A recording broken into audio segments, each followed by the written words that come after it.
That is totally fine, Phantom. You do not have to stay. It's okay. I hope that you enjoy the fuck out of your nap. Take an extra hour from me.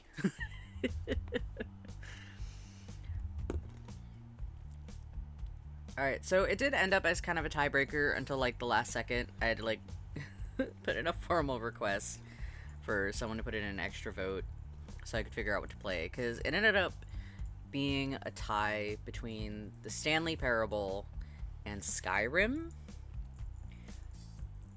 And I could have personally gone either way. But we got a tiebreaker vote for Stanley Parable, so that's what we're going to do today. And it's going to be so fun. It's going to be great.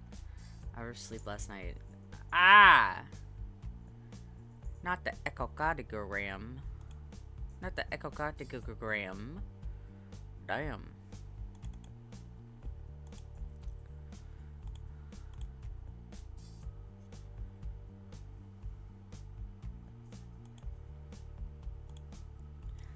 But yeah, take a hell of a nap. I hope you enjoy that. But congratulations on getting first. Good job. Very speedy. You may be eepy, but you are speedy. Ka-chow. Oh, congrats on second, Gable.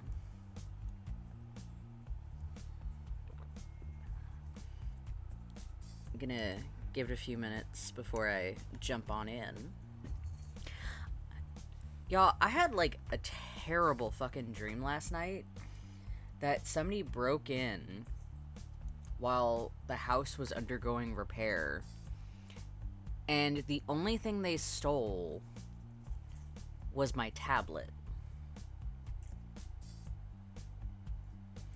And I had no idea who stole it.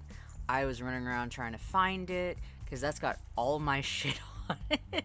Like, every single project that I'm working or have worked on for the last couple years is on there. And, like, yeah, I've got some of it backed up, but a lot of the new stuff is, like, not backed up. So, like, I'm having a terrible time in Dreamland. I'm running around.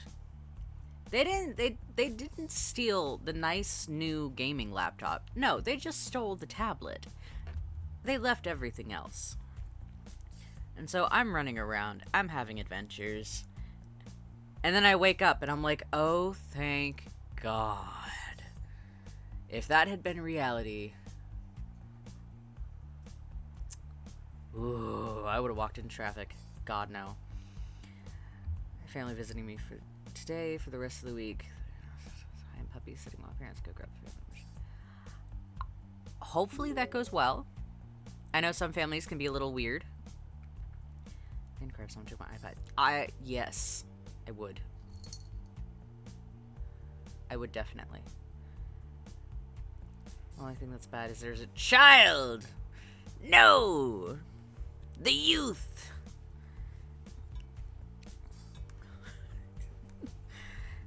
Yeah, no, God.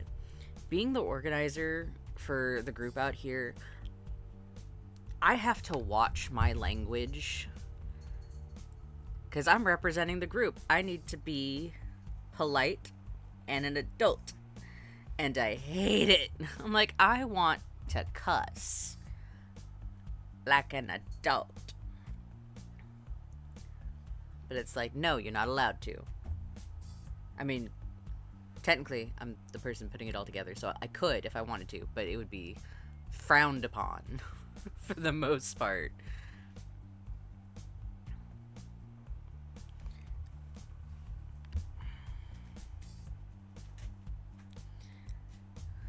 I must say, the noise for the Stanley Parable is interesting, because I'm just hearing what sounds like an office right now.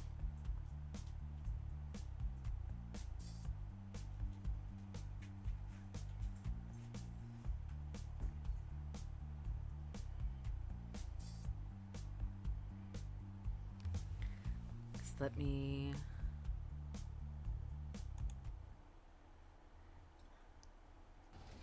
Alright, I hope you guys can hear what I'm hearing right now, because it is interesting audio. Let me know if that's a little too quiet.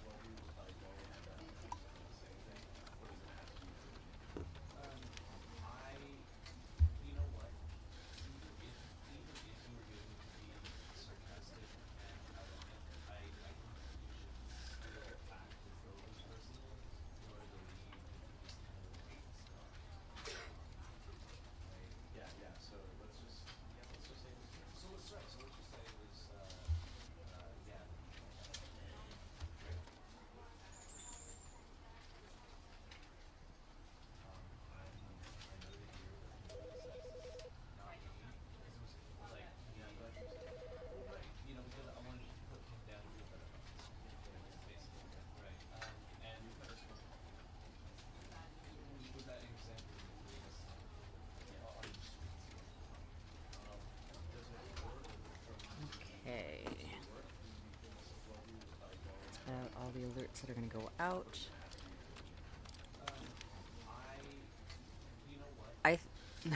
That's so trippy. Alright, I think I'm good to start. Oh, that got so quiet. The end is never the end, is never the end, is never the end. This is the story of a man named Stanley. Hello, Stanley. Stanley worked for a company in a big building where he was employee number 427. Yay! Employee number 427's job was simple. He sat at his desk in room 427 and he pushed buttons on a keyboard. Orders came to him through a monitor on his desk, telling him what buttons to push, how long to push them, and in what order. This is what employee 427 did every day of every month of every year. And although others might have considered it soul-rending, Stanley relished every moment that the orders came in, as though he had been made exactly for this job. And Stanley was happy.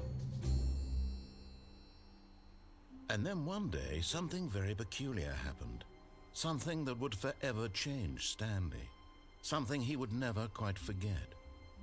He had been at his desk for nearly an hour when he realized that not one single order had arrived on the monitor for him to follow. No one had showed up to give him instructions, call a meeting, or even say hi. Never in all his years at the company had this happened, this complete isolation. Something was very clearly wrong. Shocked, frozen solid, Stanley found himself unable to move for the longest time. But as he came to his wits and regained his senses, he got up from his desk and stepped out of his office.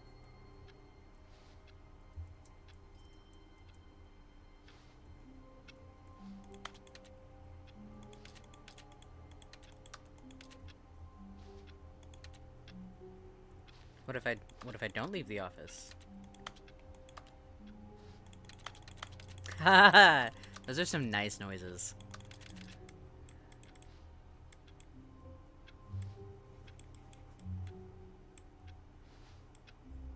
Oh, weird. So, I've got the WASD controls, like WASD, but then if I right-click on my mouse, I just slide. Specifically to the right. It doesn't work to the left. Fascinating. I know this game is supposed to be a little bit of a mindfuck, so that's going to be really fun.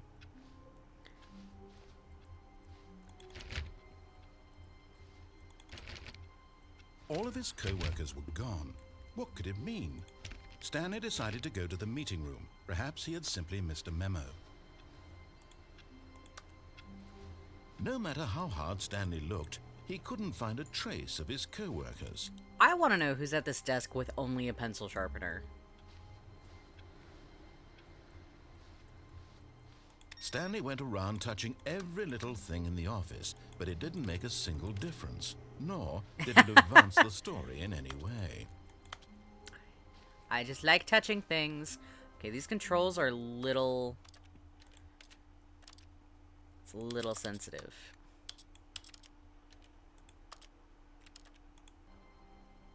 Okay, there we go.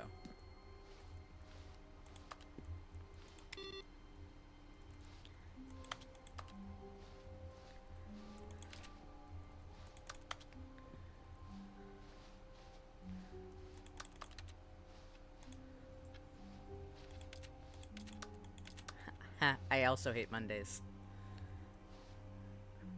That's pretty. Okay.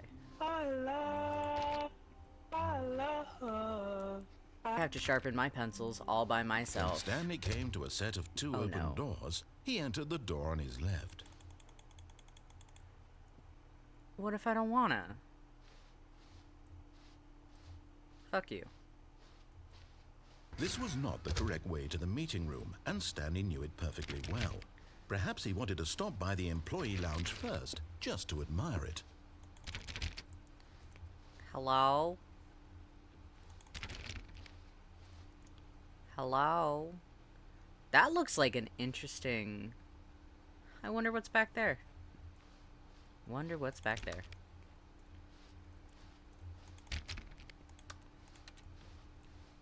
Ah, yes, truly a room worth admiring.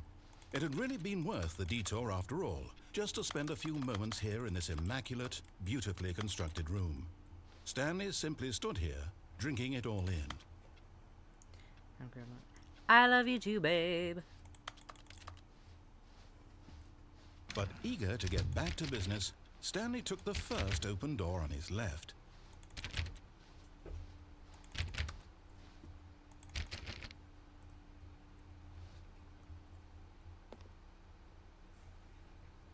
Stanley was so bad at following directions, it's incredible he wasn't fired years ago. Caution, do not lie. If you are lying right now, stop. I have no idea what you're talking about. I'm not lying at all. I'm just very excited by Buttercaps. Not jump from the cargo lift while it is in motion will cause death. Penalty for misuse of cargo lift, 1K. Penalty for jumping off the cargo lift, 1K. Or 5K. Fuck, I can't read. It's fine. It's cool. Look, Stanley, I think perhaps we've gotten off on the wrong foot here. But what if I jump off? Me, really, I'm not. What if I jump I off? realize that investing in your trust in someone else can be difficult, but the fact is that the story has been about nothing but you all this time. But I want to jump off. There's someone you've been neglecting, Stanley. Someone you've forgotten about. Oop. But in his eagerness to prove that he is in control of the story and no one gets to tell him what to do, Stanley leapt from the platform and plunged to his death. Good job, Stanley. Everyone thinks you are very powerful. I was aiming for the platform and I missed. All of his co-workers were gone. What could it mean? Stanley decided to go to the meeting room. It's cool. I'm not going to click on everything. Missed a memo. It's fine. It's fine. It's cool. It's fine. It's great. It's fine. When Stanley came to a set of two open doors, this was not the correct way to the meeting room, and Stanley knew it perfectly well. Perhaps he wanted to stop by the employee lounge first, just to admire it. Wow. Yes, this room. But eager to get back to business, Stanley took the first open door on his left. No, fuck you. Stanley was so bad at following directions, it's incredible he wasn't fired years ago. I can do this. I can Stanley, do it. I think perhaps we've gotten off on the wrong foot here. I'm not There's nothing I cannot try. I realize that investing your trust in someone else can be difficult, but the fact is that the story has been about... But in his eagerness to prove that he is in control of the story and no one gets to tell him what to do, Stanley leapt from the platform and plunged to his death. Good job, Stanley. Everyone thinks you are very powerful. I went a little too far forward. It's fine. It's fine. All of his co-workers were gone. What could it mean? Stanley decided to go to the meeting room. Perhaps he had simply missed a memo. Willow. Okay, I can do it. I swear. When Stanley came to a set of two open doors, this was not the correct way to the meeting room, and Stanley knew it perfectly well. Perhaps he wanted to stop by the employee lounge first, just to admire it. Yeah, sure.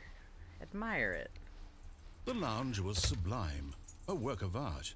But eager to get back to business, Stanley took the first open door on his left. Not yet. Not yet. Soon, but not yet. Stanley was so bad at following directions, it's incredible he wasn't fired years ago. Look, Stanley, I think perhaps we've gotten off on the wrong foot here.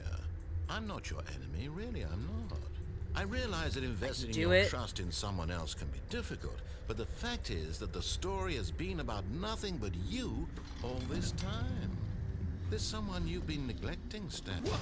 Really? Yes! I was in the middle of something. I did it! You have zero consideration for others? Are you that convinced that I want something bad to happen to you? Why, I don't know how to convince you of this, but I really do want to help you, to show you something beautiful. Look, let me prove it. Let me prove that I'm on your side. Give me a chance. Now listen carefully, this is important. Stanley walked through the red door. Damn, I was hoping I could go through the white door. Aha, perhaps you misunderstood. Stanley walked through the red door. I still don't think we're communicating properly. Stanley walked... All right, fine, go ahead, Stanley. You want to know so badly what's out there? You want to find out what lies at the end of this road you've chosen? Well, don't let me stop you. God, I'm such a little shit. There's nothing here. I haven't even finished building this section of the map, because you were never supposed to be here in the first place. Broken rooms, exposed developer textures. Is this what you had wanted?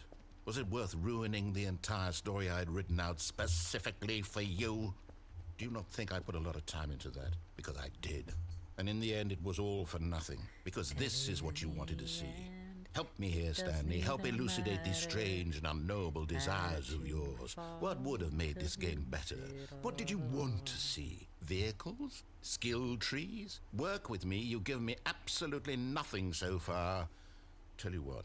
Let me take a stab in the dark at a new design and you can give me some feedback. There we go. A third option. This already feels leaps ahead of where we were before. Go ahead, Stanley. Take it for a spin. Yep. Okay, I'm going to stop you there. Now, tell me about your experience with this new version. Would you say that the game benefited from allowing you more choices? Feel free to be honest. I'm looking for some real critical feedback here. A 1? I mean, I can understand if you had reservations, you saw ways the game could be improved to more fully express itself mechanically and artistically, but a 1? That's not even helpful. What am I supposed to do with that? But I guess it isn't my place to judge. Here, based on the data from your previous playthrough, I've compiled a new version. And to be perfectly candid, I think I've knocked it out of the park with this one. Let's take a look. Now, would you say that competitive leaderboard helped you feel motivated to keep walking through doors? Again, honest answers, please.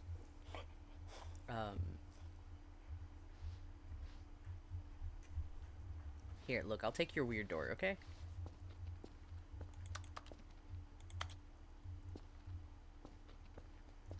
The hell? What the hell?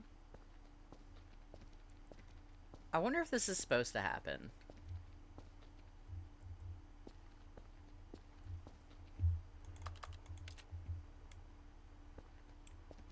Oh.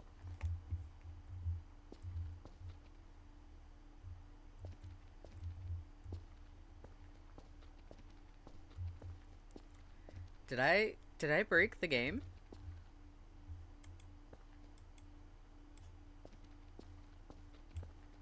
Oh no.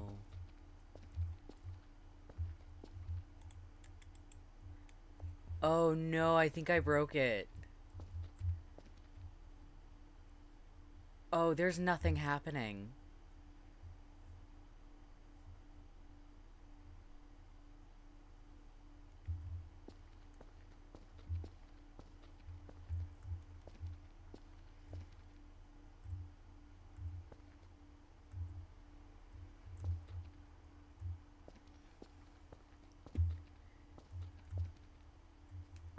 Okay.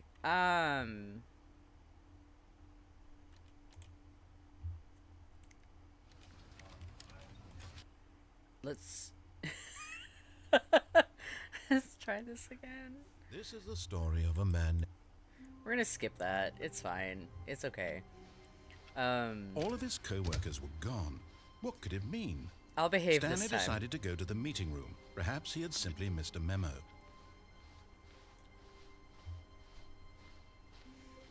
When Go Stanley drink some came to water, a set of or I'll 2 open fucking end you. doors, he entered the door on his left.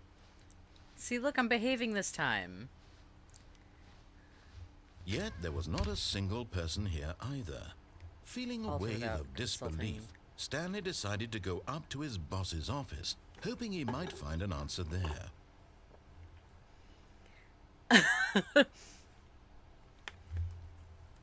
Wow. Monday. Weekly targets admin. Marketing Mondays. Private time. Group 40X. Group... Oh, 40X. Group 45X. This box is too small. Termination Tuesdays. Office efficiency. Legal? Question mark. Group 41X. Group 46. IT department. We're broke Wednesdays. Financial. Wow, they're having a terrible time in this meeting. Hi, KMZ. Welcome in. I saw the hydrate. I did drink. For a new coffee machine. The future was yesterday. Tomorrow is now. Complete today's unfinished agenda items. Hire someone to synergize papers. Papers are too synergized. Fire paper guy. Hire somebody to fire the paper synergizing guy. Who moved my desk?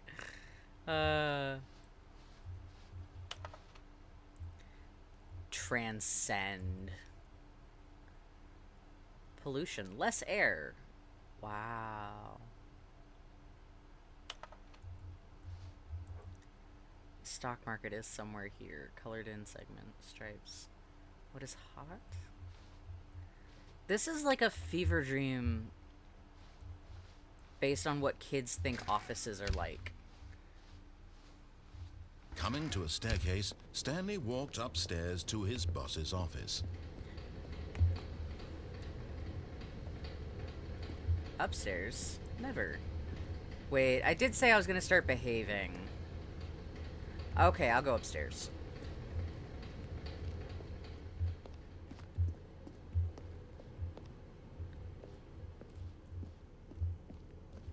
Ah!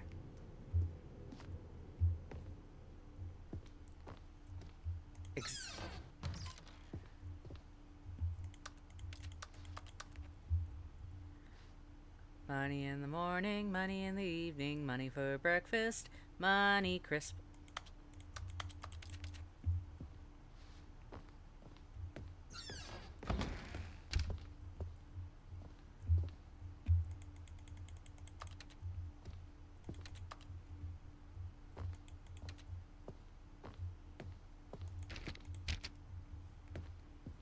Boss?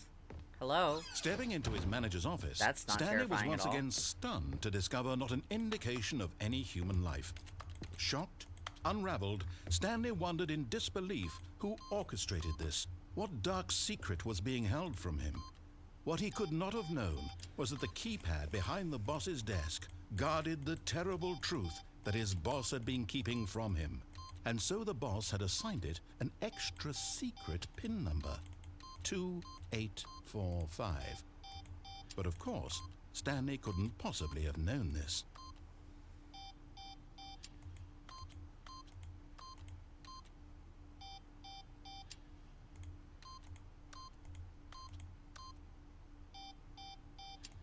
Stanley just sat around twiddling his thumbs. Trying to input anything on the device was useless, since he could never possibly know that the combination was 2845. Yet incredibly, by simply pushing random buttons on the keypad, Oh, Stanley good happened God. to input the correct code by sheer luck. Amazing. He stepped into the newly opened passageway. Are we sure that's what I want to do?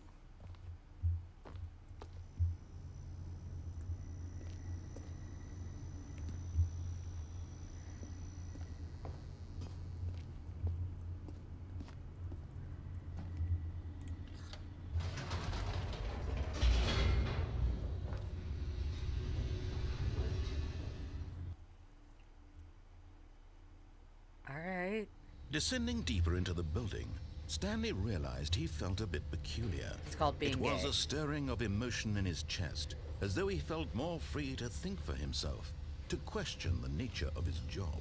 Why did he feel this now, when for years it had never occurred to him? This question would not go unanswered for long.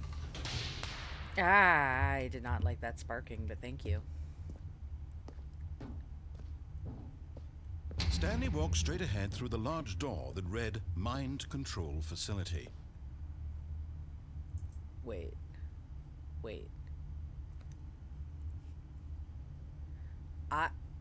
Ooh, but the red text.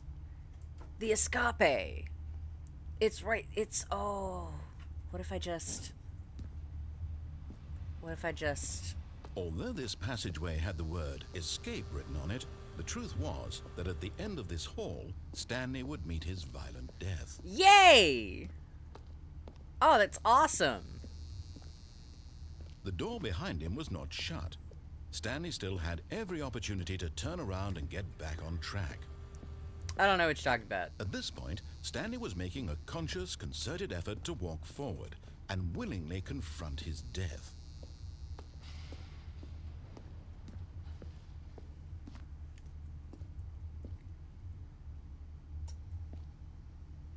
Yo. Box of Doom?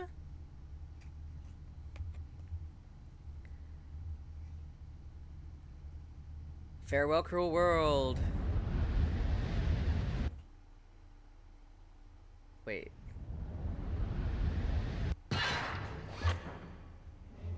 Oh? As the machine whirred into motion and Stanley was inched closer and closer to his demise, he reflected that his life had been of no consequence whatsoever. Stanley can't see the bigger picture. He doesn't know the real story, trapped forever in his narrow vision of what this world is. Perhaps his death was of no great loss, like plucking the eyeballs from a blind man. And so he resigned and willingly accepted this violent end to his brief and shallow life. Farewell, Stanley. Hello, darkness, my old friend. Oh, okay. "Farewell, Stanley," cried the narrator, as Stanley was led helplessly into the enormous metal jaws. In a single visceral instant, Stanley was obliterated as the machine crushed every bone in his body, killing him instantly. Ah, okay.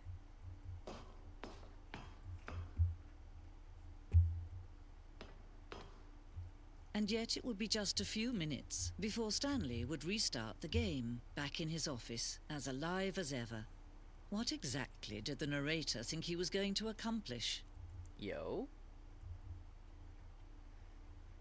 What the When fuck? every path you can walk has God. been created for you long in advance, death becomes meaningless, making life the same. Do you see now? Do you see that Stanley was already dead from the moment he hit start? What the fuck?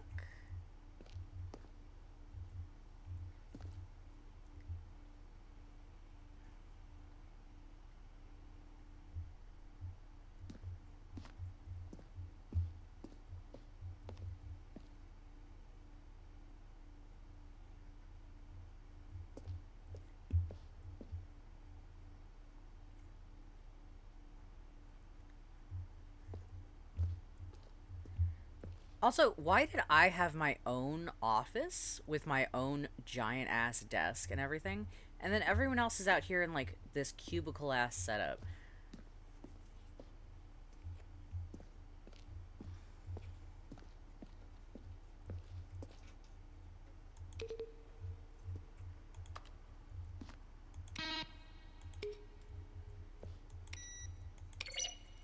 Ooh.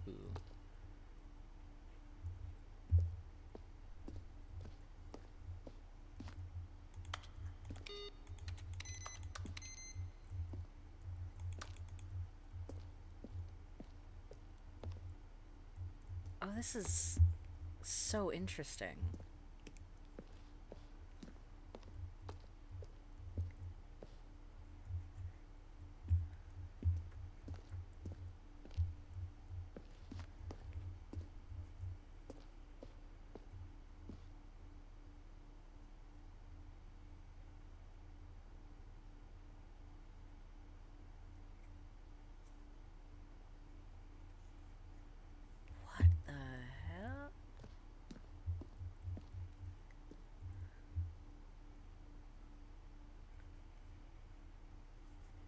would say this area is so fucking quiet.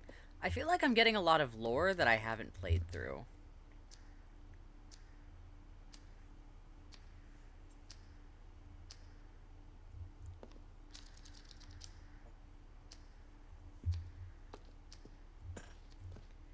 There's so much here.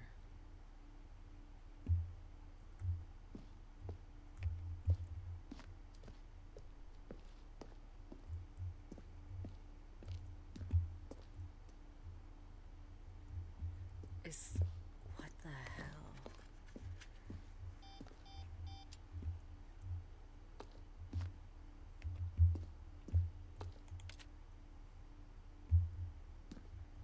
So am I just here now?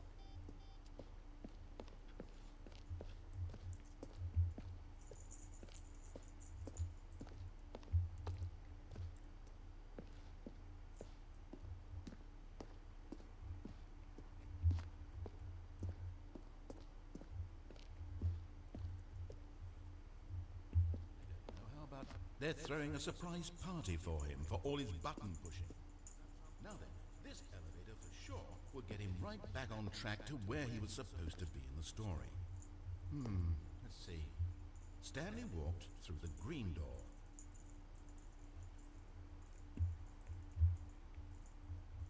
Stanley jumped in the river.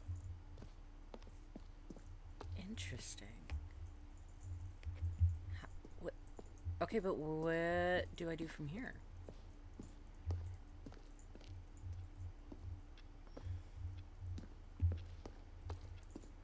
It's like a museum of accomplishments that I haven't interacted with yet.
Is that it?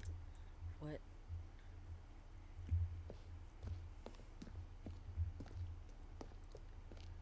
Like, this is really cool, not gonna lie, but I'm like, do I start over from here? Or is there something I'm supposed to, like, interact with in here? Like, what is...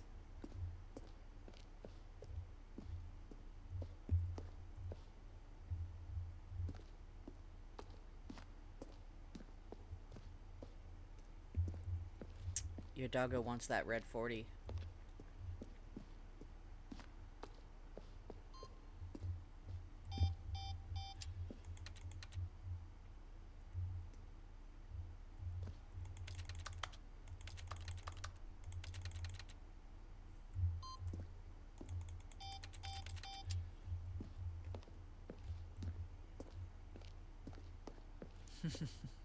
Oh! Oh, look at these two. How they wish to destroy one another. How they wish to control one another. How they both wish to be free. I can't believe it took me that long to find this.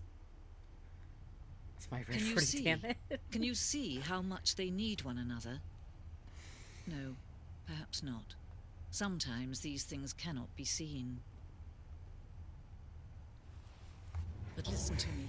You can still save those two. You can stop the program before they both fail. Push escape and press quit. There's no other way to beat this game.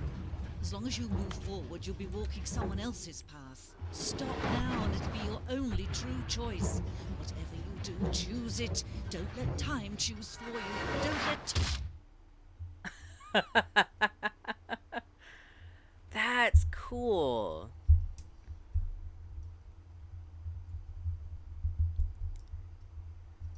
I like that. That's cool. All right, now we're back at the beginning. Okay. All of his co-workers were gone. What could it mean? It means it's time decided to go to the meeting zoomy. room. Perhaps he had simply missed a memo.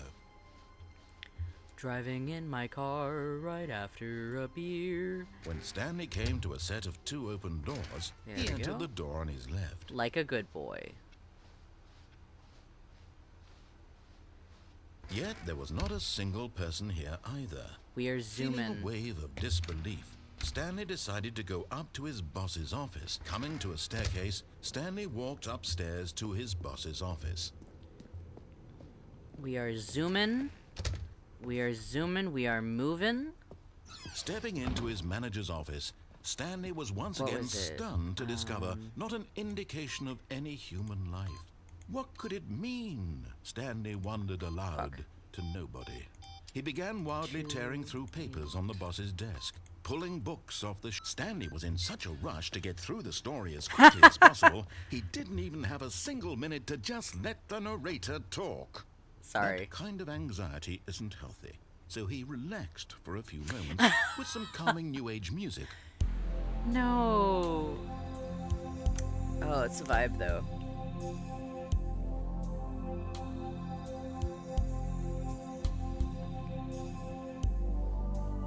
Feeling soothed and rejuvenated, Stanley calmly walked forward into the opened passageway. All right, we zoom in. We zoom in.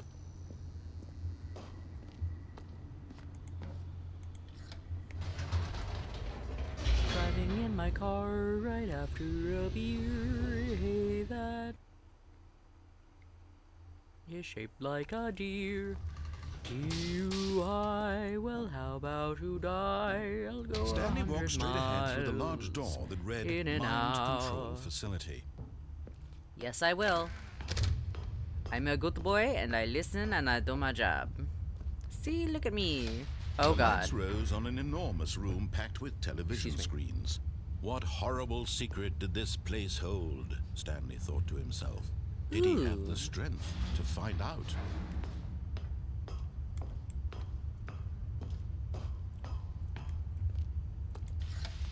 Now the monitors jumped to life, their true nature revealed. Fired.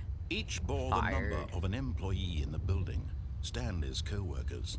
The lives of so many individuals reduced to images on a screen, and Stanley, one of them, eternally monitored in this place where freedom meant nothing. Fascinating. But they're all empty. There's no one there. So where'd all the people go? This mind control facility, it was too horrible to believe. It couldn't be true. Had Stanley really been under someone's control all this time? Was this the only reason he was happy with his boring job? That his emotions had been manipulated to accept it blindly? No. He refused to believe it. He couldn't accept it. His own life in someone else's control? Never. It was unthinkable. Wasn't it? Was it even possible? Had he truly spent his entire life utterly blind to the world? But here was the proof. The heart of the operation. Controls labeled with emotions. Happy, or sad, or content. Walking, eating, working. All of it monitored and commanded from this very place. And as the cold reality of his past began to sink in, Stanley decided that this machinery would never again exert its terrible power over another human life. For he would dismantle the controls once and for all. I want to know why they have it set up like a goddamn movie theater in here. Like, I'm sorry. I want to know who needs to come press buttons, and they need that big ass goddamn screen. What does that even say over there? Hi, Daphne. Okay, so we can press on or off. We can do either. Oh, but what it... Oh, I'm giving choice. What if I press on? Oh, Stanley, you didn't just activate the controls, did you? After they kept you enslaved all these years, you go and you try to take control of the machine for yourself. Is that what you wanted? Control? Stanley, I applaud your effort, I really do. But you need to understand, there's only so much that machine can do. You were supposed to let it go, turn the controls off, and leave. If you want to throw my story off track, you're going to have to do much better than that. I'm afraid you don't have nearly the power you think you do. For example, and I believe you'll find this pertinent, Stanley suddenly realized he had just initiated the network's emergency detonation system. In the event that this machine is activated without proper DNA identification, nuclear detonators are set to explode, eliminating the entire complex. How long until detonation then? Let's say, 2 minutes. Now this is making things a little more fun, isn't it, Stanley? It's your time to shine. You are the star. It's your story now. Shape it to your heart's desires. Oh, this is much better than what I had in mind. What a shame we have so little time left to enjoy it. Mere moments until the bomb goes off. But what precious moments each one of them is. More time to talk about you, about me, where we're going, what all this means. I barely know where to start. What's that? You'd like to know where your co-workers are? A moment of solace before you're obliterated? All right, I'm in a good mood. You're gonna die anyway. So I'll tell you exactly what happened to them. I erased them. I turned off the machine. I set you free. Of course, that was merely in this instance of the story. Sometimes when I tell it, I simply let you sit there in your office forever, pushing buttons endlessly and then dying alone. Other times, I let the office sink into the ground. So I have 4 and 5. Where's everyone 1? Inside, or I let it burn to a crisp. I have to say this, though. This version of events has been rather amusing. Watching you try to make sense of everything and take back the control wrested away from you, it's quite rich. I almost hate to see it go. But I'm sure whatever I come up with on the next go-around will be even better. My goodness, only 34 seconds left. But I'm enjoying this so much. You know what? To hell with it. I'm going to put some extra time on the clock. Why not? These are precious additional seconds, Stanley. Time doesn't grow on trees. Where's 3? Oh dear me, what's the matter, Stanley? Is it that you have no idea where you're going or what you're supposed to be doing right now? Or did you just assume when you saw that timer that something in this room was capable of turning it off? I mean, look at you. Running from button to button, screen to screen, clicking on every little thing in this room. These numbered buttons, no, these colored ones. Or maybe this big red button, or this door. Everything, anything, something here will save me. Why would you think that, Stanley? That this video game can be beaten? Won? Solved? Do you have any idea what your purpose in this place is? Stanley, you're in for quite a disappointment. But here's a spoiler for you. That timer isn't a catalyst to keep the action moving along. It's just seconds ticking away to your death. You're only still playing instead of watching a cutscene because I want to watch you for every moment that you're powerless. To see you made humble. This is not a challenge. It's a tragedy. You wanted to control this world, that's fine. But I'm going to destroy it first, so you can't. Take a look at the clock, Stanley. That's 30 seconds you have left to struggle. 30 seconds until a big boom and then nothing. No ending here, just you being blown to pieces. Okay. Will you cling desperately to your frail life, or will you let it go peacefully? I'll let it go. The choice. Make it count, or don't. It's all the same to me, all a part of the joke. And believe me, I will be laughing at every second of your inevitable life from the moment we fade in until the moment I say, happily ever up. Hell yeah.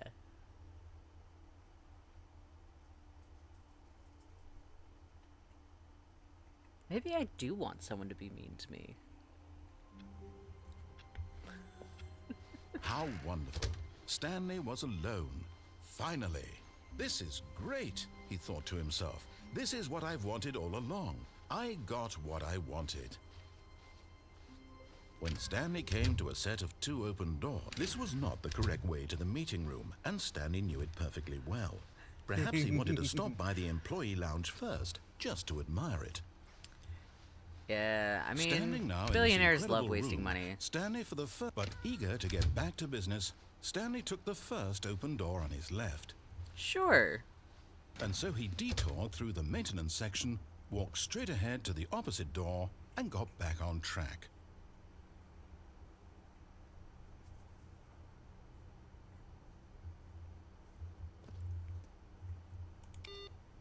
No. But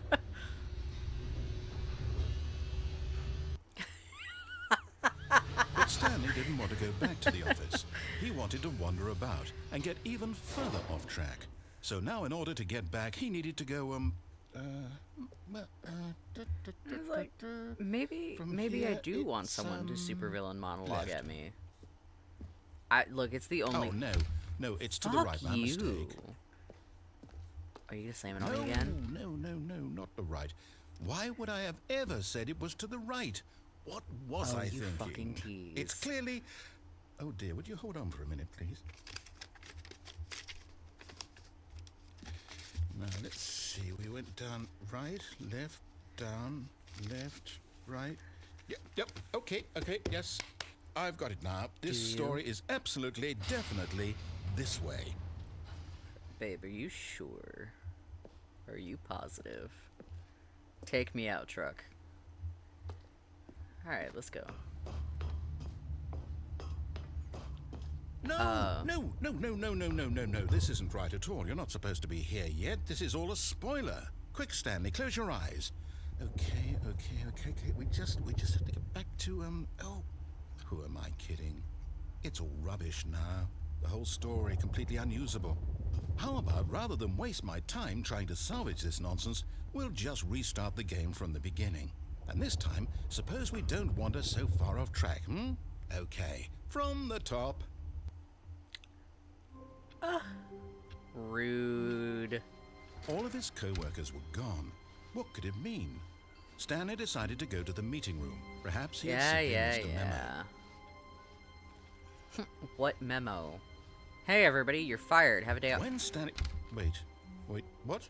No, I restarted. I swear, I definitely restarted the game over, completely fresh. Everything should be... Or did something change? Stanley, did you change anything when we were back in that room with all the monitors? Did you move the story somewhere, or... Hold on. Why am I asking you? I'm the one who wrote the story. It was right here just a minute ago. I know for sure that it's here somewhere. Okay, then. It's an adventure. Come, Stanley. Let's find the story. Ah, I can't go that way? That's rude. What's that in there? Is it just all office? Okay, let's go down this one. Are you... I swear to God, if they all just lead to the same fucking way. Ooh. Didn't we just go down here earlier? Yeah.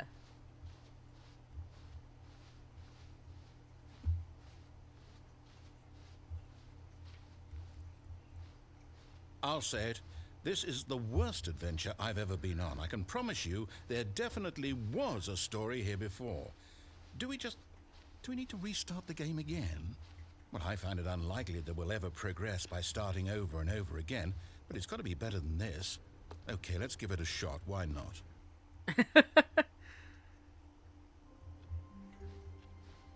All of his co-workers were gone. What could it mean? Stanley decided to go to the meeting room. Perhaps he had simply missed a memo.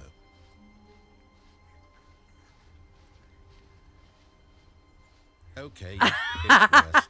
I might be remembering this wrong. It's possible the story is back where we just came from.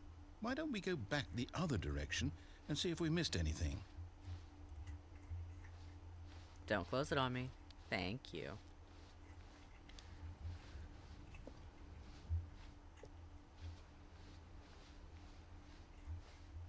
Aha! I knew we'd miss something. The story. Here it comes. No, wait. Never mind. Not the story. Okay, let's head back the other way and retrace our steps. I'm gonna be trapped in like a tiny ass room, aren't I? What the fuck?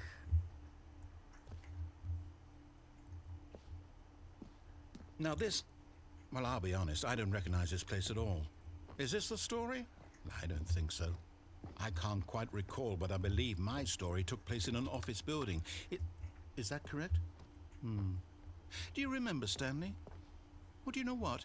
Since I've completely forgotten what we were supposed to be doing, how about this? You win! Congratulations! Yay! Oh my god, I A won! lot of hard work, and it really paid off. So, good job. Man, I can't believe I won the Stanley Parable. No, I don't feel right about this at all. We both know you didn't put in any actual work for that win. Some people win fair and square, and this was not one of those situations. Okay, the door's just fucking gone. I'm getting weirded out by whatever this place is. I don't care what might happen this time. I have to restart.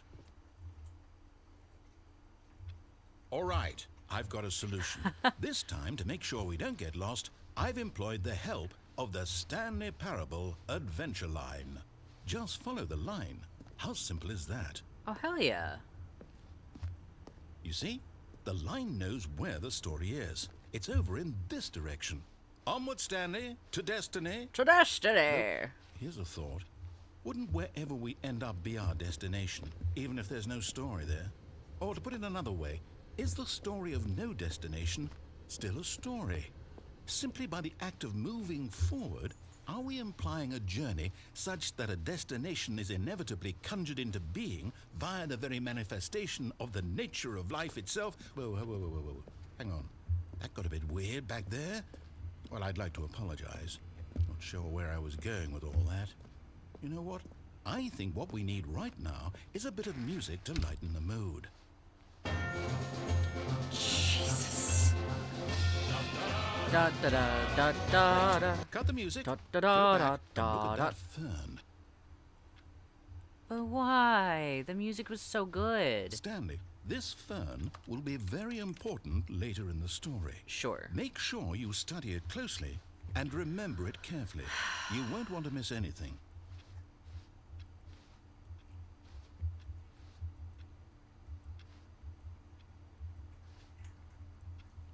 I feel like I'm being fucked with right now.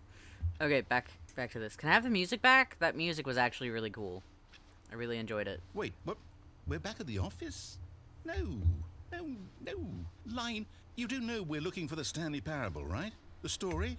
Is any of this ringing a bell?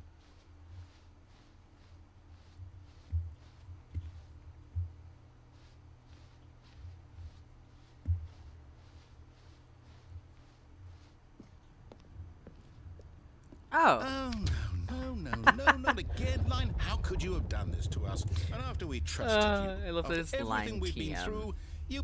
Oh, I can't take this anymore. To hell with it. Restart.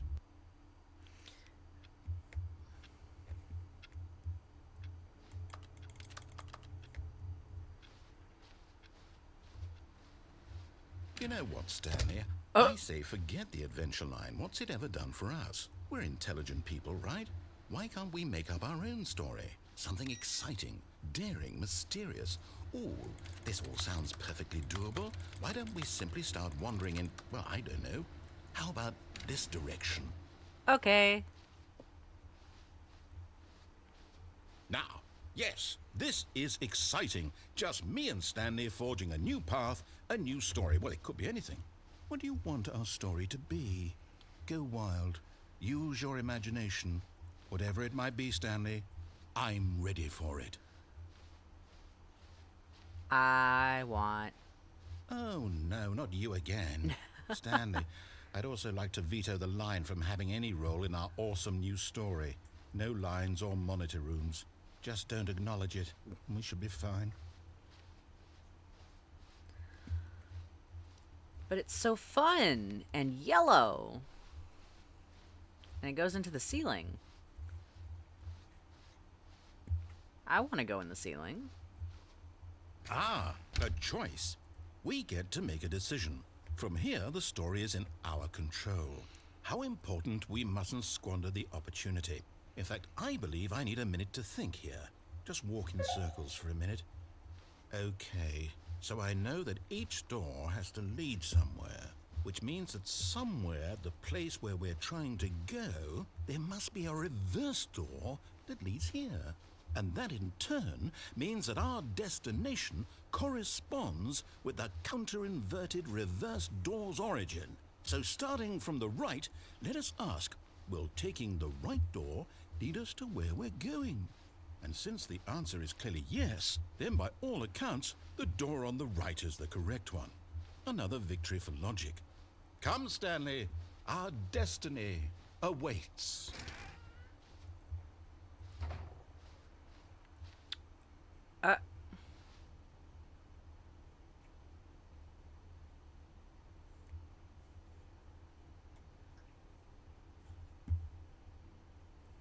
Oh, hold up, what's this? The confusion ending. You're telling me that's what this is? It's all one giant ending?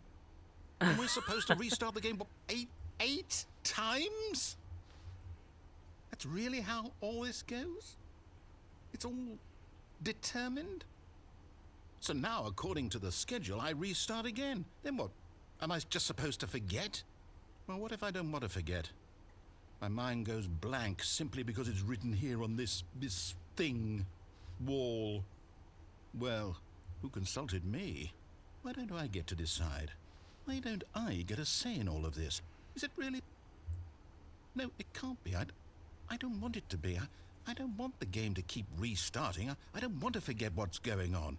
I don't want to be trapped like this. I won't restart the game. I won't do it. I won't do it. I won't do it. And the timer stopped? Does that mean, did we do it? Did we break the cycle? The, whatever it is that made this schedule? How will we even know? Will someone come for us? Will something happen? So, okay. I guess now we just wait. You know, I suppose in some way that this is a kind of story, wouldn't you agree? I'm not quite sure if we're in the destination or the journey, though they're always saying that life is about the journey and not the destination. So I hope that's where we are right now.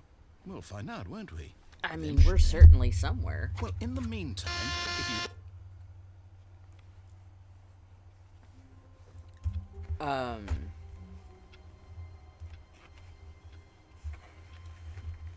I don't know what that was about. The meeting room. Yes, that's where everyone would be. Stanley just needed to get to the meeting room, and from then on, he would never be alone ever again.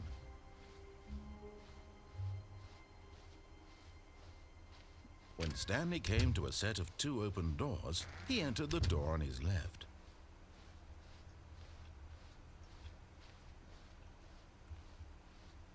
Yet there was not a single person here either. Feeling a wave of disbelief, Stanley decided to go up to his boss's office, hoping he might... Coming to a staircase, Stanley walked upstairs to his boss's office. I didn't try this one out last time. But Stanley just couldn't Or did do I? it.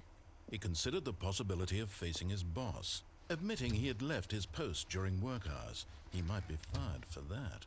And in such a competitive economy, why had he taken that risk? All because he believed everyone had vanished. His boss would think he was crazy. And then something occurred to Stanley. Maybe, he thought to himself, maybe I am crazy. All of my co-workers blinking mysteriously out of existence in a single moment for no reason at all.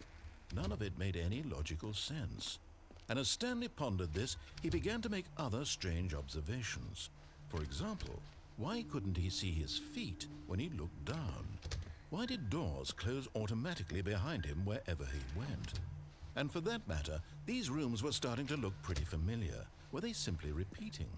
No, Stanley said to himself, this is all too strange. This can't be real. And at last, he came to the conclusion that had been on the tip of his tongue. He just hadn't found the words for it.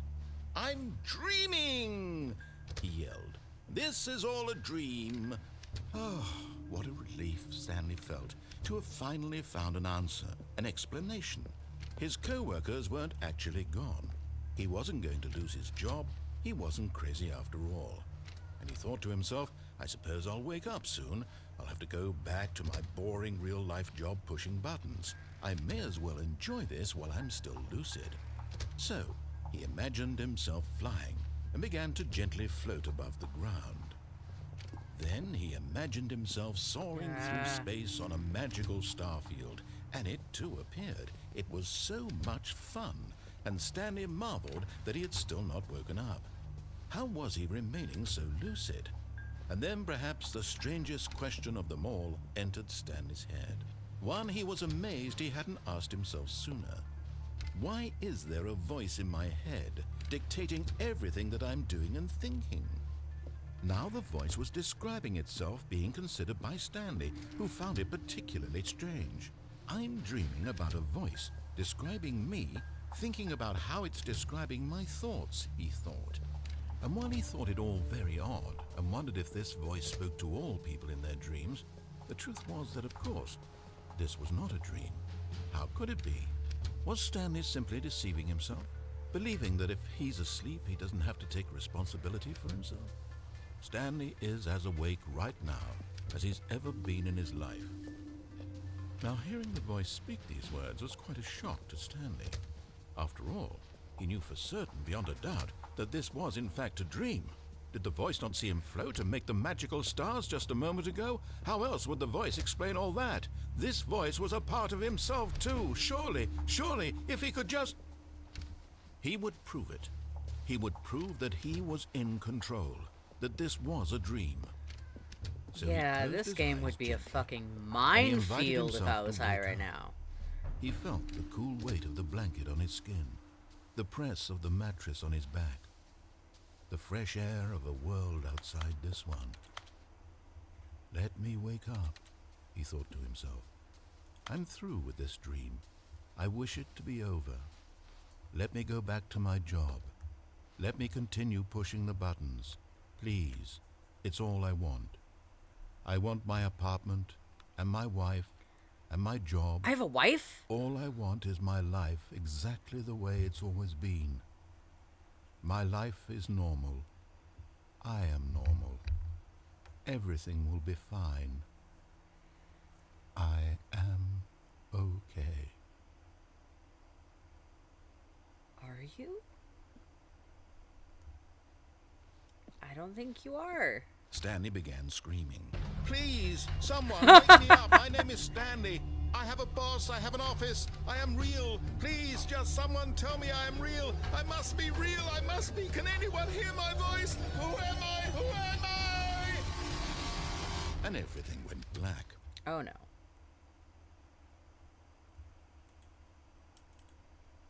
This is the story of a woman named Mariella.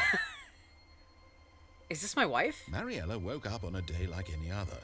She arose, got dressed, gathered her belongings, and walked to her place of work. But on this particular day, her walk was interrupted by the body of a man who had stumbled through town talking and screaming to himself, and then collapsed dead on the sidewalk. And although she would soon turn to go call for an ambulance, for just a few brief moments, she considered the strange man. He was obviously crazy. This much she knew. Everyone knows what crazy people look like. And in that moment, she thought to herself how lucky she was to be normal. I am sane. I am in control of my mind. I know what is real and what isn't. It was comforting to think this, and in a certain way, seeing this man made her feel better. But then she remembered the meeting she had scheduled for that day, the very important people whose impressions of her would affect her career, and by extension, the rest of her life. She had no time for this, so it was only a moment that she stood there, staring down at the body. And then she turned and ran. Oh shit. Okay. Well, that was an experience. All of his co-workers were... Wait, no. This isn't the right office, is it? Is this Stanley's office?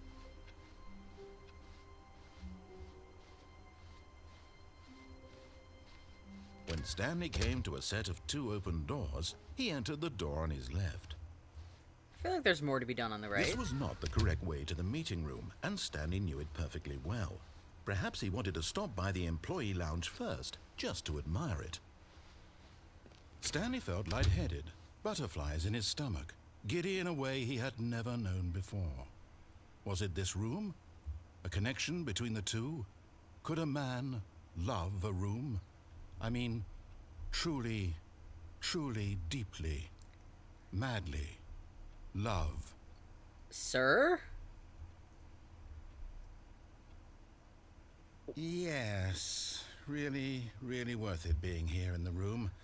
A room so utterly captivating that even though all your co-workers have mysteriously vanished, here you sit looking at these chairs and some paintings. Really worth it. Yeah, this room is, so At this point, sexy. Stanley's obsession with this room bordered on creepy and reflected poorly on his overall personality. It's possible that this is why everyone left.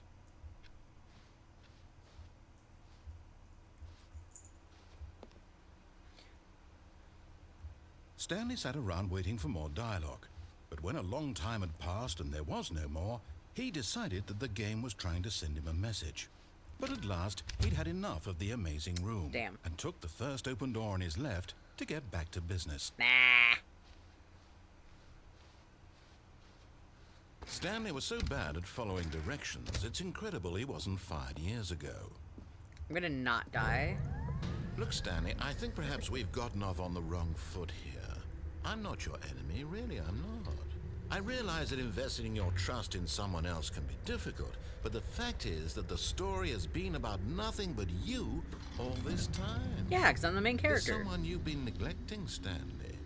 Someone you've forgotten about. Is it my wife? Please, stop trying to make every decision by yourself. Now, I'm not asking for me, I'm asking for her. My wife? This is it, Stanley. Your chance to redeem yourself. To put your work aside. To let her back into your life. She's been waiting. Okay, that sounds creepy as fuck. That doesn't sound like it's about my wife. I want my wife. I think my wife is fantastic. To my doom. Oh shit. That's her, Stanley. You need to be the one to do this. Hello?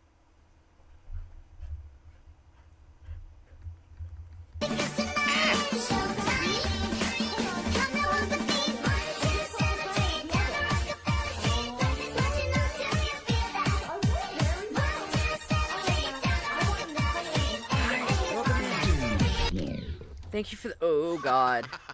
Oh. Gotcha. Oh, come on. Did you actually think you had a loving wife who'd want to commit their life to you? I'm trying to make a point here, Stanley. I'm trying to get you to see something. Come inside. Let me show you what's really going on here. But my wife. Also, thank you for the raid. Welcome in with. Oh my goodness. Hello, everybody. I am playing the Stanley Parable. The information for it is pinned there in chat, along with a link to go check it out for yourself if that is something that you're interested in. My wife. Sorry, Oh. but you're in my story now.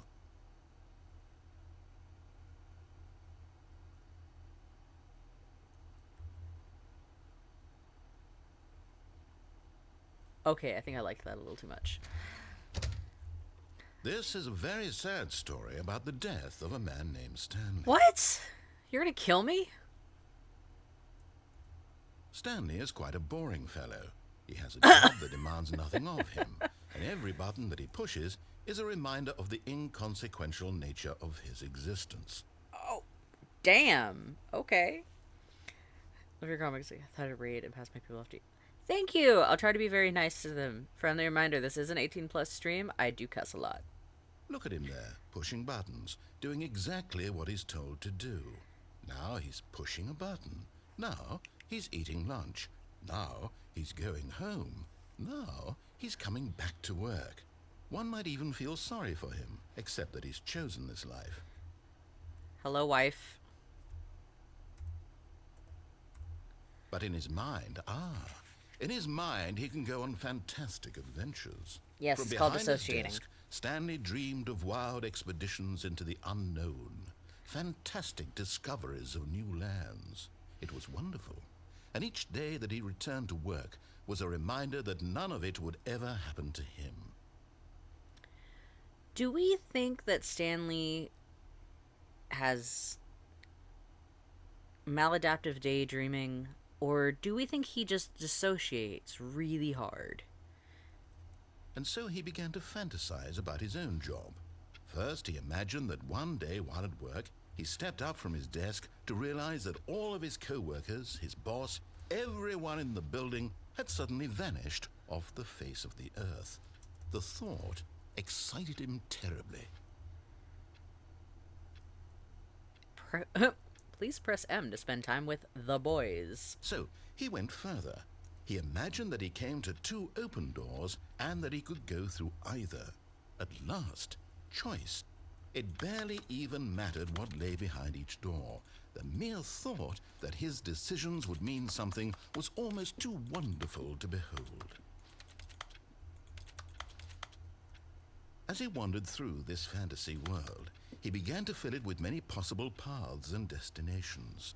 Down one path lay an enormous round room with monitors and mind controls. Okay, I'm And not down another losing was it. a yellow line that weaved in many directions, and down another was a game with a baby. This and is he called it the Stanley Parable. a baby. Boon. Sorry. This is slowly changing into The Office. I thought I was like losing it for like half a second. I was like, wait a second. This looks like my desk. Wait a second. There was a fridge. Tell I have kids? It was such a wonderful fantasy. Holy shit. And so in his head, he relived it again, and then again, and again, over and over, wishing beyond hope that it would never end, that he might always feel this free. Surely there's an answer down some new path, mustn't there be? Perhaps if he played just one more time. One more time. Ba-do-do-do-do. But there is no answer. How could there possibly be? In reality, all he's doing is pushing the same buttons he always has. Nothing has changed. The longer he spends here, the more invested he gets, the more he forgets which life is the real one. And I'm trying to tell him this, that in this world he can never be anything but an observer, that as long as he remains here, he's slowly killing himself. But he won't listen to me. He won't stop. Here, watch this.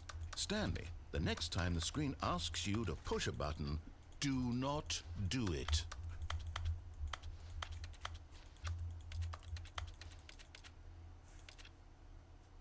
How long do I have to not do it?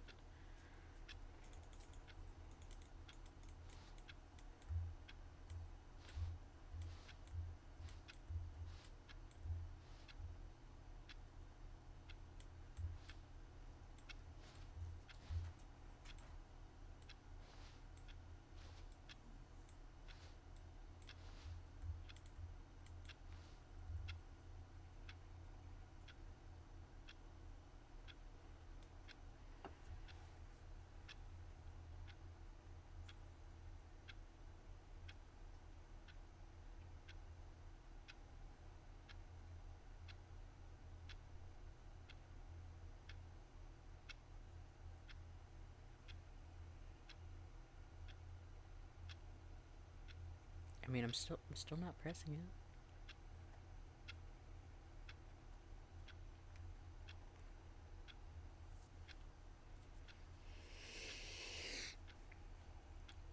I think we're gonna eat ramen for lunch today. It's very low effort. I think I got some bulldog sauce in the fridge that I could use to spice it up, though. That could be really fun.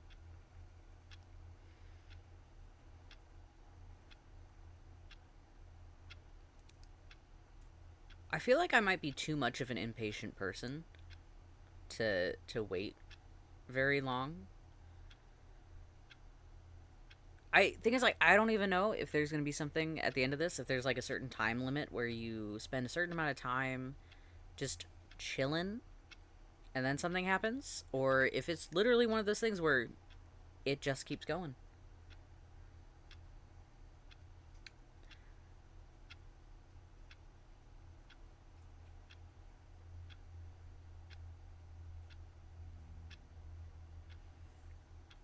I'm gonna be a little shit. You see?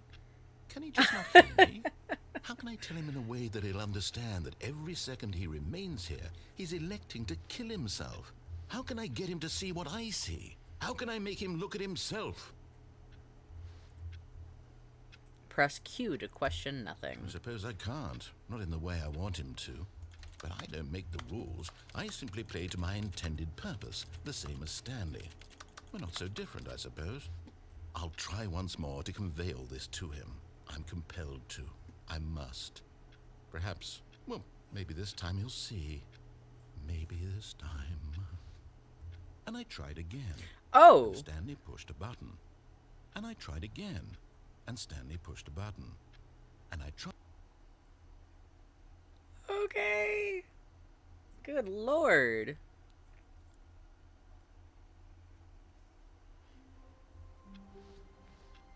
A soft wind blew outside and perhaps rain started. And if it did, it stopped shortly after. Stanley hoped that he would one day see weather.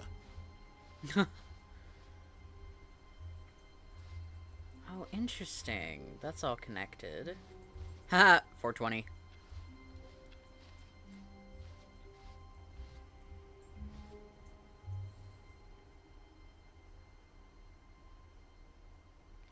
Okay. Oh, new content? What does that mean, new content? Oh no. We're going on a trip in a special rocket ship. Yeah, we're gonna die. It's gonna be great. Hello, and thank you for playing the Stanley Parable Ultra Deluxe. As you may know, the Stanley Parable was a video game released in 2013 on home computers. After receiving critical and commercial success, it was expanded upon in 2022 with the Stanley Parable Ultra Deluxe, a reimagining of the game for consoles and home computers. Alright. The Stanley Parable Ultra Deluxe features exciting new content that broadens and expands the world of the Stanley Parable, delighting audiences the world over. Please, step inside and see what thrilling new adventures await in the Stanley Parable Ultra Deluxe. Oh, well, this sounds delightful. I'm very excited to see the thrilling new Ultra Deluxe content. But that looks like it goes further over there. Damn, I wanted to go over there. Okay, so far it's an elevator. Nothing special yet, but I'm sure it's just the beginning of a mesmerizing adventure. Happy Transvisibility. Yeah! It is Transvisibility Day. Is it broken? What's going on My here? invisibility is worn off. Should we be moving somewhere or... oh, there we go. All right, finally, at long last, it's on to the new content. I've never been more ready. Let's do it.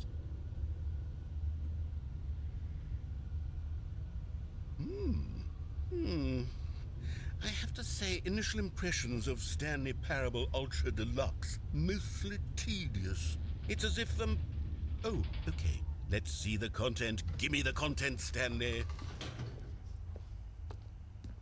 Oh my god, the All jump right. circle! All right, let's see. It's the jump circle.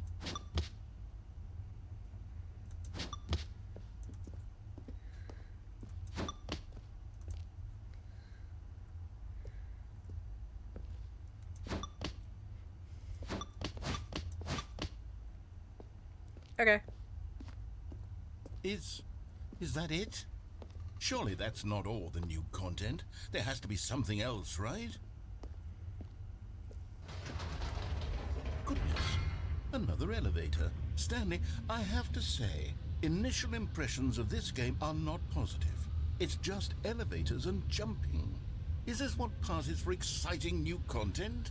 If this is new content, Then I could just read you the whole dictionary. There's 20 hours of new content right there. Hell, I could count to 30 trillion. You could put that on the box. The Stanley Parable Ultra Deluxe, now with over 1,000 hours of new content. And oh, wait. There's more. Very good. Yes. I knew there had to be something else. Let's see it. I'm ready for whatever it is. I mean, to be fair, I didn't play the first games. That's it? Oh, you've got to be kidding me. You see, Stanley? This is what happens when greedy video game developers with no respect for their fan base rush a cheap expansion to market for no reason other than to make an easy dollar. And don't get me started on the level of craftsmanship that's gone into it. In fact, I'm looking right now at the game's achievements, and it's hard to believe one of them actually says, "Test achievement, please ignore." What quality assurance department signed off on this? I'm infuriated and I'm offended, and I intend to find these people on Twitter and hold them personally accountable. It's my fault, Stanley. I built up too much anticipation around the new content, I'm afraid. It could never have lived up to such expectations. If you're still with me, why don't we just reset the game and we'll try to get back to what the Stanley Parable is really about. Oh, goodness. No frills, no gimmicks. Just you and me having a great time together like always. I don't know, I feel like vibrating you say, signpost is friend? pretty cool. I don't think I'm allowed to say anything.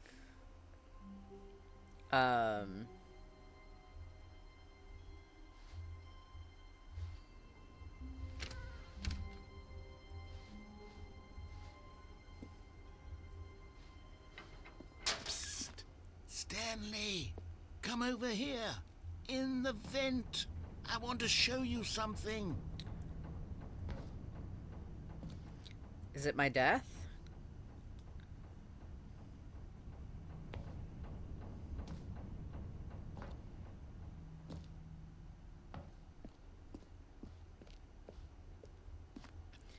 Oh, I have to choose. I'm going with the vent. It's fucking weird, man. I like it.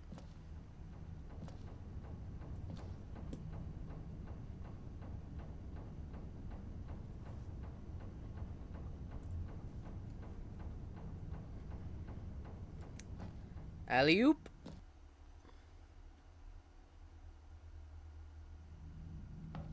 Okay, you remember how cheap and unsatisfying the new Ultra Deluxe content turned out to be? Well, it got me thinking about the Alley-oop. past and how much better the Stanley Parable used to be. So I made something special and tucked it away here where the game's developers won't find it.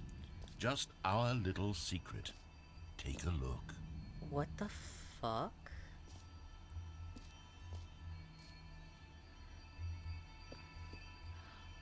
I call it the Memory Zone. It's where I've been storing all my favorite memories so I can relive the peak experiences of my life whenever I want. Experiences Yo. like the launch of the Stanley Parable on PC.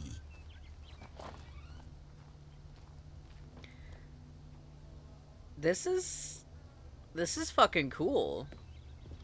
You see, Stanley, doesn't the Memory Zone remind you of how wonderful Stanley Parable was before it was sullied with a cheap re-release? Remember back in October of 2013, when the game originally launched? Back then, video games had integrity.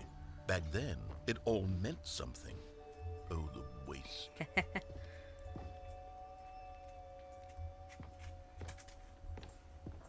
This is a vibe.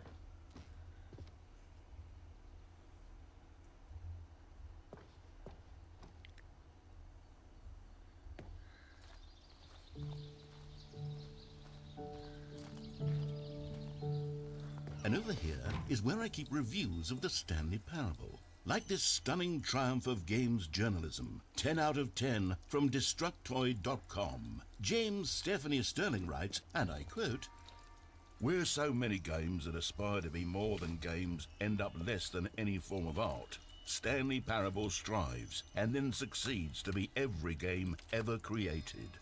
Did you hear that, Stanley? Every game ever created. That's how grand and all-encompassing the original Stanley Parable was. It was literally every game ever created. It was Skyrim, it was Persona 3, it was all of them, and now It's nothing. It's no games at all. It isn't even the Stanley Parable anymore. It's just a husk now. A lifeless husk with an hour of new elevator content.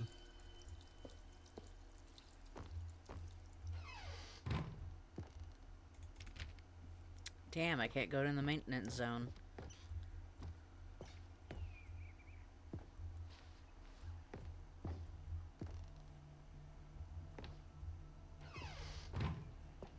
Here's another moving passage, this time from GameSpot.com.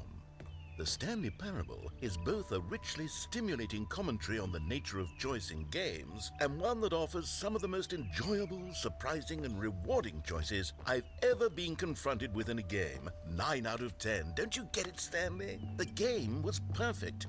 It didn't need anything else. It didn't need new content. It just needed to be left alone, to spend the rest of time collecting dust in the hallowed hall of beloved video game memories.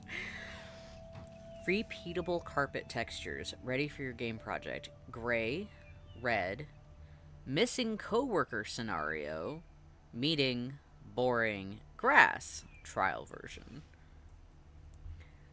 That is bonkers. Now can I go These were downstairs? simpler times, Stanley. I can. But I wouldn't give to go back, to have it all over again. Wait, hang on. I don't recall this part of the memory zone before. Oh no. What's this? What's down here? And I don't think there's anywhere else. Oh left to no. go. Oh God, no. Stanley, it's a collection of reviews from Steam, the online video game distributor. I haven't looked at these in years. I can't even imagine what's been collecting down here. Surely these reviews were glowing as well, weren't they?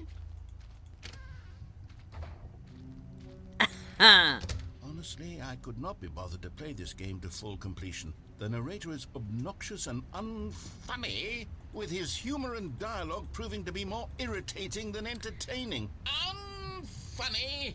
I'm not trying to be this is gonna funny. be so I'm trying triggered. to make a serious work of art. I suppose I could write up a handful of gags to insert into the Stanley Parable, but the game is already such a densely layered web of profound philosophical insights that I can't even imagine where I'd have the room to stick them. I love that the first part of the memory zone is like really beautiful nature and like one with the earth and shit. And then you get behind it and it's just a bunch of wreckage.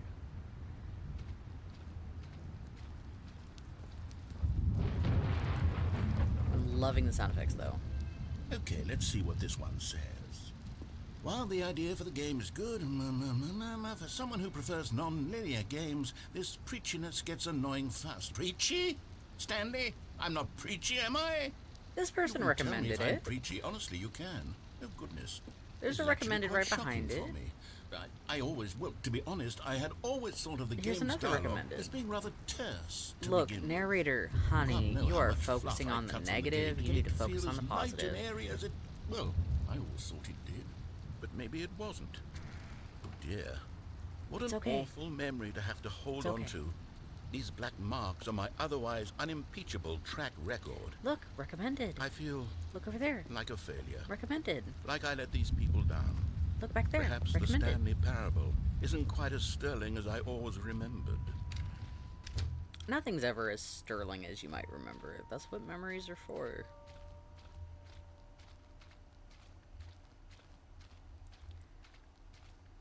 You got a lot of positive. Oh, I feel like that's gonna. Is there a different way I can go? No, there's not. Okay. All right. What's this one got to say? You constantly have to stop doing anything so the narrator can catch up with his long-winded explanations of what's happening. I wish there was a skip button. Oh A skip no. button. Well, yes. Yes, I think we can do that. If I'm truly too preachy, then maybe letting you skip ahead for just a moment, surely it couldn't hurt. No, I know what I Not if it means we can strike these negative reviews from the record. Only positive reviews of the Stanley Parable. That's my motto today, and it's always been my motto. I'd do anything for the customer, Stanley. Yes, a skip button we shall have. Oh Okay, okay, okay, hold on.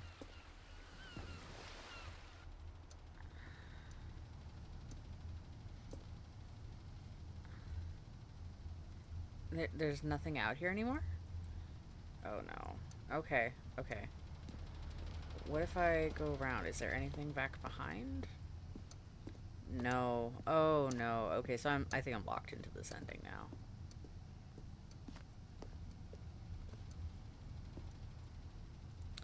Damn it. And here it is. Go ahead and give it a shot. I'll pop you forward in time so that the second... Oh, you're back, you see. You were only frozen in time for a few minutes, but it was plenty of time for me to deliver a long, rambling monologue full of unnecessary verbal flourishes and lengthy ruminations on the nature of choice in video games. Of course, I happen to believe it was perhaps one of my more profound such ruminations. Not that, of course, you need a description of it, but if I had to describe it, I'd say it was perhaps less of a rumination and more of a treatise. Or maybe a manifesto. Look, I'll outline it for you very briefly, and you can tell me what you think. Okay, so my theory is that any choice you've ever made is simply a series of choices made by the person who you are, or were, or will be at the time of having made said choice.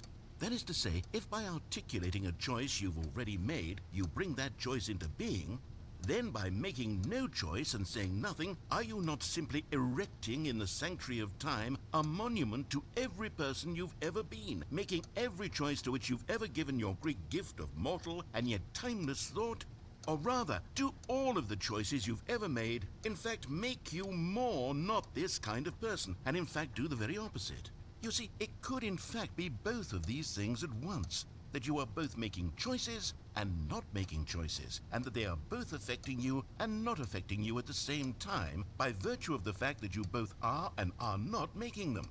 Okay, at first I was leaning towards manifesto, but now I'm going to circle around and slap the treatise label on this one. I think it has much more of a treatise vibe to it.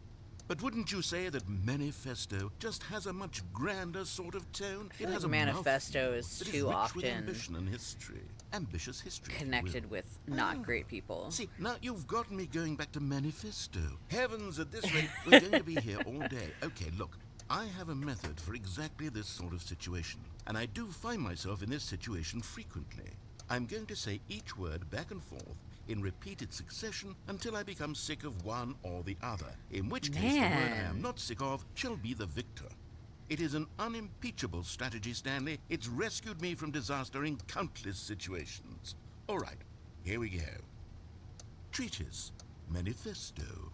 Treatise, manifesto. I wonder how long he'll keep this up. Manifesto. Treatise, manifesto.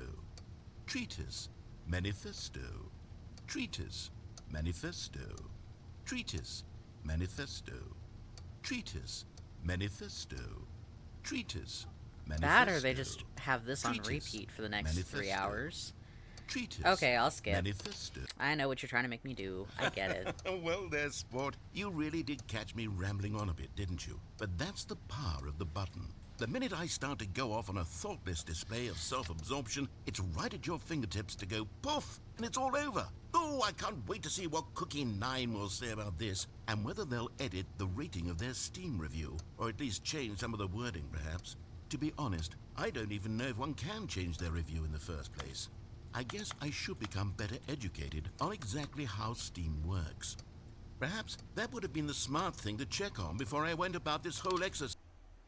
Okay, welcome back, Stanley. Now, I should say that the amount of time the button has been skipping through is becoming longer and longer. That last one was, well, I want to say maybe 30, 45 minutes? It's not unendurable by any means, but it's, well, there's really only so much I can ramble on to myself about. I know, it's shocking, isn't it? But at any rate, I do suggest that we not press the button again. I think the skip button has been aptly... Stanley, please don't push the button again. It's been 12 hours. You've just been frozen there. I don't know why the skips are getting longer, but they're really, truly getting longer, and my God, there's no way out of the room. Stanley, the door is gone. It's completely gone. I've looked at it from every angle. Oh, Stanley, You're back. I'm so You're sorry. back. Oh my goodness. That I have poor someone fucking to talk plant. to again. Stanley, I think it's been a week. Or 2 weeks. I've been sitting here all that time. Just sitting here. Not a single person to speak with. And you'd think that that's just how it's always been, right? Me talking and you saying nothing.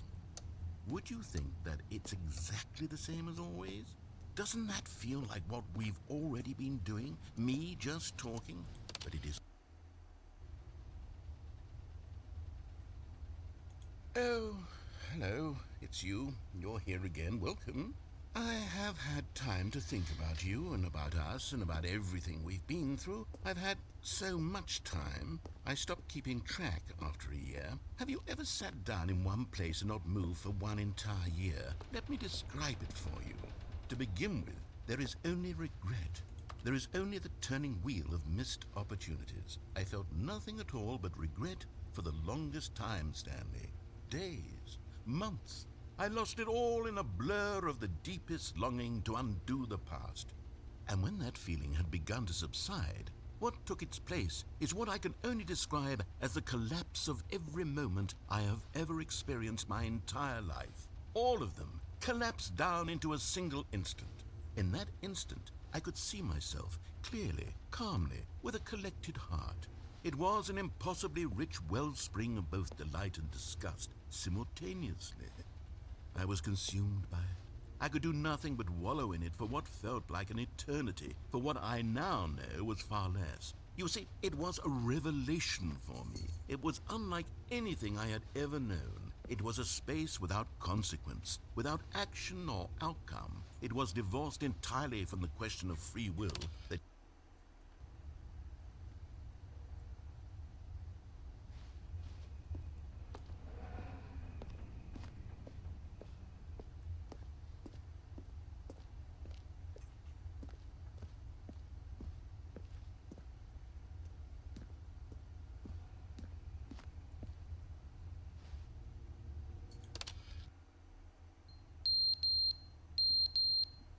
Oh, I hate it.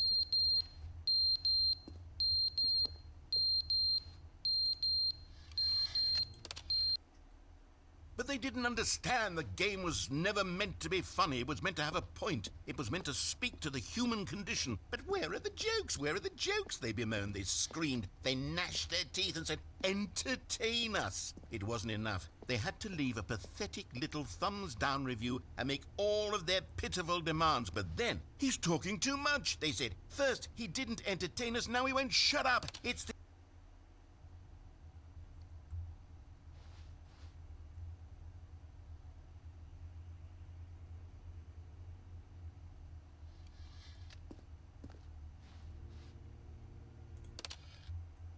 The end is never the end, is never the end, is never the end, is never the end, is never the end, is never the end, is never the end, is never the end, is never the end, is never the end, is never the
This could have very easily become a horror game.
That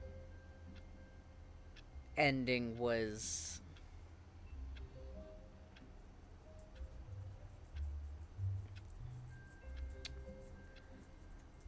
Okay. All of his co-workers were... Wait, no. This isn't the right office, is it? Is this Stanley's office?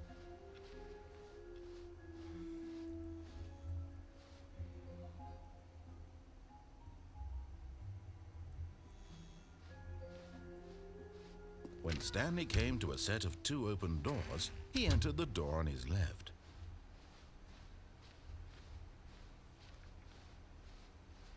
Yet there was not a single person here either. Feeling a wave of disbelief, Stanley decided to go up to his boss's office. Coming to a staircase, Stanley walked upstairs to his boss's office. Because I haven't done the ending where you turn Okay, the I mind think we all control know the stuff drill off. by now. Blah, blah, blah. Dark secrets, the keypad, Stanley pushes some buttons. Oh, hey, look, it's a new passageway. Kill surprise. Oh, okay, thank you. I appreciate that.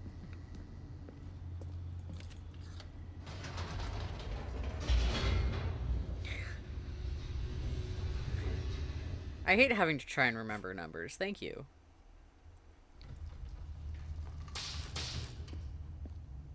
Get the biz. Stanley walked straight ahead through the large door that read Mind Control Facility. Yes, I did.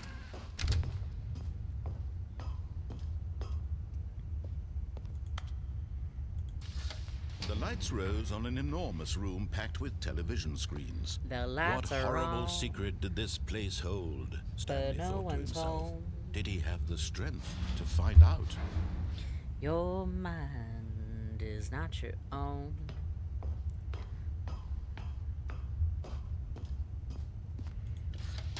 Now the monitors jumped to life, their true nature revealed. Each bore the number of an employee in the building, Stanley's co-workers. The lives of so many individuals reduced to images on a screen, and Stanley, one of them, eternally monitored in this place where freedom meant nothing. Hi, Daphne. Hi, sweetie. This mind control facility, it was too horrible to believe. It couldn't be true. Had Stanley really been under someone's control all this time? Was this the only reason he was happy with his boring job? That his emotions had been manipulated to accept it blindly? No, he refused to believe it. He couldn't accept it. His own life in someone else's control? Never. It was unthinkable. Wasn't it? Was it even possible? Had he truly spent his entire life utterly blind to the world? Daphne is absolutely baby. Daphne is baby as fuck. But here was the proof. The heart of the operation. Controls Can't watch labeled you with play this, but I can emotions. tune in. Happy, No worries at all. Or sad, or content. Walking, eating, working. All of it monitored and commanded from this very place. And as the cold reality of his past began to sink in, No, I completely Stanley understand. decided that this machinery would never again... Sorry to cut you off there, bud. I'm going... Was that it?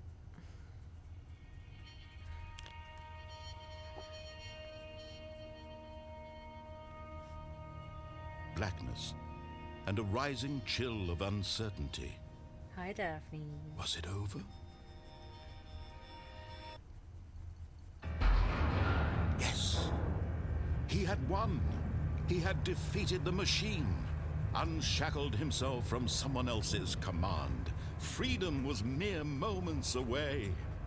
And yet, even as the immense door slowly opened, Stanley reflected on how many puzzles still lay unsolved. Where had his co-workers gone? How had he been freed from the machine's grasp? What other mysteries did this strange building hold? But as sunlight streamed into the chamber, he realized none of this mattered to him. For it was not knowledge or even power that he had been seeking, Daphne! but happiness. Daphne, those are Perhaps his claws! goal had not been to understand, but to let go. No longer would anyone tell him where to go, what to do, or how to feel. Whatever life he lives, it will be his. And that was all he needed to know. It was perhaps the only thing worth knowing. Stanley stepped through the open door. Okay, at first I thought this was just gonna be like a screen. Stanley felt the cool breeze upon his skin, the feeling I'm like, of that's really liberation, 3D. the immense possibility of the new path before him. This was exactly the way, right now, that things were meant to happen. And I see a bridge in Stanley the distance. was happy. Damn. Didn't even need to get him therapy. Wait, but what about his wife? Hey! I got my first achievement, and my second by default. Excellent. Wait a second.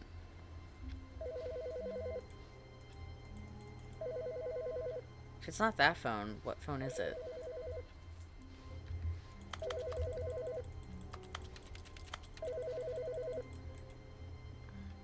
Interesting.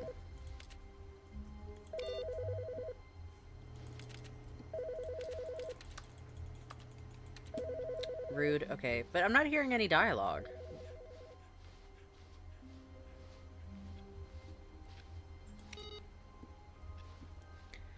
What is happening?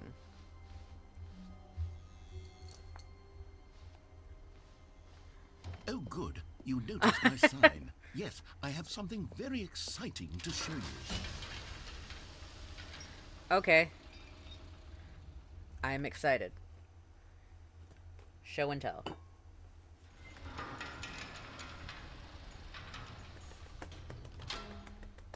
Hi, Daphne. Hi, Daphne. Hi, Daphne. I know. I'm taking a break to give you butt pats. Butt pats. Butt pats. Butt pats. Butt pats.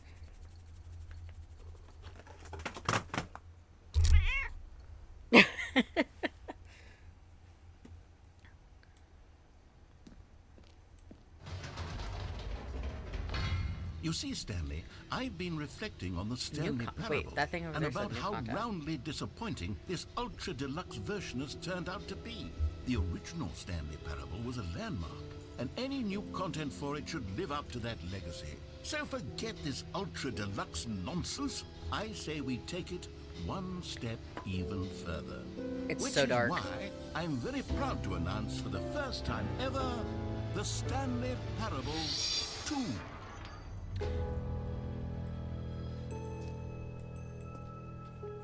Yes, you see, isn't this far superior to a measly re-release with a few minor additions? Think of all the new territory we'll cover with a fully fledged sequel. An entirely new experience, built from the ground up.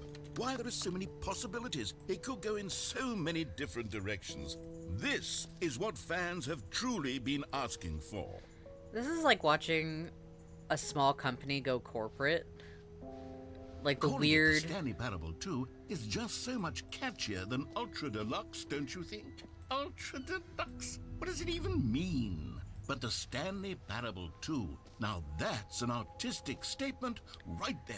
The fern! Future-oriented. The It fucking screams fern! progress It's and the innovation fern! And What the long-term fuck, the franchising fern? potential. Okay, I'm fine. It's cool. It's fine. I'm cool. Now, to be clear, I'm cool. I haven't quite I'm so nailed cool. down what exactly the Stanley Parable 2 is going to be, but let's take a look at some of the features I've been developing for it. I figure that if I can loosely organize a handful of interesting concepts, that surely the game will sort of naturally spring up around them. It'll Sir. all work itself out. Game development is much more of a fuzzy magic than anything scientific or logical, really.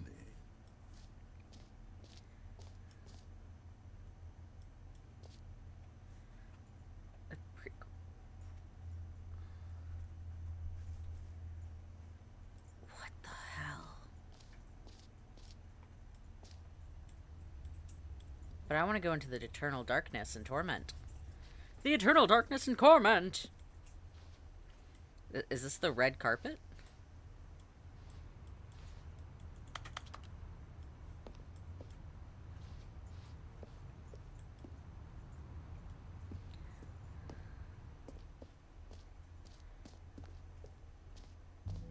Here we are. Go on, try out some of the new features.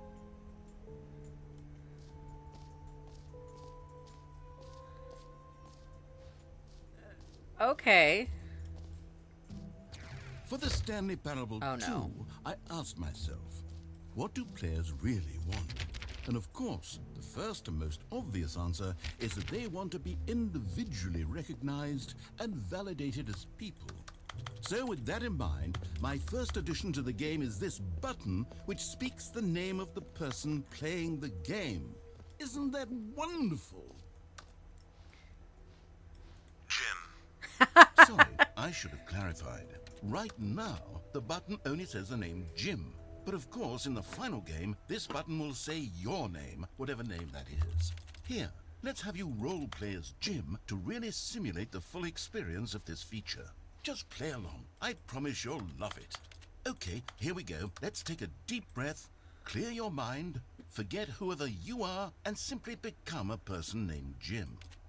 Jim. Whoa, hold on. I wasn't finished setting up the backstory. If you don't properly roleplay as Jim, then you'll never understand the impact of this button. Otherwise, it's just a stupid button that says somebody else's name. Okay, we're doing it again, and this time let me finish first. Now, allow yourself to become Jim. Imagine yourself driving to work as Jim, playing frisbee on the weekends as Jim, staying up all night for a popcorn and horror movie sleepover as Jim, developing a crippling substance addiction as Jim, rediscovering yourself through fringe religious groups as Jim, and finally, dying a slow death at an old age, surrounded by members of your cult as Jim. Do you feel it in your Jesus. soul? Are you really, truly Jim? All right, fine, whatever. It's just a meaningless button that says Jim. Are you happy now? Get out of here. I'm done with this button. Why don't you go humiliate me in front of a different feature that I work very hard on? Okay, sure.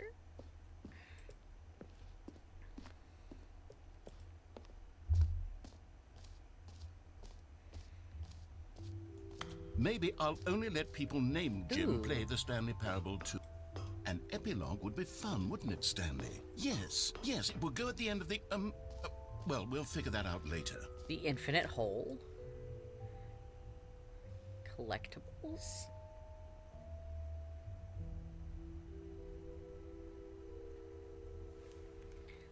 Okay. Wait, a bucket? Are you telling me that I get a bucket?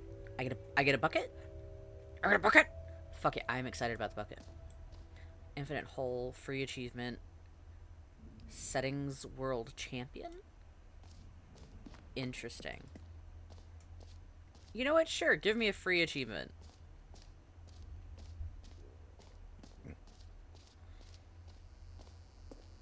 Now, here's something special. You remember that broken test achievement that got left in the game on accident? Well, I'm developing a technology to simply give you the achievement. Yes. You see, you'll come to this lever, and when you pull it, the achievement will be given to you. It's as simple as that. This looks like a death machine.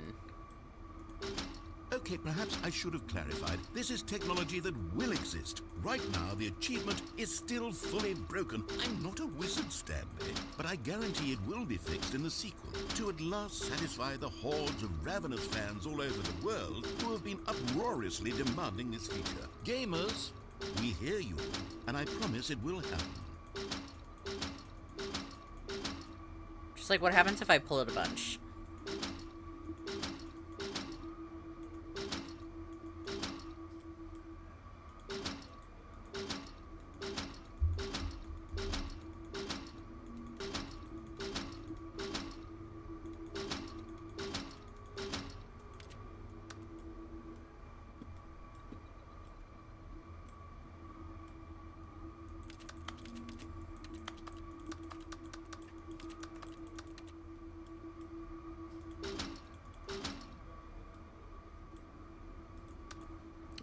Alright.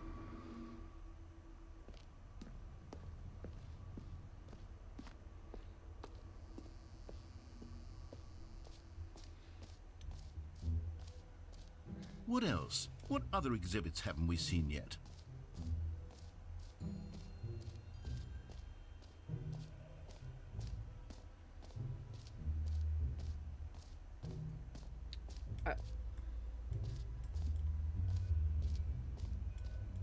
Stanley, here's an idea that I'm truly fond of. It's never been done before in a video game.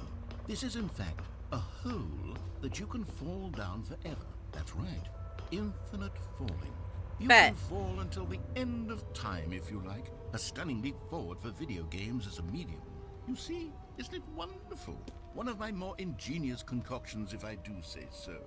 Now then, since you've gotten to see the infinite hole, you can press the teleport button to pop back up to the top, and we can continue onward. Oh no, this is fine. This is great. Now, I don't mean to be a bummer, but I do recommend you use the teleport button to go back to the top. Do it on the sooner rather than later spectrum of things. Okay, Stanley, I don't know quite how to say this tactfully, but it's possible that I slightly exaggerated the infinite nature of the hole. Is it a very, very big hole?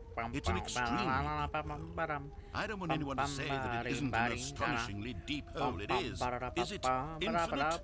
Well, that sort of depends on your definition of infinity. From one perspective, the infinite is merely philosophical in nature. It's more of a... Okay, well, good for you. You found the bottom of the hole. You found me out, Stanley. I'm a liar and a cheat, and you're so clever. Look, I think the issue here is just that you're unusually fascinated by falling. What normal person actually wants to fall infinitely? I figured the hole was as deep as anyone would actually need. Don't you put this on me. Maybe you're the problem. Look, things got a little heated there. I think we both said some things we didn't mean. Why don't we just put all this behind us and agree to just call the hole mostly infinite? If that works for you, then go ahead and press the teleport button to warp up to the top of the hole and we can move on. I'll just be up here when you're ready. No, actually, I think I'm pretty comfortable down here. I think this is great. I think this is fantastic. In fact, I think this is an excellent time.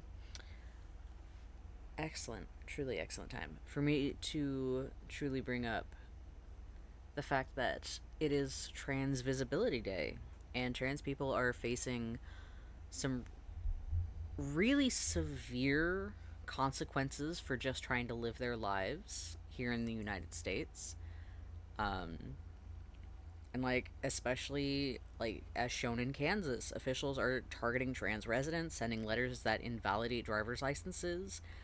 And it is really fucked up. There's a lot of new legislature that's coming through and being pushed where if your current ID doesn't match your birth certificate, then you won't be able to vote. And that is not only going to affect trans people, that is going to affect married women. That is going to affect anyone that has changed their name for any reason. And it's bullshit. There's now going to be in jail consequences for using the wrong bathroom, and those consequences get worse and more expensive the more times that a trans person uses the correct bathroom for their gender. And like this is genuinely really fucking awful and scary. And it's not something that a lot of people want to talk about. It's not something that a lot of people want to hear about. Because, yeah, it is very stressful to constantly be thinking about stuff like this. But you can take steps to change that. If you're not already, I highly recommend finding and following trans creators that share information, that share resources. Mercury Stardust. I know that she does a lot of like home improvement stuff, but she also takes steps to help the trans community, and she's fantastic. I love her so much. And like there's plenty of other available, creators that are out there. I think Mercury Stardust is currently doing a live. They're doing a streamathon, I think, as well, which is really great. But yeah, trans people are part of society too, and I think that, we should be treated like humans. For fuck's sake, all we want to do is piss in the toilet and drink some coffee. Like that, we just want to exist. We want to do the same shit everybody else does. Okay, now I'll press G. Great. Now, I'm very excited to show you even more of my ideas for the sequel. Are you? Because I think Oh, whole. for heaven... You see, I was right. The problem is you. The problem is that you like holes too much. Not normal. A normal person. Have you would said, considered "Yep, maybe that's I'm an just a infinite little hole shit?" Right there goes on forever till the end of time. Don't need to see it all, but not you. Oh, no, no, no, no. You have a weird sort of... Oh.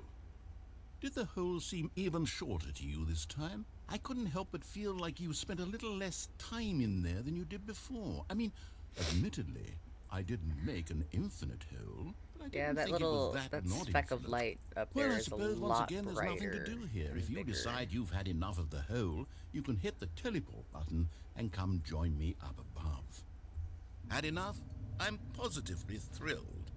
I really do have so much more to show you and to talk about, and I've had enough of the hole for a lifetime. Have you? Because I haven't.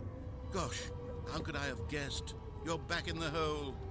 If this starts to become a thing where... Go drink some water, Wow. or I'll fucking end you. Okay. Yes. I'm starting Okay, to become okay. extremely certain And that they'll the hole stretch. is not only not infinite, but that it's growing steadily less and less infinite. Let me give a little stretch. I'm starting to hit the point where it's no longer feasible to call the hole infinitely deep, even by the lax overall standards for accountability and marketing. What's going on here? Stanley, I have no explanation for the uncertain nature of the hole's length. Here, let's try something. Let's pop back up to the top, and we'll see if it gets any shorter. I feel like it is really deep. It's like an unnervingly deep well right Well, now. there it is. Oh shit. The shame of my lie has come to... How is this still appealing to you? I know you're obsessed with holes, but at this depth, I just can't see this scratching the itch. Oh, who am I to judge? Hey, You look, just do I whatever it yearn is you're here to for the do and hit 70s teleport conversation button pits when you're ready to of move ye on. old living room. Oh Is no. the teleport button not working? Oh no. You sure? Well, I mean, I really don't have an explanation. It was working just a moment ago. Try it again. Still nothing? Well, I suppose there is one thing I can do to fix this. I'm out. Goodbye, Stanley. You couldn't bear to be away from the hole, and now you'll get more time with it than you could ever have asked for. It's a win for everyone. You get to be with the hole, I get to do literally anything else. Take care, Stanley. I hope you and the hole have a wonderful rest of eternity together.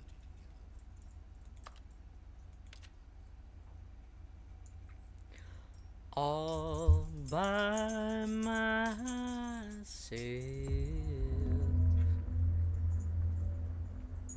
Oh?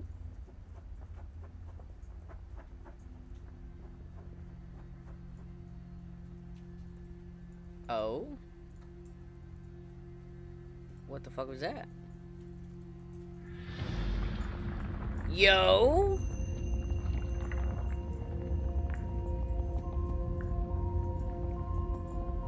Oh, hell yeah.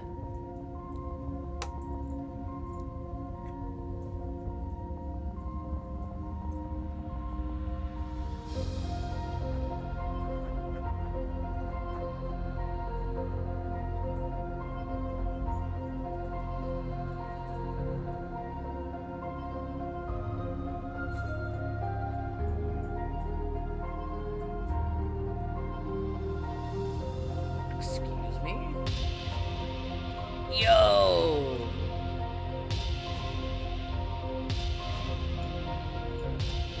I get to see up Stanley's nose. Stanley, you look basic as fuck, I'm sorry. You look like every straight white man on Tinder right now.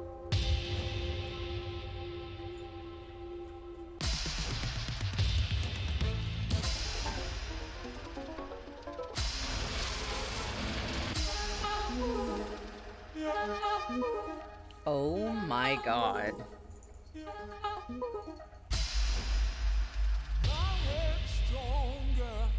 You're no longer using up the space of mine.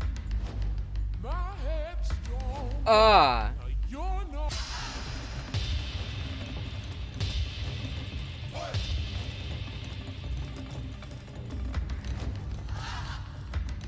Oh, puppies! Yo.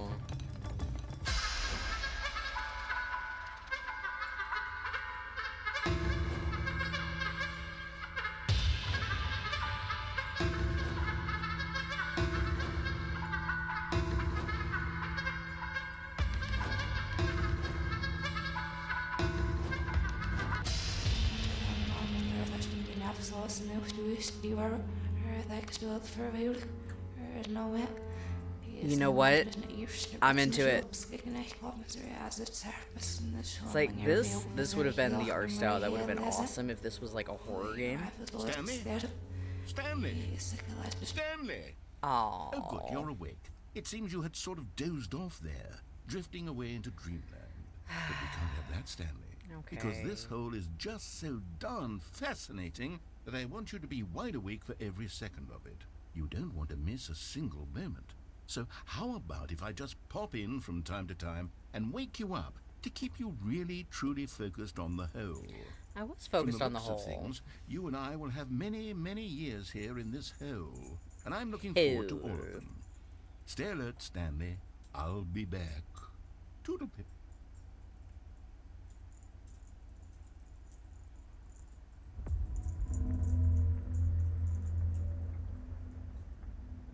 Round 2! Aw.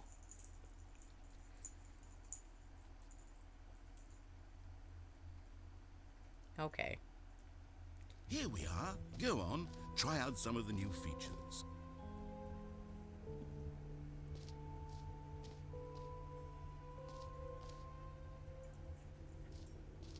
A bucket? A common complaint of the Stanley Parable was that it was confusing and paradoxical, that it engendered a chaotic sense of reckless despair in those who played it. Well, I'm happy to say that after much consideration, I've engineered a clever solution to this fundamental problem with the game. It's the Stanley Parable Reassurance Bucket. You see, Stanley, anytime you're holding the bucket, a sense of calm and ease will fill your mind and your heart. It's true. As long as you hold on to the bucket, the many disorienting contradictions of the Stanley Parable will feel perfectly normal and perhaps even comforting. You may even come to long for the gentle embrace of jarring cognitive dissonance while the bucket is in your arms. And to be Give me the honest, bucket. it's a much Give me more the bucket. convenient solution for me Give me the bucket. than actually redesigning the game to be less uncomfortable. Give me the bucket. Can you imagine what a pain in the ass Give me that the bucket. would be? Yes. I want the bucket. The bucket is Can I have the a bucket? perfect solution. That's not culty looking. Give it a Give me the bucket. try. Yes! Can you Yes! feel it? I The got the glow bucket. of comfort, even in the face of crushing despair, must already be sweeping through your body. And in fact, can I say that I do believe the bucket lends you an air of charisma as well? I think that just holding it has made you the slightest bit more attractive as a person. Wait, you got some mozzarella The sticks? benefits of the bucket seem to go on and on, don't they? All this and more await you in the Ooh, look at the Stanley lighting Parable on that 2. bucket, though. Oh, that is delicious. Some mozzarella sticks would be way better, but... Ooh, nice. Okay. Onwards.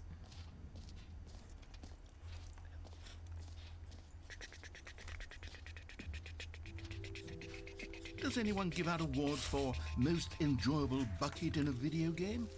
That really should be an award if it isn't already. Jumps. Ooh, yes.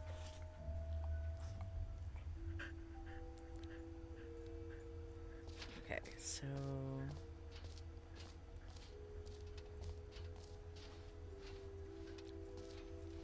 You are here.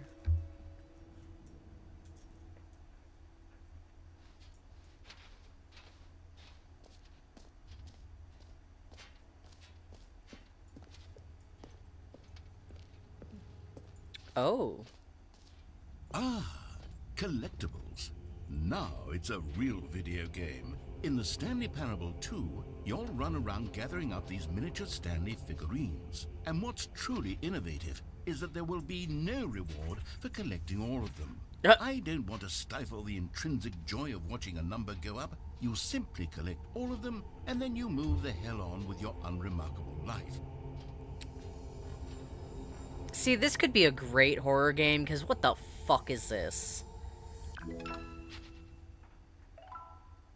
Gee, thanks.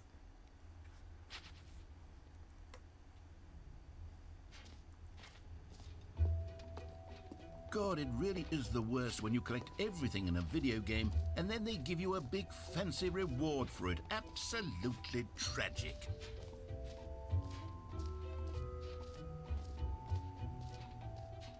You know what, Stanley? I actually think the jump circle was a pretty good idea. I'd like to hang on to that for the sequel.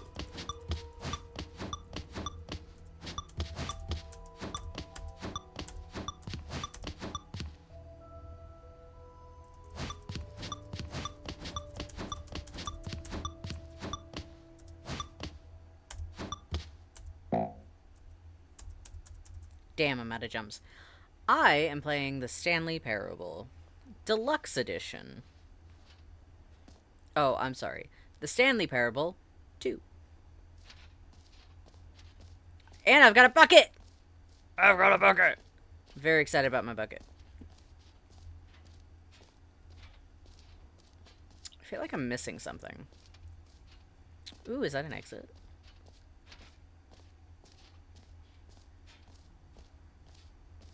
Oh, do I not get... I don't get to go through the exit. Okay. So I already went through here.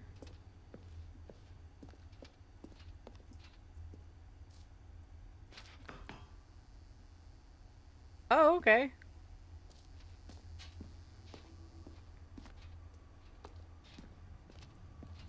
Can I try flipping the switch again? Okay, that's still no.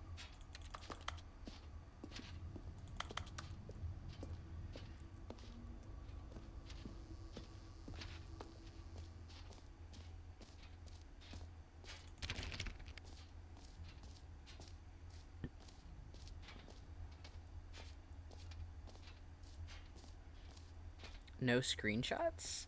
Okay, I'll be honest, I haven't yet decided on this one.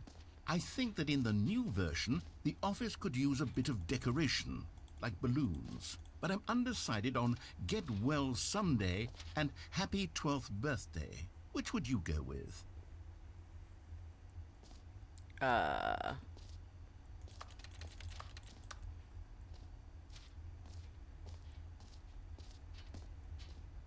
Hold on, man. Am I trapped in here? Oh.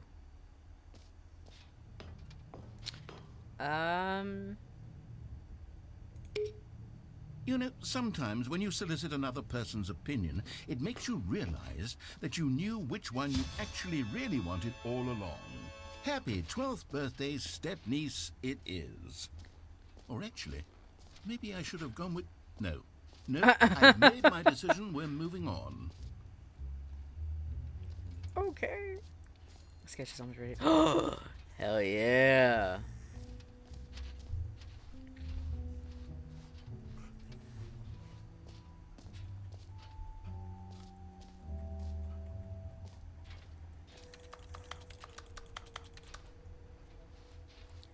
What's up here?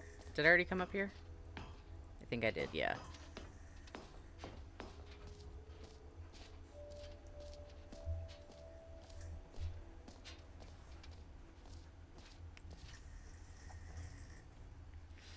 Ooh, okay, here we go.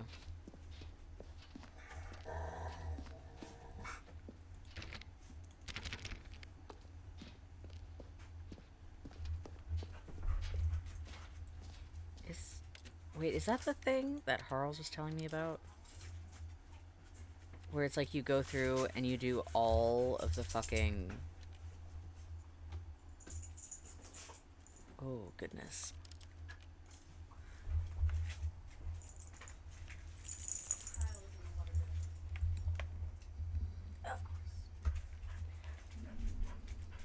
Alright, I'm gonna take a break, and then we'll come back.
Okay, and we're back. Let me...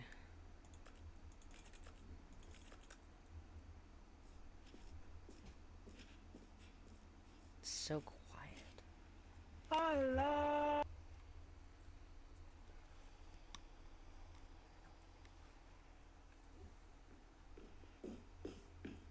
Why are my headphones disconnected?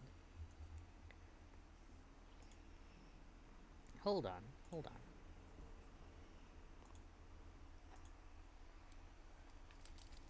There we go. There we go. Oh. It's trippy. I'll tell you that.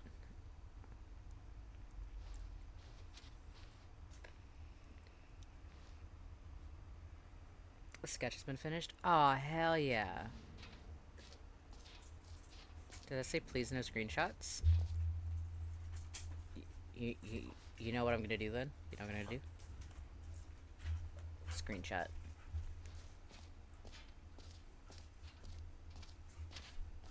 I do feel as though I'm a little lost. Because I feel like there's stuff I haven't gotten to yet.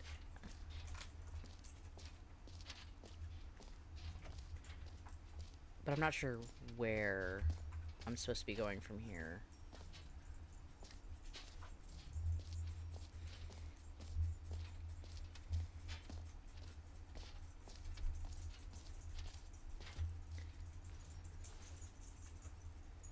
We're here.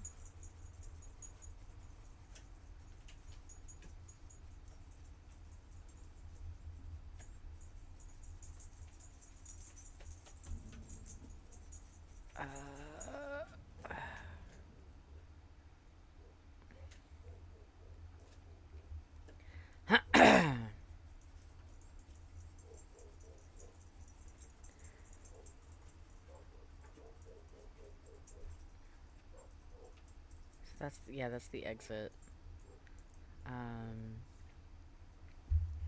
C is merge. There's N again? N is the jump circle. Are we sure that's where I am? Because it says N is right there. A9 is collectibles. Okay, no, so that's correct. Okay, so that's A9. That's the exit. So then, what is...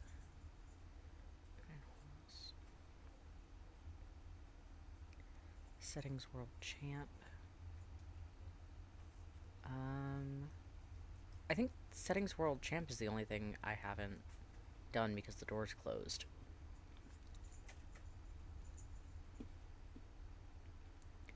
And then the exit is impossible to get to because it's closed.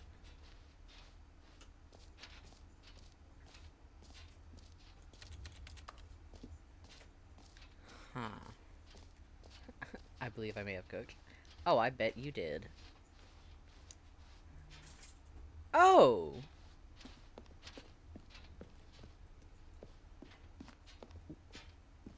All right. Have you seen everything you wanted to? Ready to move on now? Someone forgot their bag.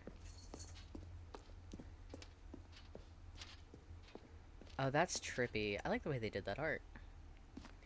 But yeah, no, I'm very excited for your sketch. That's gonna look cool as shit. So, Stanley, what do you think? Do you like all of the new features? Yes, I know it's not exactly clear yet how exactly these features will come together as one single coherent video game, but I can feel it in my soul. It's going to work.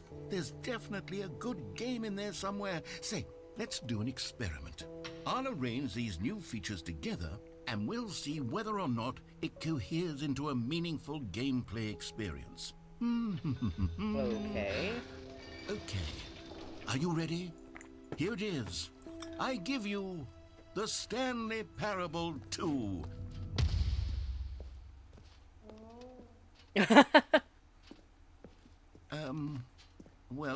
I mean, there's potential here, right? It's sort of... Okay, never mind. Hold on. Let me do a different arrangement. It's got the... Oh. Okay, yes, this is much better. I feel good about this. Here we go. Version 2. Who am I kidding, Stanley? This isn't a coherent video game at all. It's a lot of gags. And I do very much enjoy creating gags, but they don't add up to anything. I wanted more than anything to create a sequel that would capture all the magic of the first game. I wanted fans to love it. No matter how good these gags are, they won't stand on their own. They would need the structure and the gameplay of the original. Wait, maybe that's it. I can take the original Stanley Parable and simply, well, insert a few of my new features into it. Tastefully, of course. With respect. With care for the vision and integrity of the original game. Would it possibly work? I suppose it could. But it would need a really, really tremendous title screen. A title screen that says with bold and uncompromising conviction, "This is the Stanley Parable 2. Let me see if I can whip something up. All right, perfect. Go ahead. Take a look. Oh no. Look, I know I was making jokes about this very easily turning into a horror game, but that's a lot of red.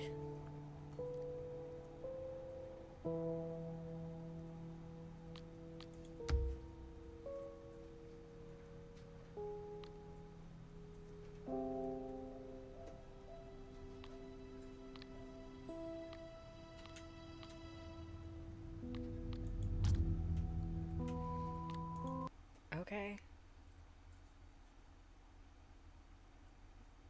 Maybe This is the story of a man named Stanley.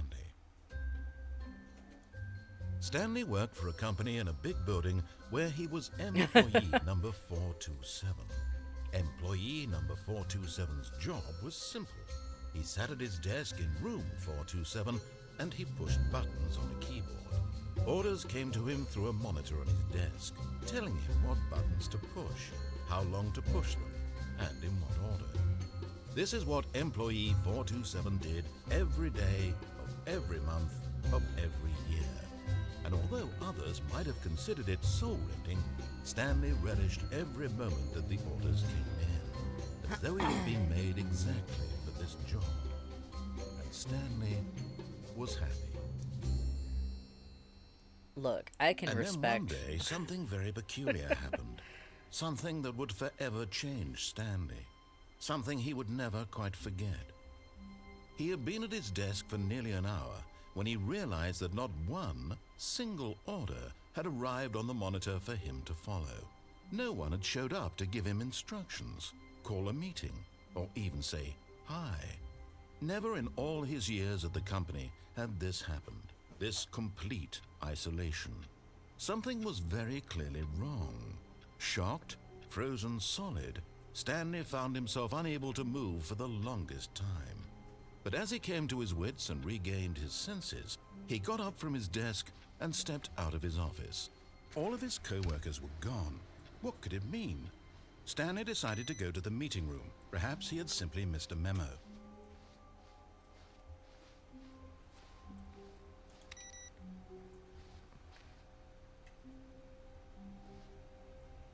Interesting. But no, I can respect finding a very particular job for a particular flavor of autism. And if that's just Stanley felt the bucket calling to him, begging The him bucket? to pick it up. the bucket, Why was he where's not the bucket? doing it? Where's the bucket? Where's the bucket? You mentioned bucket. Where's the bucket? Ooh, computer. You said the bucket was calling to me, but where's the bucket? I want the bucket. I want the bucket. Where's the... I mean, clearly it's not fucking here. Where?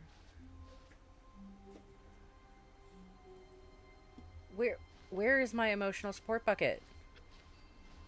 Okay, hold on. Hold on.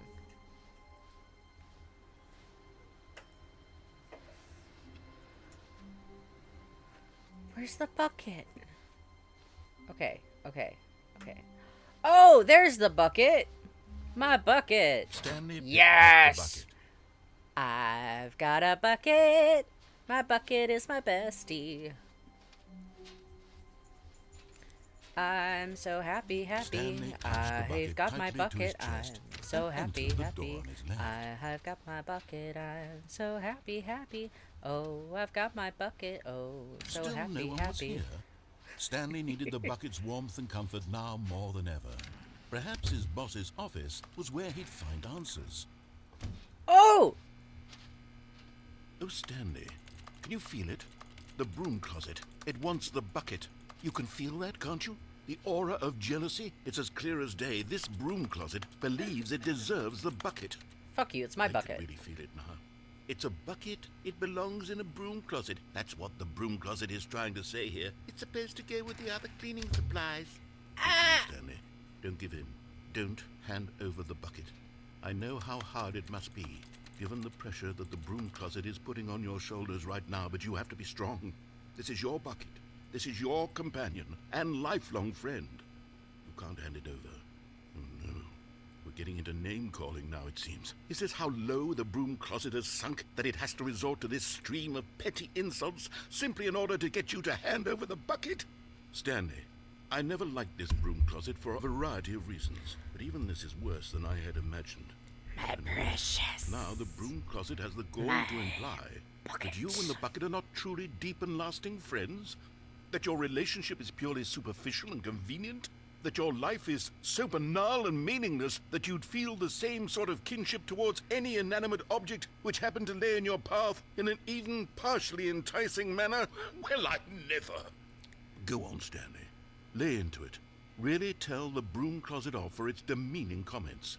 Expand on the wide variety of experiences you and the bucket have shared together. Go through each of them point by point.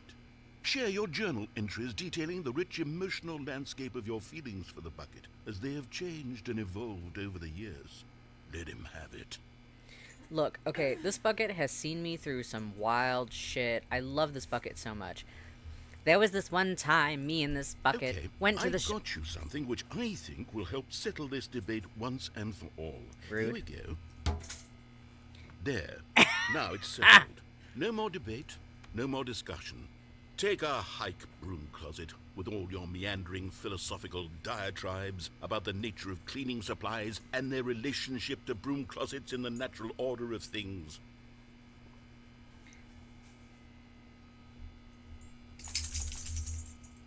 All right, I've got a second sticker back here, and I'm going to slap it on as well because I think it's appropriate. You see? I feel that it works because the sticker is also a bucket. That way, if you're ever unsure whether the thing you're holding is a bucket or not, you can look down at this sticker and say to yourself, ah, it's a bucket.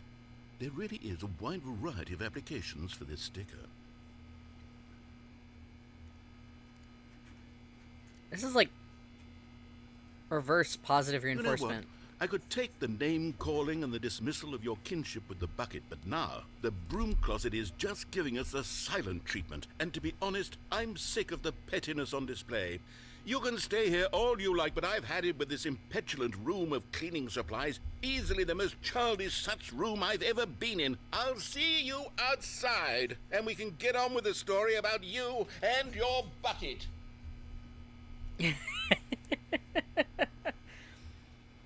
I have actually gone to the right several times. I don't know. I mean, I kept getting treats for sitting in here, so I might sit in here for a little bit longer. See if anything else happens.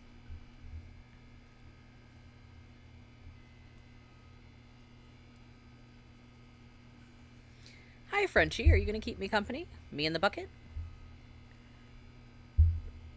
To the jealous silence of the broom closet. This broom closet is anything but fucking silent. I can hear all of that fucking HVAC. I can hear everything. It is awful. Like, this is not the jealous silence of the broom closet. This is the angry, unspoken body language assault of a room that is so pissed that I've got the bucket. It's my bucket. It's my precious buckets. Precious.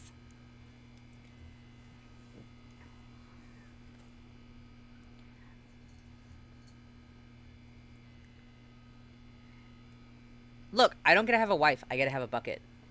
I love the bucket. The gay's back in the closet. No, on Trans Visibility Day, I can't. No, I have to get out. I have to be out of the closet. No. No. Coming to a staircase, No. Stanley and the bucket walked upstairs to the boss's office. Oh, wait, but I'm also a brat, so I have to go down. Can I open this door? No.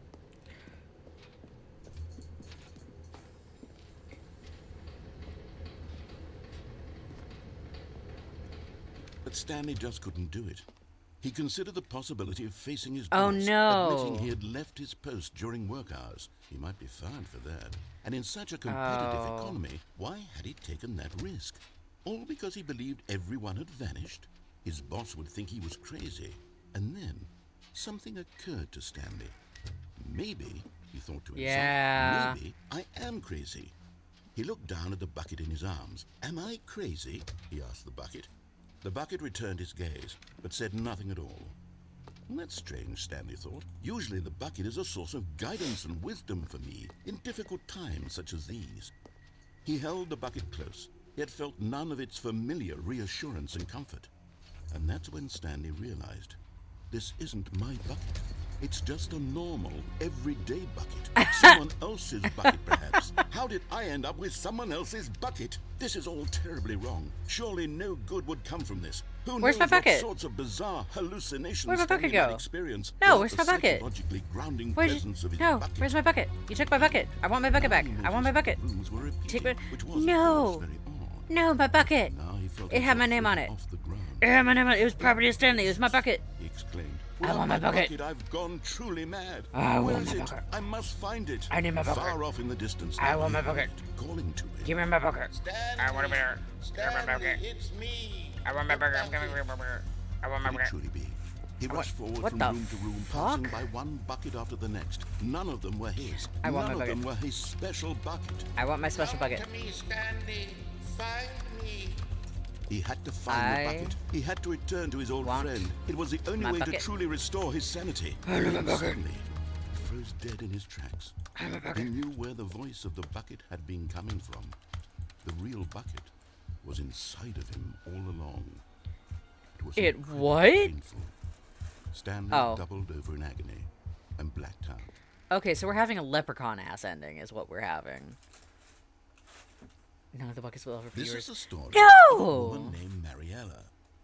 How could you do this to me, babe? I thought you loved me. Mariella woke up on a day like any other. Is there gonna be a bucket? She rose, got dressed, picked Picked up her her bucket of comfort and security. and walked to her place of work.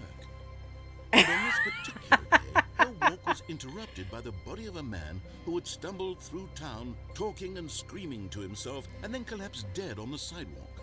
Right away, she knew what the problem was. He didn't have his This bucket. man had no bucket. Of course he'd gone mad, ranting and raving about a narrator describing all of his actions and how everything is predetermined and free will is an illusion and it's all just a video game. It could all have been prevented if only he'd taken his bucket with him. Perhaps he I didn't did. realize he'd forgotten his bucket at home in the I first did place. bring my bucket. How cruel the world can be. You Mariella took thought. my bucket And she from hugged me. her own bucket even tighter. But of course, she had no time for this. There were a myriad of confusing problems she would soon have to confront at work, for which her bucket would provide absolute guidance and total clarity on everything. Heck yes, she thought to herself, my life kicks ass. And she My backflipped all the bucket. way to work. What the fuck is she, an acrobat? Jesus. Your bucket bandit. Gee, thanks. First my wife, now my bucket? Ugh. Have you ever played What Remains of Edith? No, but I have seen multiple playthroughs and a story breakdown. So I know a lot about What Remains of Edith Finch. You know what else I know? You know what else I know? I miss my bucket. Oh, okay. I'll just... The meeting room. Yes, that's where everyone would be. Stanley just needed to get to the meeting room, and from then on, he would never be alone ever again. Guess I'll just make sure everyone's computers are turned off.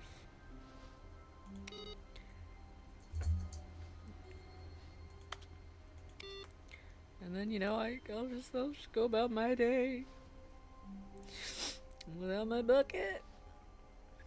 So sad. Bucket! Oh my god, my bucket, my bucket, my bucket, my bucket, my bucket, my bucket. I got my bucket, I got my bucket, I got my bucket, I got my bucket, I got my bucket, I got my bucket. Oh, I got my bucket. Ooh, I got my bucket. Ooh, I'm so excited. I got my bucket. I got my bucket. I got my bucket.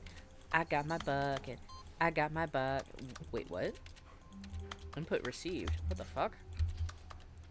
Anyway, I got my bucket. Ooh, I got my bucket. Ooh, I got my bucket. Ooh, I got my bucket. My bucket. My bucket.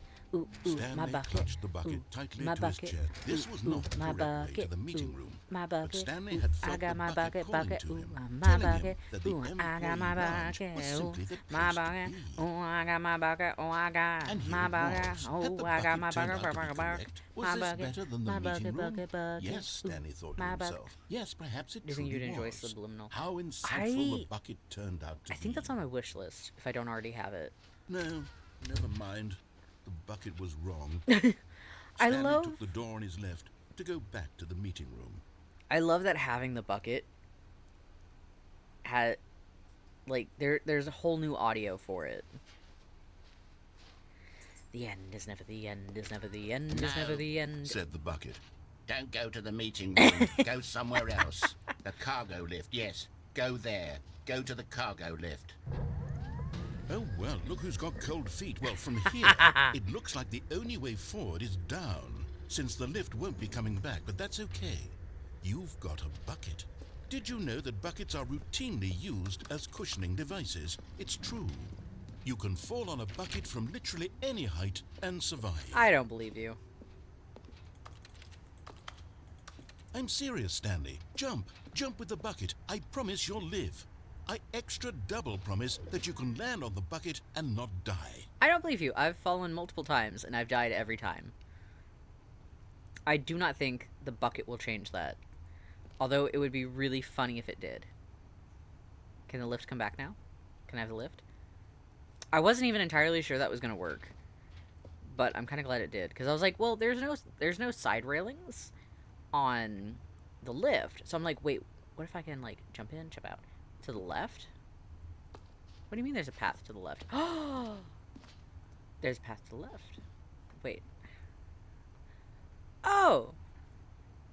How delightful! Oh. Oh? What the fuck is that? Oh, it's fucking... interesting. Sorry, Willow. Get down. Good girl. Hello, welcome First Time Chatter.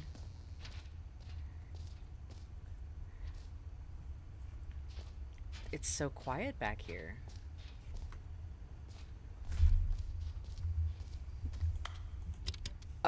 The fuck? Okay, this is day number 295. Take number... Okay. I don't even know. I've lost track. Don't we Nothing all? feels real anymore. The longer I study this bucket, the less sense anything makes. The sheer euphoria I feel every time I pick it up. No matter how many times I've done it, it's always the same feeling. And the emptiness in my chest when I set it down. It doesn't make sense. There's no explanation for it. What the fuck? Still haven't figured out why I see the world so differently when this bucket is in my arms. Why everything feels so... What do I do with this treasure? I can Hold tight. I Never can let it go. monetize it. Yes. It's unthinkable the amounts of money people will pay for even just an hour with the bucket. This is my golden ticket. But I have to be careful, because as soon as this gets out, there's going to be a target on my back. I'm so excited about Even now, I don't know who I'll be trying to get. What's that? Who's there?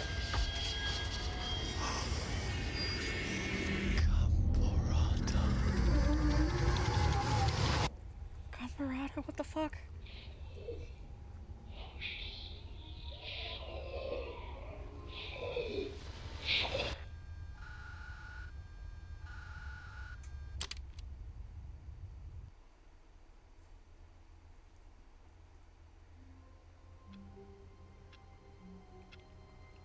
So I will fully admit I was checking my messages while that was going. I was kind of like, I was kind of half and half.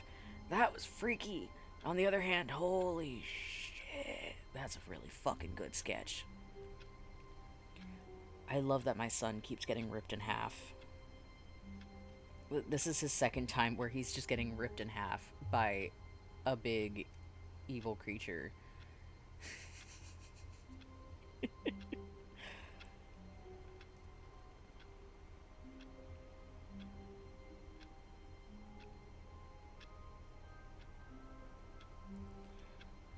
I love that for him. It's okay, that's what he was made for. Greetings from my pillow nest, having yet another anxiety attack for no physical reason. Oh, I love those! This is great! All of his co-workers were gone. Okay, that's cool, What could that's it cool, mean? that's cool. I don't care. Stanley Where's my decided bucket? to go to the Where's my meeting fucking room. bucket? Give me my Perhaps bucket. the Give me my bucket. confusion and the chaos Fuck all seemed yeah. to melt away Fucking as love my Stanley bucket. embraced the bucket. Ooh, I got my bucket. Stanley Ooh, clutched ooh, the my bucket Here, tightly to his chest and entered the door on his left. You know what? I didn't go This was the not other the correct way. way to the meeting room, but Stanley had felt the bucket calling to I didn't him, take, like, the full telling little him trip that there. the employee I took a side lounge trip. was simply the place to be. And here it was. Had Yes, the very bucket sexy turned out room. to be I get it. correct, I love was blue too. no- Alright, never here we go. mind. The bucket was wrong. It's the fuck it bucket.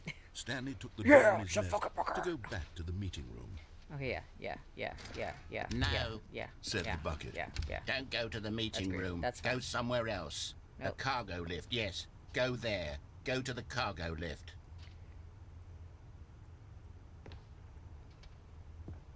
Get some practice on the shit that killed me, like, last night in Repo.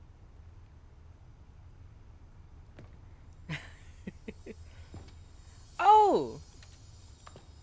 You found one of them. One of the miniature Stanley figurines. Fuck Remember, yeah. no reward for collecting all of these, only the intrinsic pleasure of a job well done. A job You can't well buy done. That sort of happiness, Stanley. God knows I've tried. So, I implore you to savor each and every moment you Stanley come looks across so one of goddamn these beautiful depressed. figurines.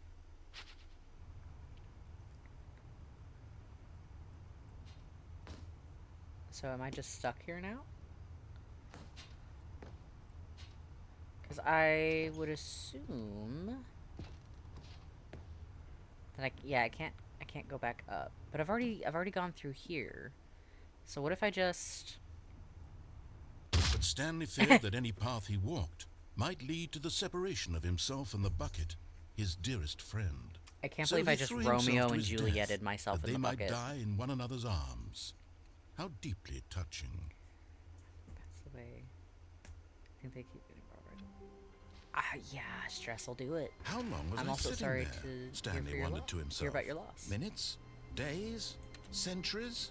Did something crucial happen while my senses were turned? He made a note to be more careful with time from now on. Warmth spread through Stanley's arms. With the bucket in his arms again, he was home.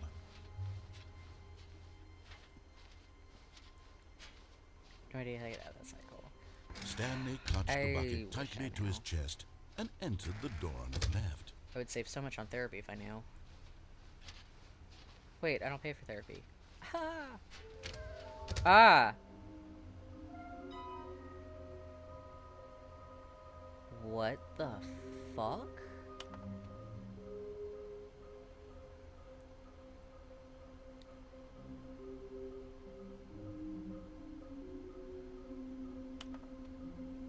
Anyway, I wasn't saying like, oh, haha, I don't pay for the. I wasn't doing that as like a dig or anything. It was more like I am procrastinating getting on therapy, and I really should be in therapy for a variety of reasons. Red room? Okay, that's weird. I'm moving on.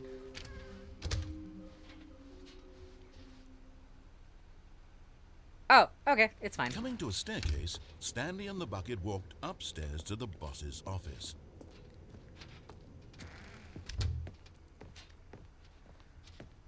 Stepping into his manager's office, Stanley was once again stunned to discover not an indication of any human life. Crushed by the weight of this revelation, but Stanley guessed the correct code by sheer luck. Sheer Was luck. it the bucket knew all along? Was the bucket guiding him? Yes, this Wait a is second. certainly the most logical explanation. Wait a second. Wait a second. Is this the same? This feels different. Hello. Another miniature Stanley figurine. This, you know, Oh, no. there really must be a snappier name for You these don't smell things. anything, What about Britonia. mini Stans? I don't know what you're talking about. Stanley figs. I don't know what you mean. What about Nope, there's nothing. Stanlerines? Quick, Yes, someone I think spray I air like freshener. that. Another Stanlerine under your belt. About 3 weeks. I'm still learning how to deal with them. Ooh, I'm so sorry.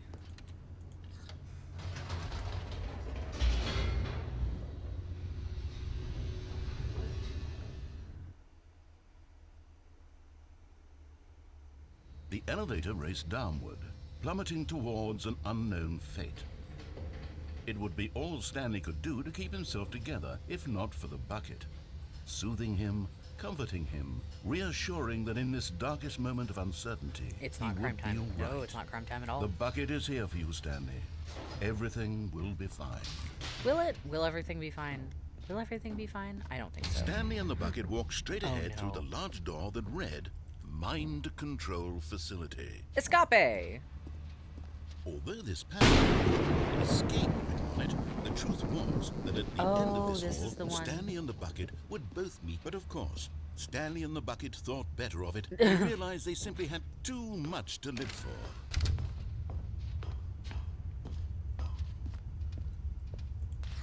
The lights rose on an enormous room packed with television screens.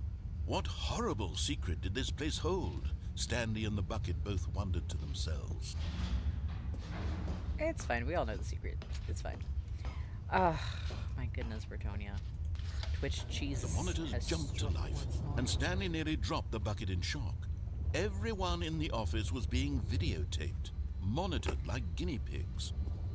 The bucket had never seen anything like this, and it very nearly burst into tears as Stanley cradled it gently, reassuring it that everything would be fine. Goodness gracious. Was the bucket under the mind control facility's influence as well?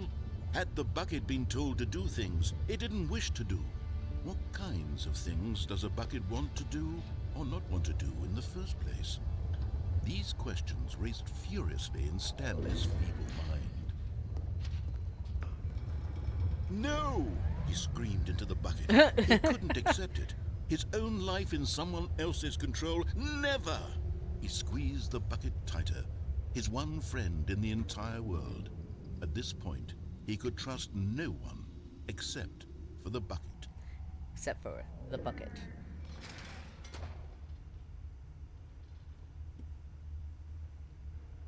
But here was the proof. The heart of the operation. Controls labeled with emotions. Happy, or sad, or content. Walking, eating, working, all of it monitored and commanded from this very place. And as the cold reality of his past began to sink in, Stanley decided that this machinery would never again exert its terrible power over another human life. For he and the bucket would dismantle the controls for good. Two best friends, Stanley and the Bucket, up against the world. They high-fived in a really cool way, and the Bucket made a sassy comment about taking down the system. It's 1, 2.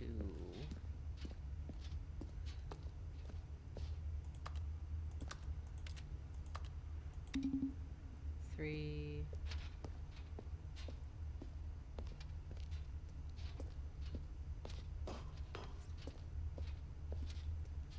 Where's 4?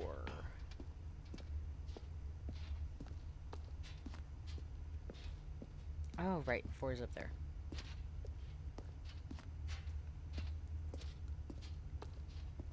What? I can't go up there? That's rude.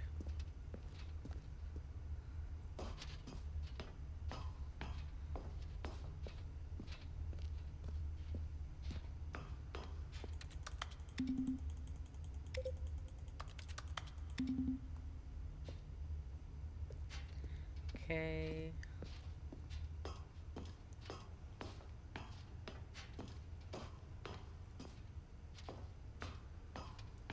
When at last they came to... Yeah, sorry to cut you off there, buddy. Stanley and the Bucket waited in blackness. Was it over? Actually, I'm white. Yes, they had done it. Stanley and the Bucket had defeated their greatest and darkest enemy, freed themselves from the tyrannical grip of the evil mind control machine. Freedom was now mere moments away. Excitedly, the two of them began to discuss the kind of life they wanted to live once they stepped through this massive door. The Bucket wanted to learn to roller skate. Stanley wanted to sneeze in every country on Earth. Both of them wanted to begin watching a movie, any movie, but then stop it halfway through and begin watching it in reverse from the end. True, it was a simple life they envisioned, but it was one they'd lived together, with one another to lean on, to trust, to support, and... Oh. What? Wait. What was happening? Oh, no. Why had the door stopped? Was Stanley and the Bucket not about to be freed? An unbearable silence filled the room, lingering in uncertainty, until finally the truth hit Stanley square in the face. This building did not want the Bucket to leave.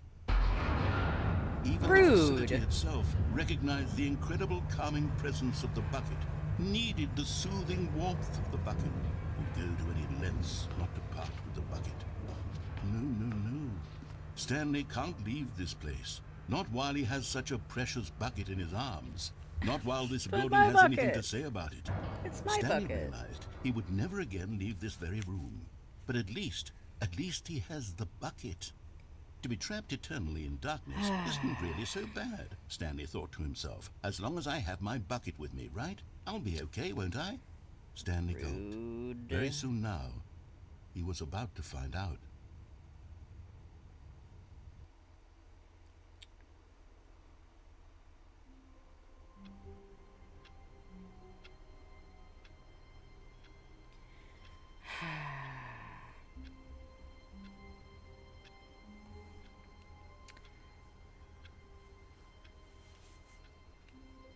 But the Bucket...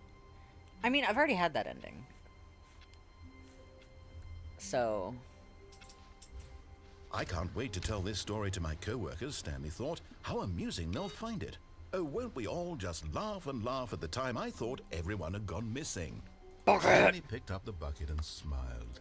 He'd never be alone again, not truly alone, not with the Bucket around.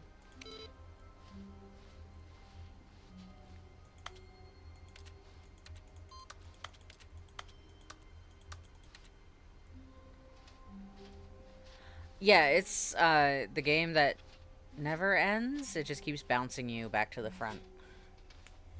And you get a variety of endings. Stanley clutched the Bucket tightly to his Okay, chest I- and entered the door on his left. There's the loop, the lift, the actual... I'm trying to think, what other... And... trying to think what other fucking endings there are. And like, where have I not gone yet?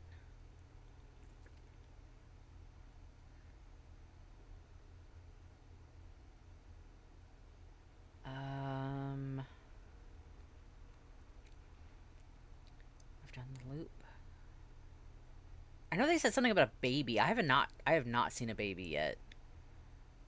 How the fuck do you get the baby ending?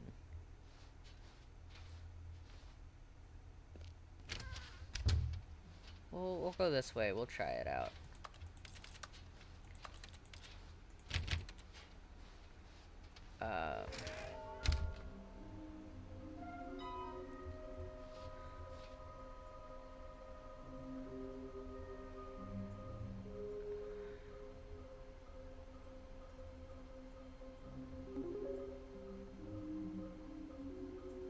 What the fuck?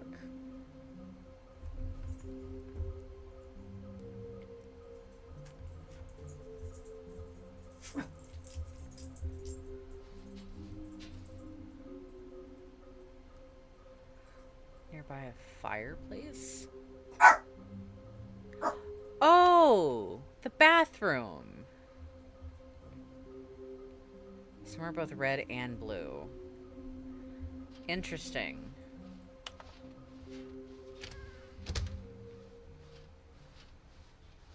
Coming to a staircase, Stanley and the bucket walked upstairs to the boss's office.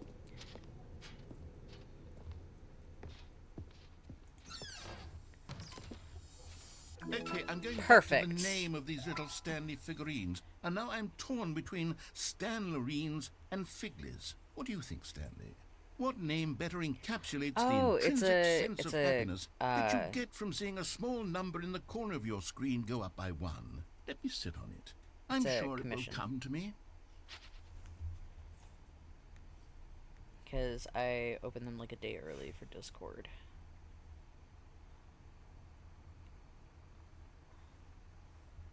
Okay, hold on.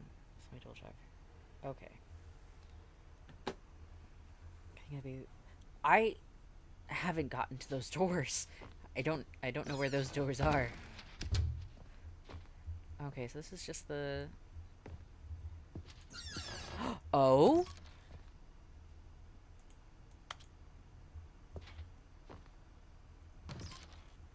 Excuse me?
Is it?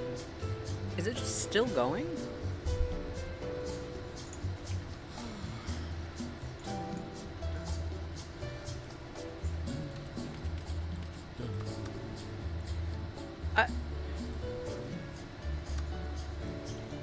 Okay, guess I'll go down. I like your bucket. Thanks. I also like my bucket.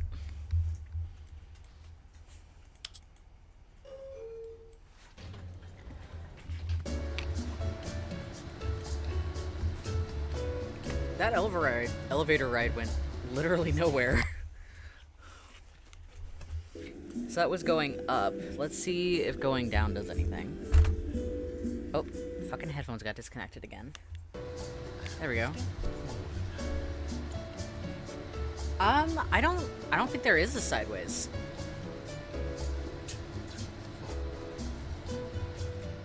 I think this might actually just be a pointless elevator. But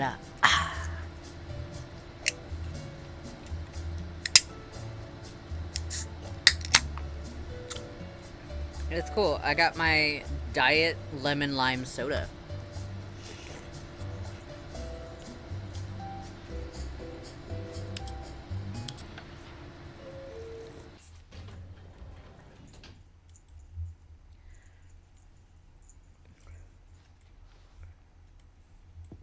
But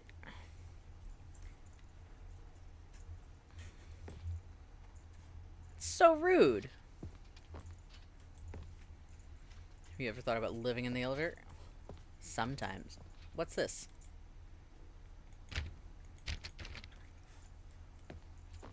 Oh, right, that's the door I came from.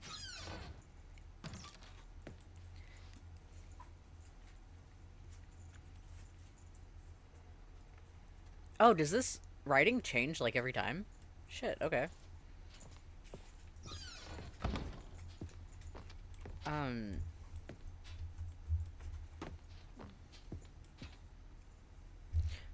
I'm sorry, what?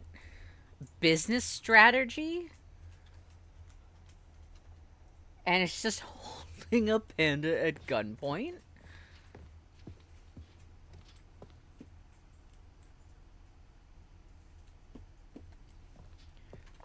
Stepping into his manager's office, Stanley was once again stunned to discover not an indication of any human life. Crushed by the weight of this revelation, Stanley may have broken down into an emotional dumpster fire if not for the soothing presence of the bucket.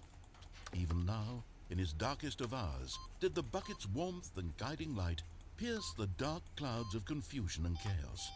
It would be with him always. The bucket would. And he knew it. The two of them were inseparable. At this point, Stanley guessed the correct code by sheer luck. Was it that the bucket knew all along? Was the bucket guiding him? Yes, this is certainly the most logical explanation. Just me and my bucket against the world. Hey, yeah, I've got my bucket. Hey. Oh!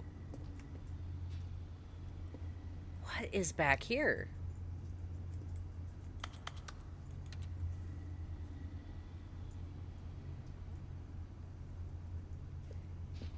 Is it just nothing? Is it nothing back here?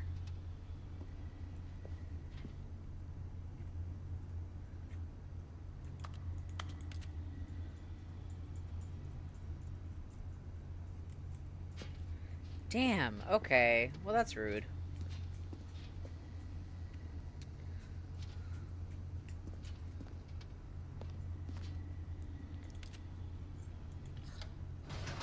Alright. Motion sport spaghetti. Hell yeah! Spaghetti! Wait. I can go back up? Wait, Stanley said to the bucket. Can we go back up? When I was pressing those keypad buttons, there was something very intriguing about the number 3. What? I want to go back so I can try pressing the number 3 again. What? The bucket said nothing. What?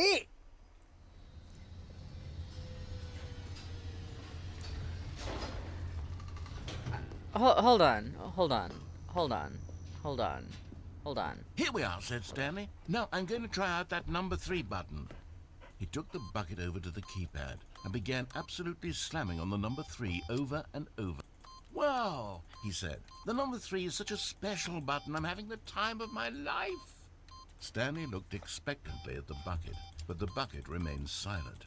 This was a shock to Stanley, who had always felt such a connection with the bucket. How was this not as exciting to the bucket as it was to him?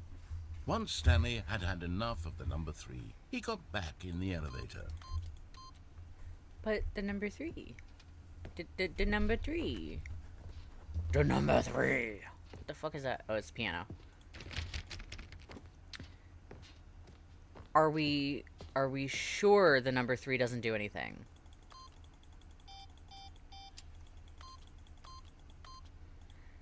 Look, don't worry. The bucket and I are not getting a divorce. You'll still have daddy in your bucket. It's okay. It's okay. It's all gonna be okay.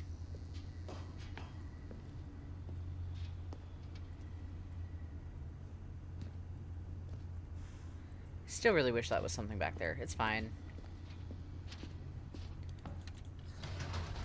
Perhaps the bucket had missed something. Perhaps it had not seen how much joy Stanley got from slamming the number 3 repeatedly. No, I A get hint of regret nagged in the back of Stanley's I mind. get full custody. Should he demonstrate the number 3 for the bucket again? Yes. No, said Stanley to the bucket. You can't go on yet. Not till you understand how much the number 3 means to me. You and I have been through so much together, and I just want you to see what I see. Feel the happiness I feel. He smiled at the bucket, and the bucket said nothing.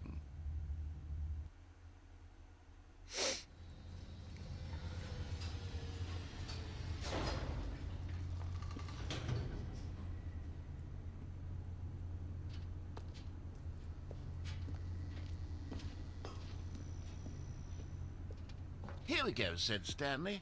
This time I'll really show you. He ran to the number 3 and began to wail on it like a musician on a beloved instrument, weaving a concerto of truth and passion. He wielded the number 3 like a fine artist would wield a paintbrush.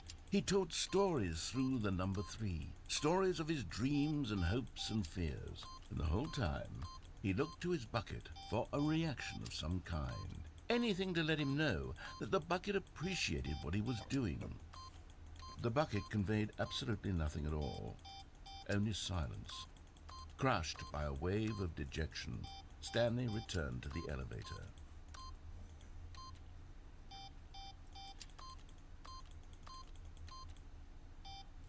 Fine.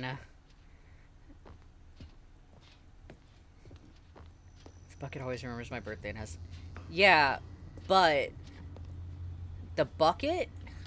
Stanley and the bucket were so close. They'd always been there for one another. Why suddenly could the bucket not connect with this passion of Stanley's?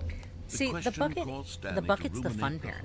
The bucket is the parental unit. He knew that there must be a that, way like, to get through to the bucket, they do some to fun shit, communicate fully but they with don't his take dear care of friend. you. Surely there was a They don't care solution, for you. mustn't My there God, be? they do not put food on this table. They do not put clothes on your back. That bucket only does the fun stuff, which is not parenting. Parenting is the whole shebang. You have to do the uncomfortable stuff too. But no, it's just me. It's just me doing the uncomfortable stuff. It's just me putting in the hours and the time to take care of this family. And all the bucket does, bucket just sits there. Bucket takes you guys out to the zoo. Bucket buys a Nintendo. Oh, awesome bucket. Favorite bucket. And what do I get? I don't even get a macaroni Father's Day card. So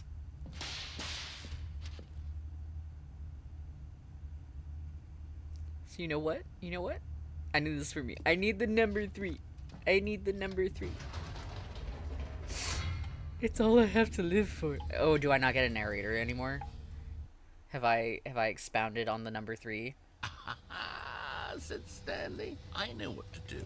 I know how to fully express this feeling in my heart. He decided right then and there that he would hold a press conference where he would speak to the public on all matters relating to pressing the number 3 over and over. He would elaborate fully on what the number 3 meant to him and why he felt so alive when pressing it. Then the bucket would be able to see his joy through the eyes of others. It would get to see the world react to this discovery of Stanley's. And it would be through the public eye that the bucket would finally What the understand fuck? Stanley's work.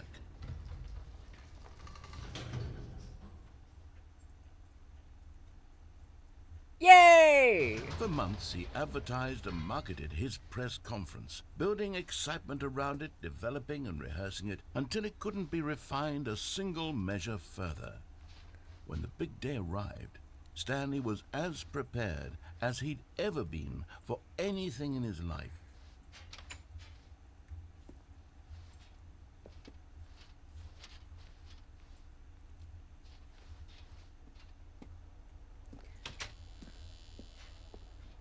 What? This was it. One last chance to win the bucket Congratulations, over. Stanley. Remember where you One came from, opportunity your to share a true connection with a That's a loved lot of one. eyeballs. That is a lot of eyeballs. I don't know how to get the blue and red door. Dope!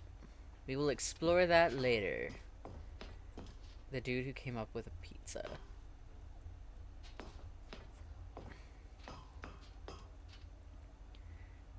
Why?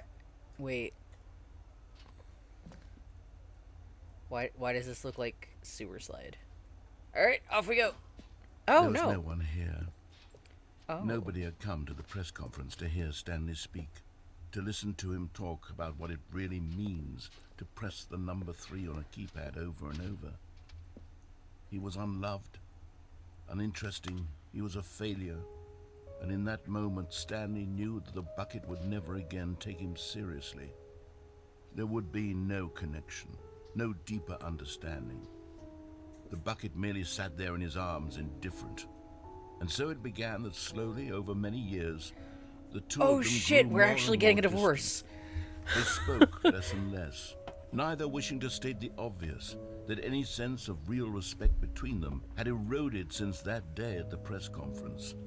There would Oh be my no more God. games, no more long conversations about passion and pursuit, only a silence that consumed the space between friends.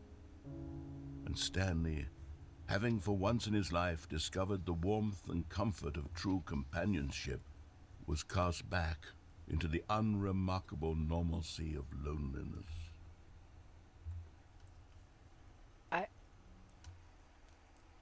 Sorry, kids. Your step bucket and I are getting a divorce.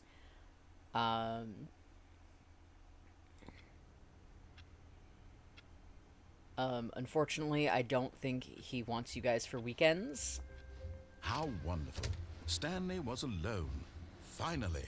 This is great, he thought to himself. This is what I've wanted all along. I got what I wanted. Did you?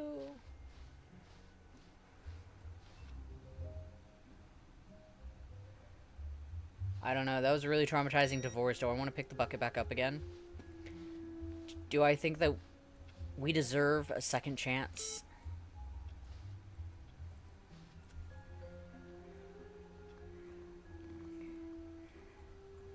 I still love you, Bucket. No matter what you've said in the past, The good old I want to bucket. try again. Just Stanley and the bucket, off on another You and me. thrilling adventure Let's go. together. Let's try this again. Stanley clutched the bucket tightly to his chest and entered the door on his left. I'm just like, where do I go from here, though?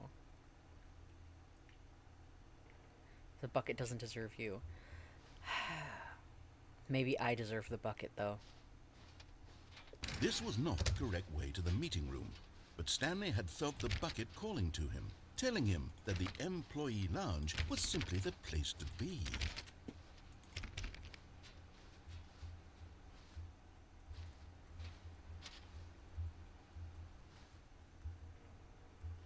And here it was. Had the No. bucket turned out to be correct? Was this better than the meeting room? Yes, Stanley thought to himself. Yes, perhaps it truly was. How insightful the bucket turned out to be.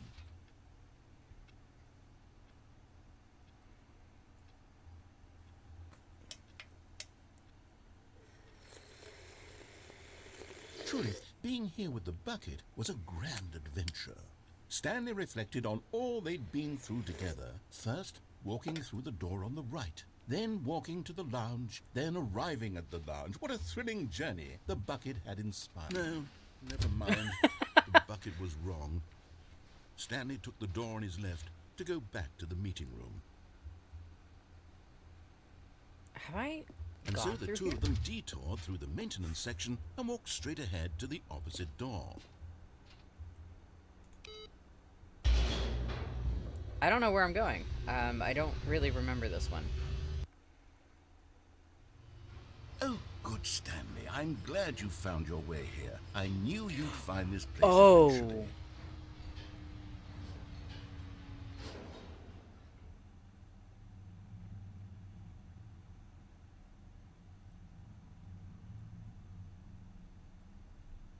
Can I leave? Can I go back up? Can I go back up? Can I go back up? That's creepy as shit, dude. You see, your friends and I are concerned for you, Stanley. We've come together here because we care about you very much. It's this bucket you're carrying around everywhere. The bucket isn't even from the original Stanley Parable. It's just sequel content. We're the ones that matter, Stanley. Classic characters from the first game, like the Adventure Line and the Broom Closet. Because that's what fans want from a sequel. They want more of their favorite Broom jokes, Closet. not this bucket that they've never seen before. Yes, I know I'm the one who gave you the bucket, but you're spending too much time with it. Don't you want another story involving the Adventure Line? We could make the Adventure Line go What the somewhere fuck? new. Yes, yes, that's what the fan... Whee! Look at that wacky line. Who knows where it'll go off to next? Oh, and it played some silly music as well.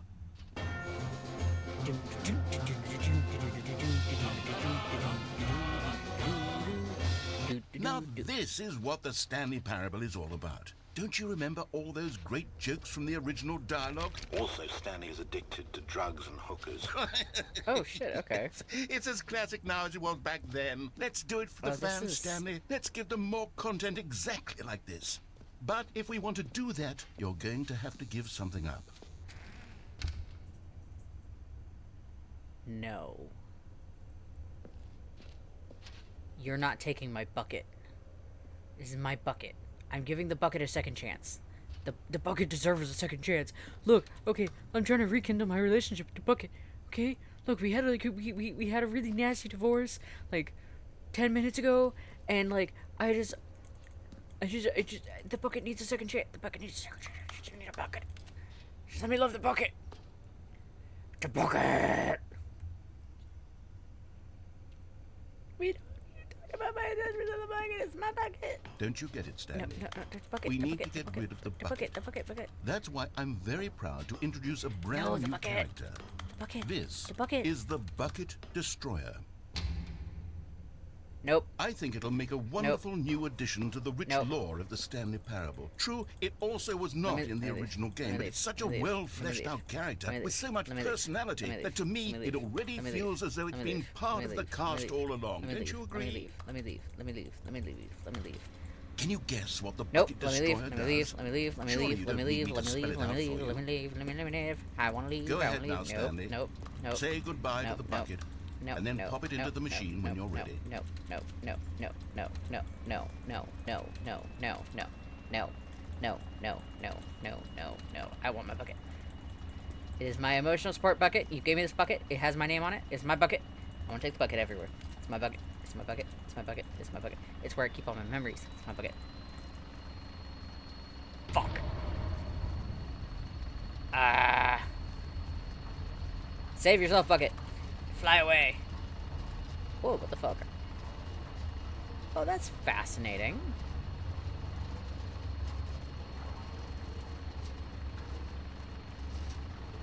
I love it when weird shit happens to the graphics.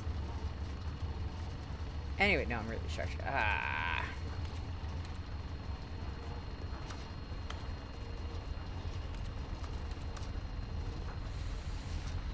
Okay.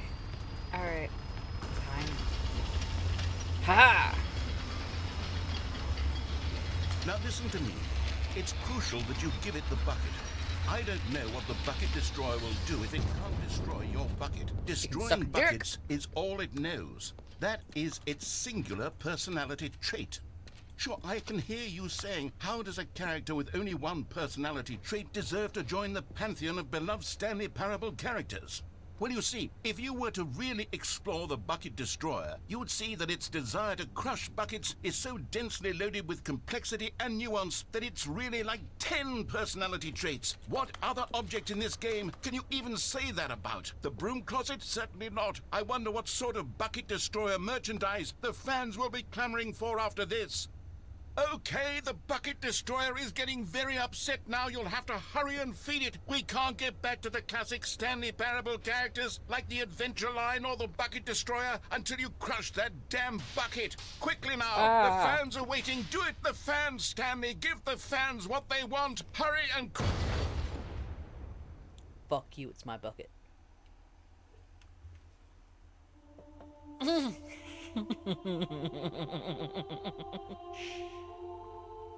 The bucket destroyer.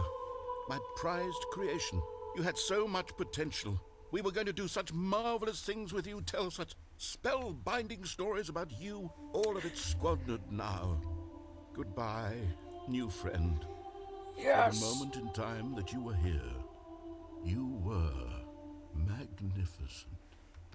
If you didn't want me to have the bucket, you wouldn't give me the bucket. But guess what? You gave me the bucket. Which means it's my bucket now. It's my bucket. And I love my bucket. Me and that bucket have gone through so much together. You wouldn't understand. Even now, Stanley's office was a distant memory. What did it look like? There was a computer, perhaps, and a painting. Was it a painting or a photo? He could no longer recall.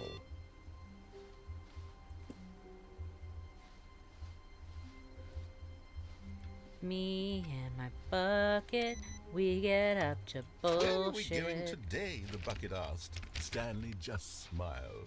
Anywhere they went together would be perfectly fine with him. Exactly.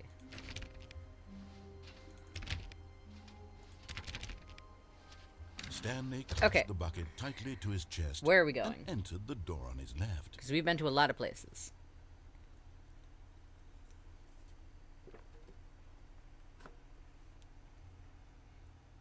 Just me and my bucket, we are doing better.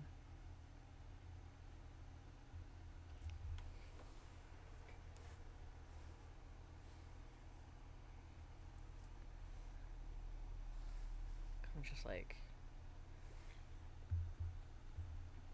That was the first time I'd seen the baby. And it referenced it like it was something that I should know about. But I still haven't actually seen the baby. How do I get to the baby? I think someone said they knew how to get to the baby.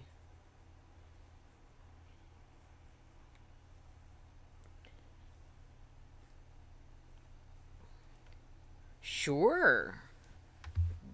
Give me a hint-a-dint.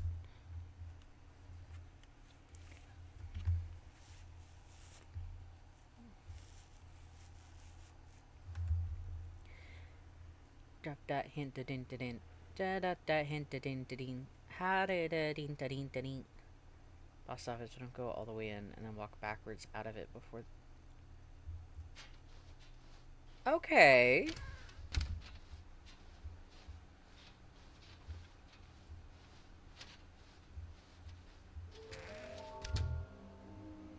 Mission status. Okay.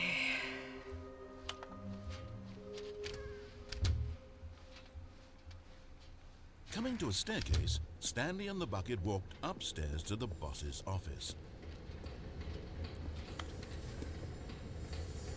You're getting close now, Stanley. You've nearly gotten all of the Oh, figure yeah. No, that's where I was anomalies. going. Very soon, you'll collect the last one, and then the first number will equal the second number, and that will be it. We'll be different people by then. Different in the sense that we used to have none of them, and now we have them all. You can't go back to when you had no Figler and Marines. None of us can. Interesting. Okay.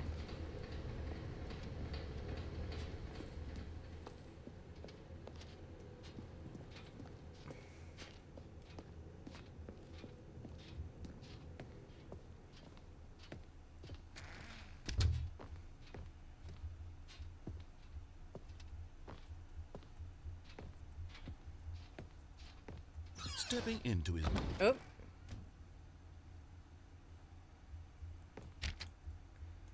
I think I broke it.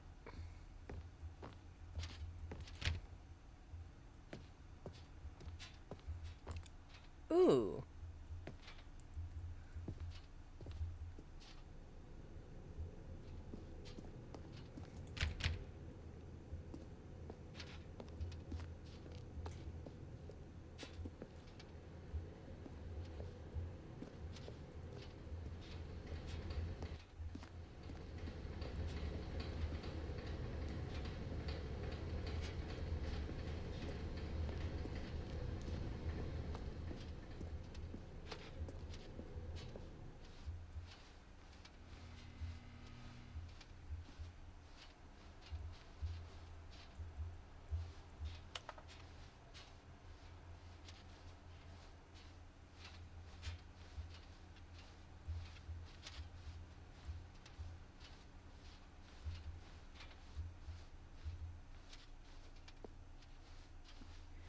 Me and my bucket, we are doing so good.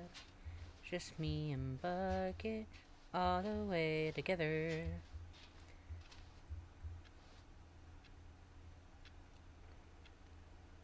Okay, here we go.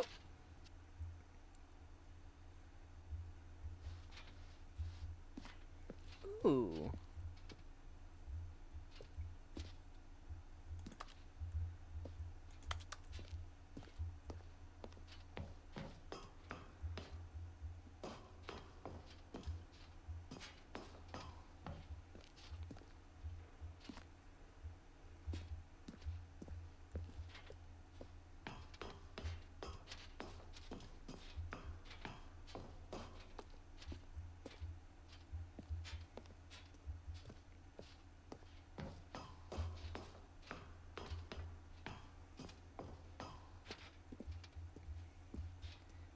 Um...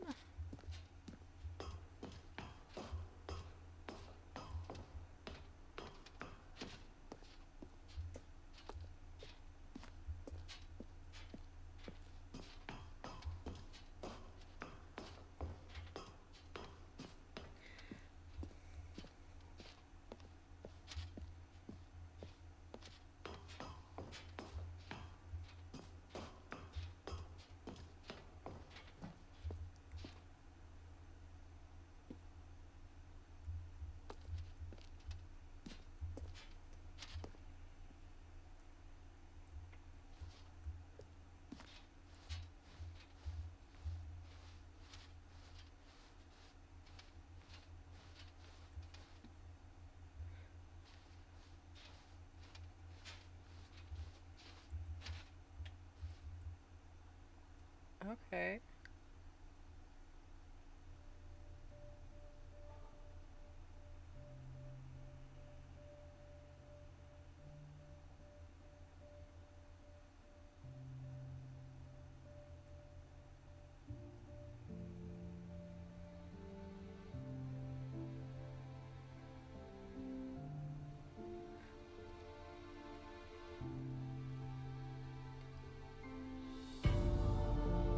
Wait.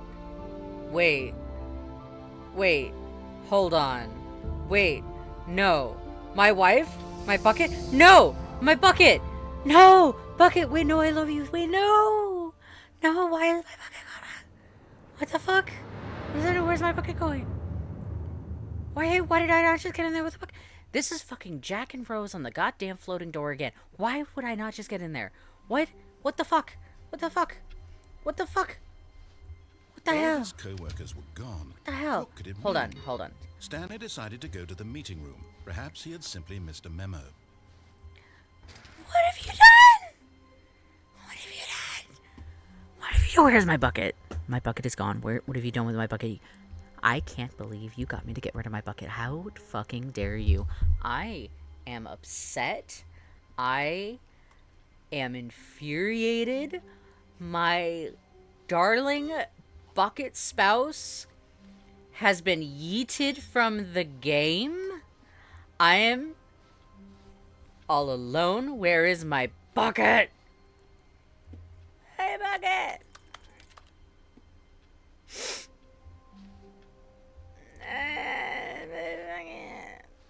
I don't know how to go out without my bucket.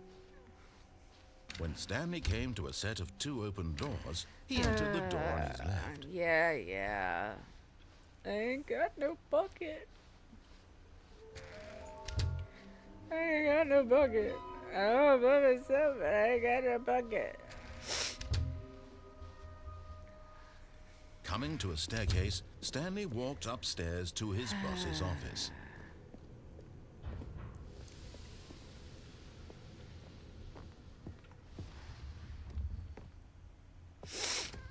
Me and my bucket, we are doing.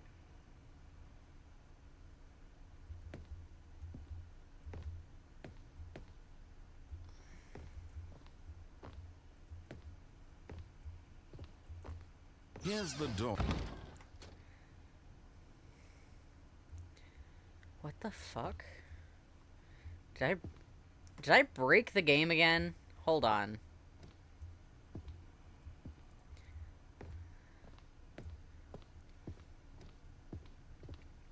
I think I broke it.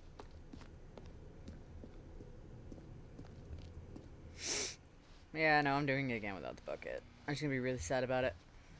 It's fine.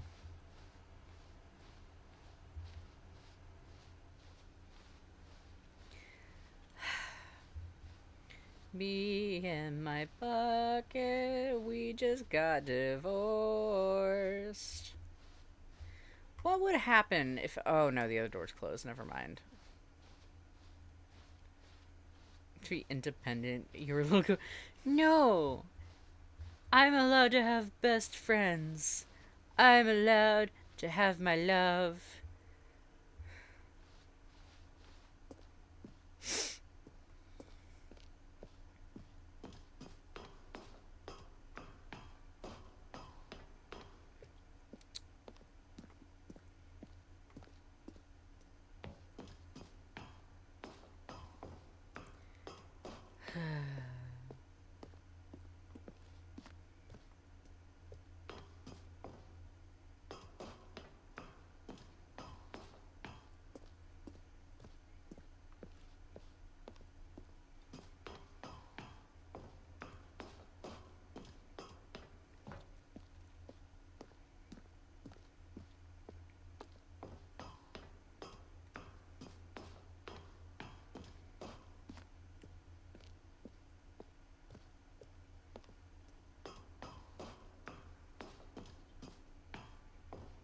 It's okay, Bucket. I'll join you. I'll find you on the other side.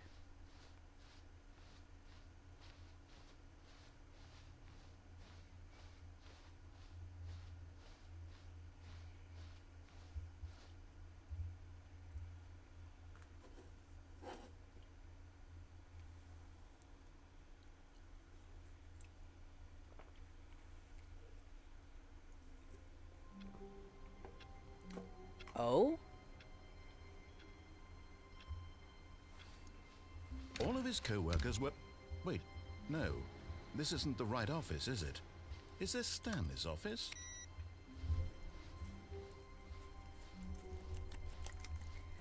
It...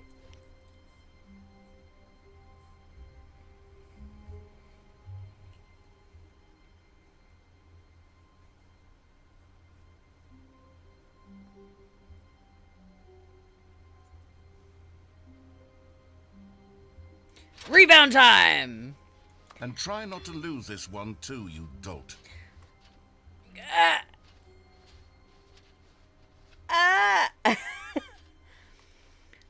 Look, Bucket. I just came out of like a really Stanley heavy clutched the bucket relationship. tightly to his chest and entered the door on And his left. you know, I'm still feeling a little sensitive about that. So, you know, I'm just looking for something casual. I'm not looking for, you know, long-term serious commitment at the moment. You know, I'm still getting over X Bucket. Um we had our issues, you know, like the kids were a lot. But yeah, it's all right. It's all right. I'm out. I'm ready to do better. I don't have custody this weekend, so you know, we can go like whitewater rafting. It'll be great. It'll be great. It'll be great. Now, which door do you want to go through? Like I'll let you pick, babe. I'll let you pick.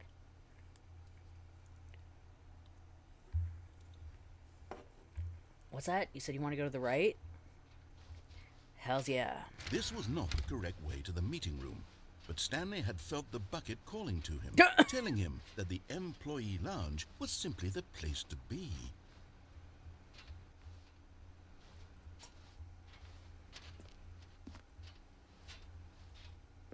And here it was. Had the bucket turned out to be correct? Was this better than the meeting room? Yes, Stanley thought to himself. Nope. No, never mind. The bucket was wrong. Stanley took the door on his left to go back to the meeting room. Which way do we want to go?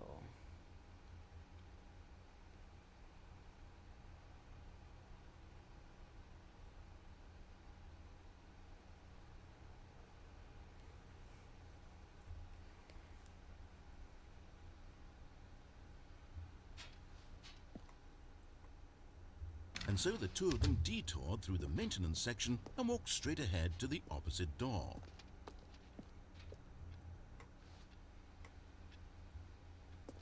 Or is there something fun in here that I haven't done yet? I don't see anything. Okay. I need a clip. Oh, okay. No, it's all good. I am mostly wandering around and second-guessing myself. Broom closet? Broom closet. Stanley, we must move on from this broom closet, simply because I have no remaining stickers. If I did, you can guarantee we'd be in here for hours. Oh, but alas, fuck yeah. no stickers. Sticker me up, daddy-o. Coming to a staircase, Stanley and the bucket walked upstairs to the boss's office.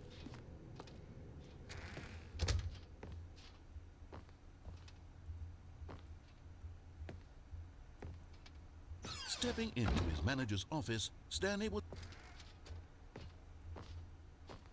Yeah, because it didn't give me the clip of getting into the thing. It just, like, went to black. So I'm going to try this again.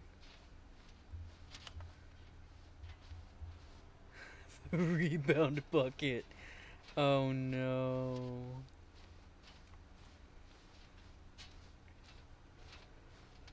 Hey, bucket, don't feel weird about, you know, the shit they're saying in the chat. Like, it's alright, baby girl. We just got something casual going on, just between the two of us. It's fine. It's great. What the fuck? Why'd it go blue? Casual. Hell yeah, we're casual. Wait, was there something over there that I missed? Damn.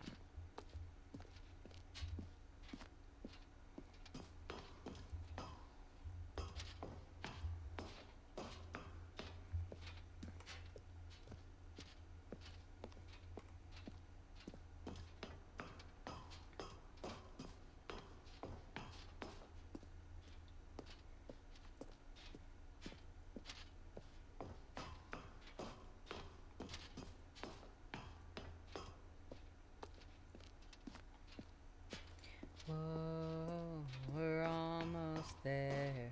Whoa, that's a lot of stairs. Oh, goodness gracious. So what you're saying is I need to be funny faster.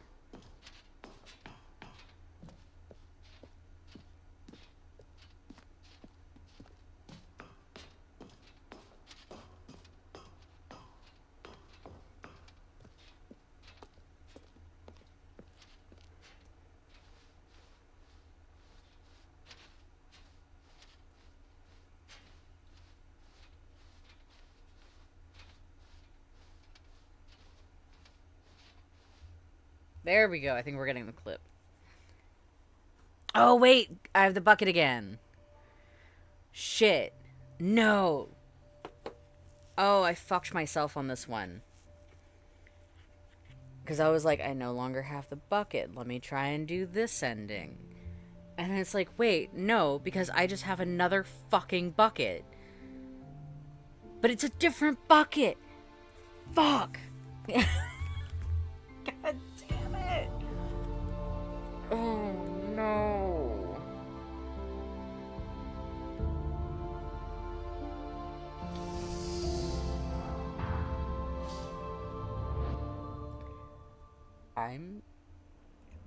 I'm so mad at myself. I can't believe I just fucking did that.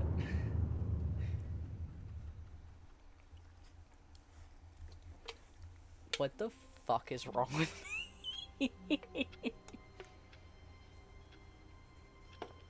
Good.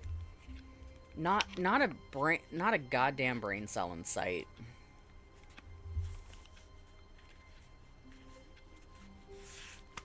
I can't fucking believe I just did that. Can't. All of his co-workers were gone. What could it mean? Stanley decided to go to the meeting room. Perhaps he had simply missed a memo. It's fine. It's fine. It's fine. It's fine. It's fine. It's fine. It's fine. Everything's fine. When Stanley came to a Everything's set of fine. two open It's doors, okay. he entered Everything's the door on okay. his left. It's all Gucci. It's great. It's fantastic.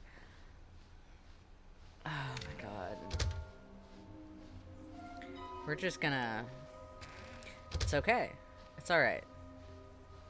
Coming to a staircase, Stanley walked upstairs to his boss's office.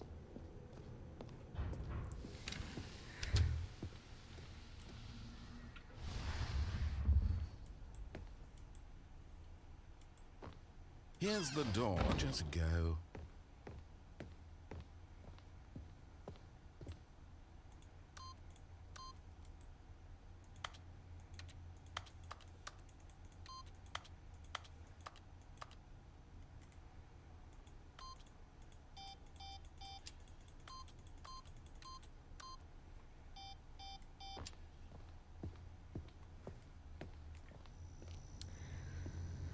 Alright.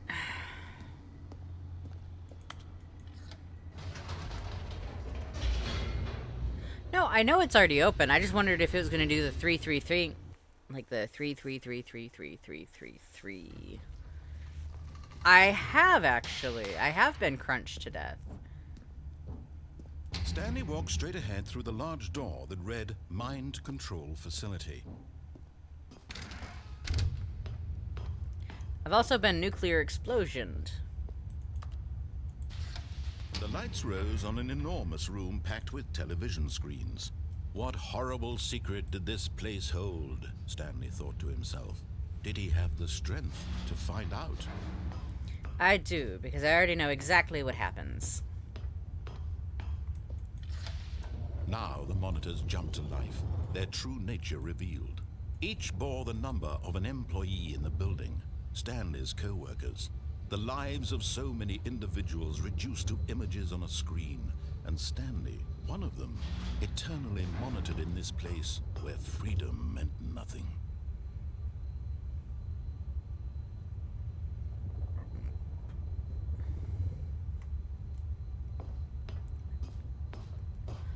Okay. This mind control facility, it was too horrible to believe. It couldn't be true. Had Stanley really been under someone's control all this time? Was this the only reason he was happy with his boring job? That his emotions had been manipulated to accept it blindly?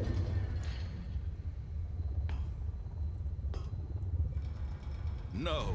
Damn. He refused to believe it. He couldn't accept it. His own life in someone else's control? Never. It was unthinkable, wasn't it? Was it even possible? Had he truly spent his entire life utterly blind to the world?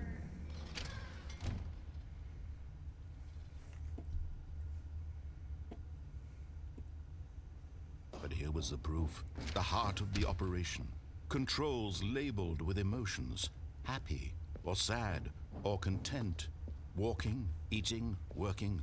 All of it monitored and commanded from this very place. And as the cold reality of his past began to sink in, Stanley decided that this machinery would never again exert its terrible power over another human life. For he would dismantle the controls once and for all.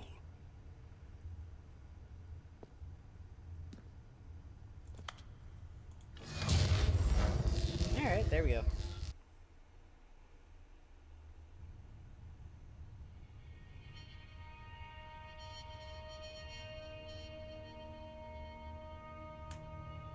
Blackness and a rising chill of uncertainty. Was it over? Yes. He had won. He had defeated the machine, unshackled himself from someone else's command. Freedom was mere moments away. And yet, even as the immense door slowly opened, Stanley reflected on how many puzzles still lay unsolved. Where had his co-workers gone? How had he been freed from the machine's grasp? What other mysteries did this strange building hold? But as sunlight streamed into the chamber, he realized none of this mattered to him, for it was not knowledge or even power that he had been seeking, but happiness. Perhaps his goal had not been to understand, but to let go. No longer would anyone tell him where to go, what to do, or how to feel. Whatever life he lives, it will be his. And that was all he needed to know. It was perhaps the only thing worth knowing. Stanley stepped through the open door. Or did I?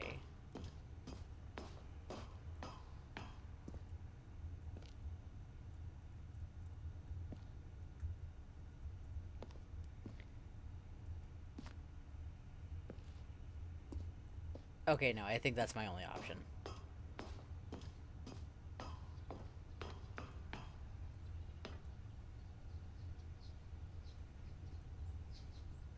Stanley felt the cool breeze upon his skin, the feeling of liberation, the immense possibility of the new path before him. This was exactly the way, right now, that things were meant to happen. And Stanley was happy. But my bucket.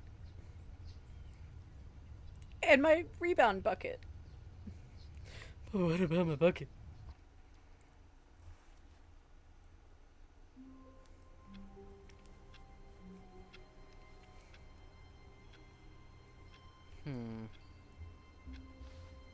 Wait.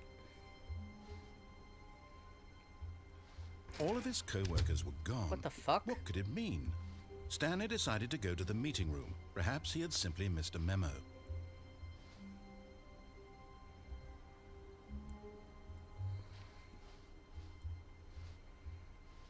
You know what? You know what? Look, it's nothing against you. You've got beautiful curves, like, and you've got so much depth. But while I can appreciate that you've got a good handle on things, I think I need some time to myself right now. I had a divorce. The kids are a lot right now with everything going on, and you know, I just got out of like a really nasty rebound relationship. It was short and sweet, but you know, she took a one-way trip out of there, and I just, you know, I think it's not you. You're beautiful. You're wonderful, but I need some me time right now. When Stanley came to a set of 2 open doors, he entered the door on his left. Okay. I don't know which direction to go from here.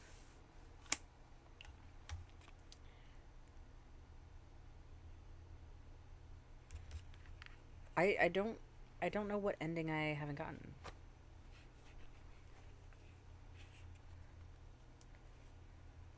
I tried that, but it skipped the scene, so I kind of feel like I don't want to do that one again.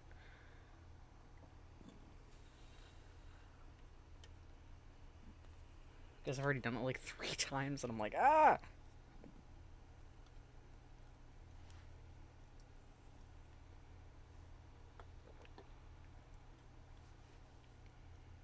How do I get to the baby?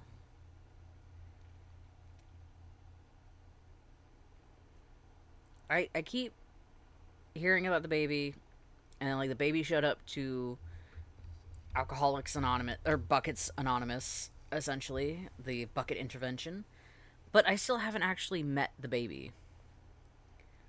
How does one meet the baby? Because, you know, I gotta focus on the kids right now, man. Growing up without their bucket. It's gonna be so hard on them.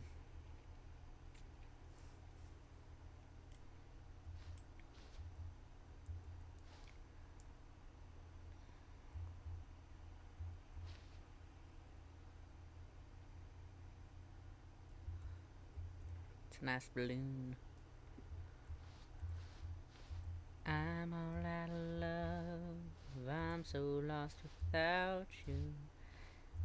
Leave up a song. So weird how some of these lights are out. Also, there shouldn't be lights in a lot of these windows, like, at all. Because that goes into a hallway. That goes into a hallway. There shouldn't be fucking lights.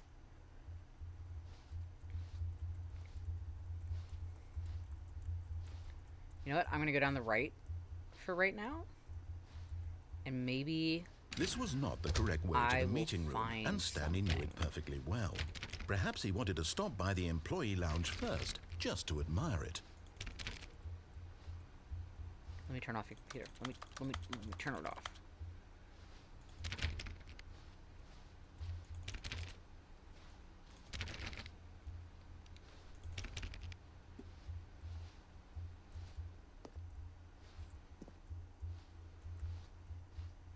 It was okay.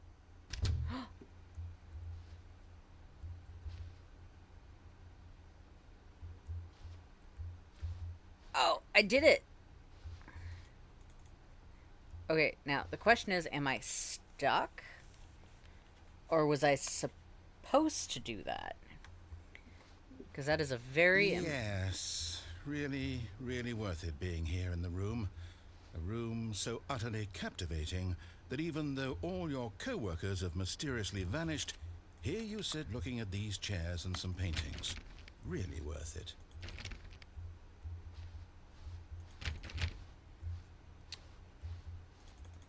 At this point, Stanley's obsession with this room bordered on creepy and reflected poorly on his overall personality.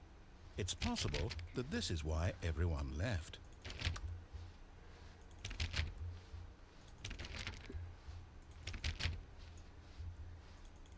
Stanley sat around waiting for more dialogue. Oh, When a long I don't think time I was supposed to do passed that. and I there think I wasn't broke it. any more, he decided that the game was trying to send him a message.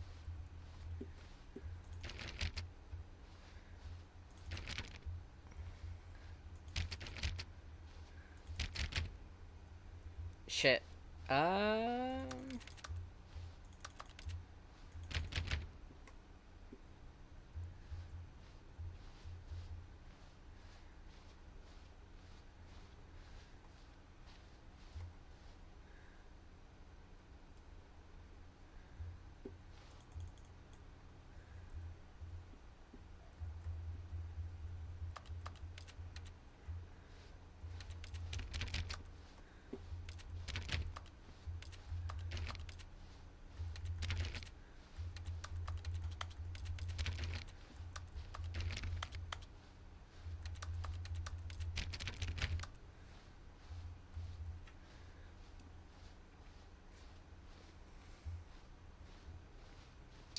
I may or may not have just backroomed myself into getting stuck.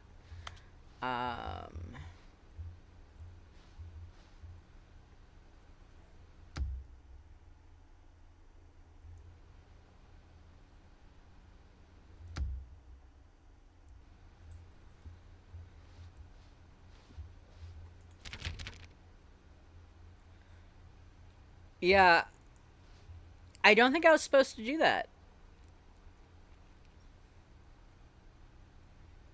I think I just kind of fucked myself.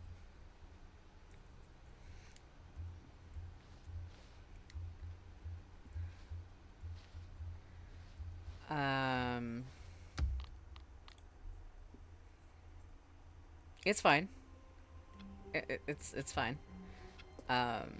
Just a step through this door, Stanley thought to himself. That's all I need.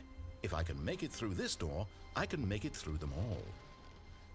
I'm sorry, Bucket. I can't.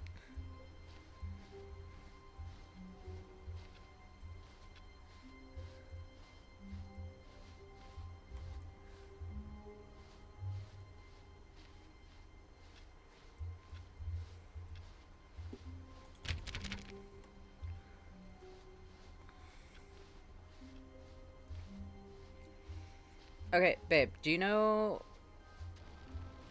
What the fuck was that?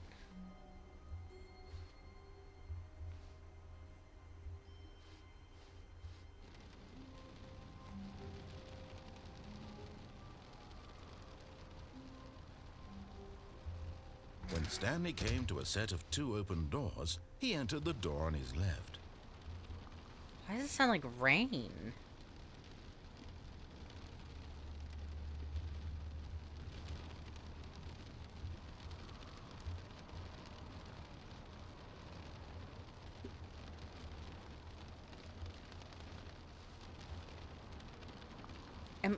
You guys hear that, right?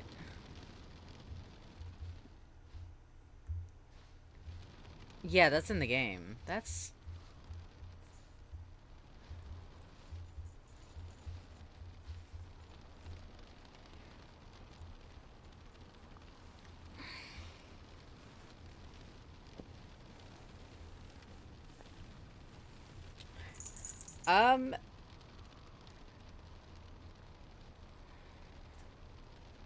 I mean, I kind of fucked myself. And got myself stuck.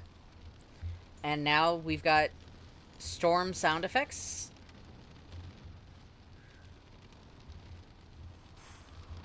Anyway, I'm trying to pick between left or right, because I don't know what endings I haven't already got. And I'm trying to figure out how to get to the baby. Which I think I might just end up looking that up.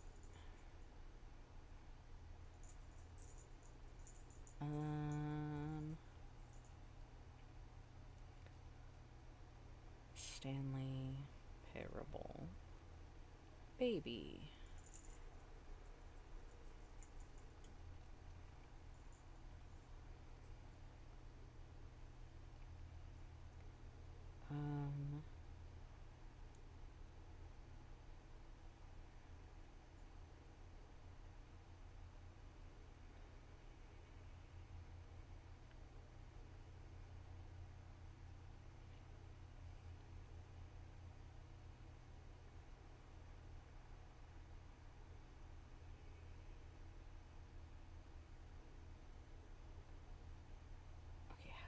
Get there.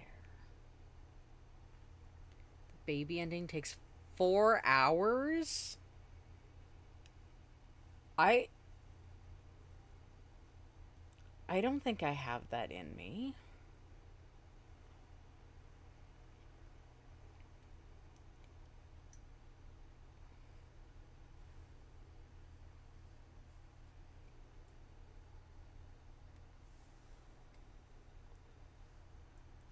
Yeah, I don't have 4 hours in me. This was not the correct way to the meeting room, and I do Stanley still want knew to check it out, but perfectly well. I don't have 4 hours. Perhaps he wanted to stop by the employee lounge first. I could, just but to I'm not admire doing it. an 8-hour stream.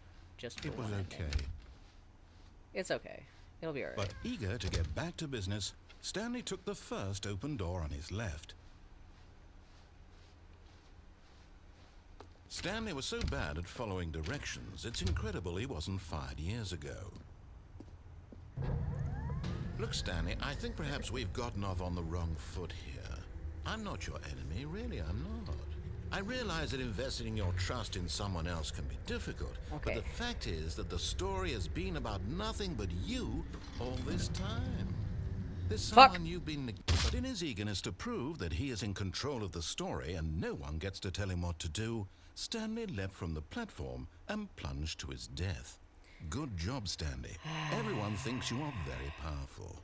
I keep forgetting how fast I walk compared to how fast the lift moves. It's okay. All of his co-workers were We gone. can do it. What could it mean? We Stanley can do decided it. to go to the meeting We'll room. get through Perhaps it. he had simply missed a memo. There's nothing we can't do. When Stanley came to a set of 2 open doors, this was not the correct way to the meeting room, and Sorry, Stanley narrator. knew it perfectly well. Perhaps he wanted to stop by the employee lounge first, just to admire Thank it. you for the lyric. It was okay. But eager to get back to business, Stanley took the first open door on his left. No, I did not. Stanley was so bad at following directions, it's incredible he wasn't fired years ago. Look, Stanley, I think perhaps we've gotten off on the wrong foot here. I'm not your enemy, really, I'm not. I realize that investing your trust in someone else can be difficult, but the fact is that the story has been about nothing but you. Go drink all some this water, time. or I'll Do fucking it. end There's you. someone you've been neglecting, Stanley. Aha! Really? I was in the middle of something. Do you have zero consideration for others? Are you that convinced that I want something bad to happen to you? Why, I don't know how to convince you of this, but I really do want to help you, to show you something beautiful. Look, let me prove it. Let me prove that I'm on your side. Give me a chance.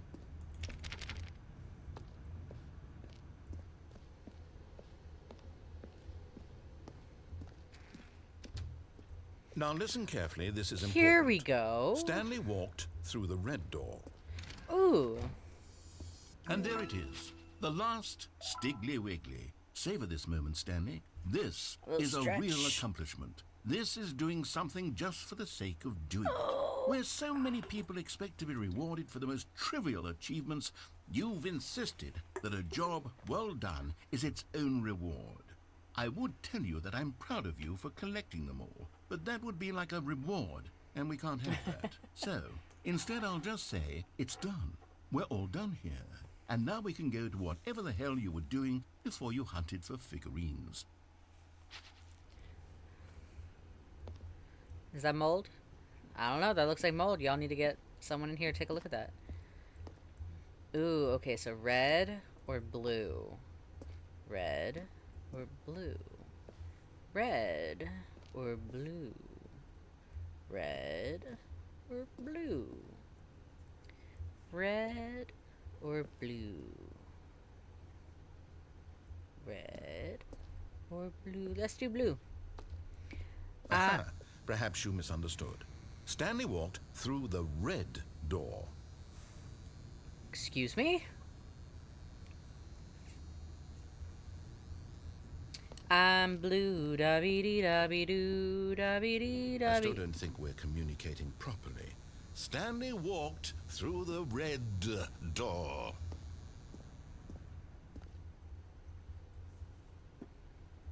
Oh, I got stuck. You know what? Sure. Here, I'll do it. Oh, thank God you are willing to listen to me. Do you see that I really have wanted you to be happy all this time? The problem is all these choices. The two of us always trying to get somewhere that isn't here. Running and running and running, just the way you're doing right now. Don't you see that it's killing us, Stanley? I wanted to stop. We would both be so much happier if we just stopped.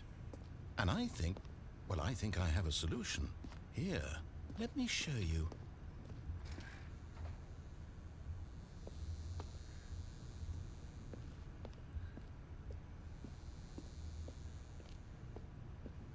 Oh no.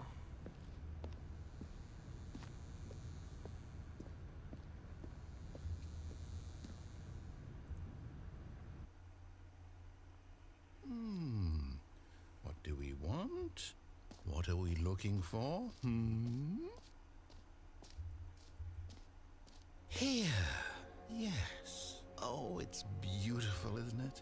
If we just stay right here, right in this moment with this place, Stanley, I think I feel happy. I actually feel happy.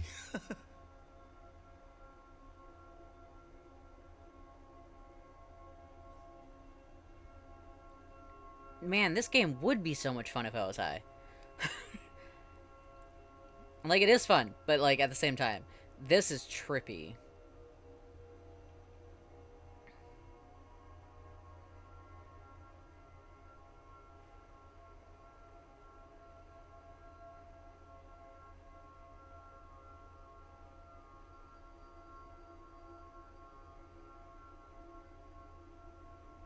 Oh, shit.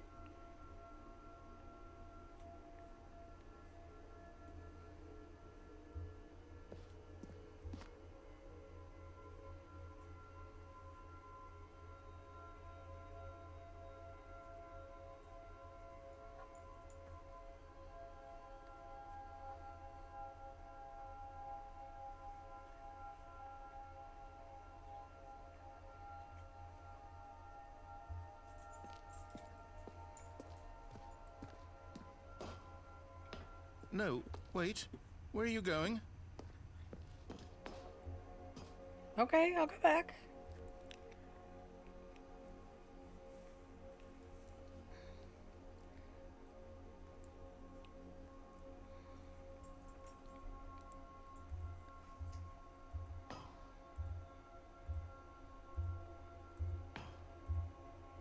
Just gonna very slowly. That's really pretty, though.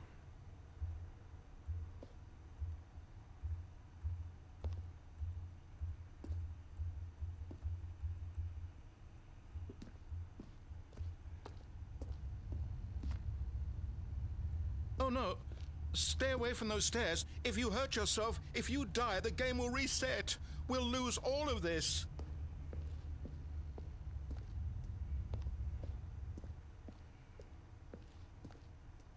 Good, good. We can't be too safe. Promise me you won't go back there. Just no. What do we talk about? You're risking everything we achieved here.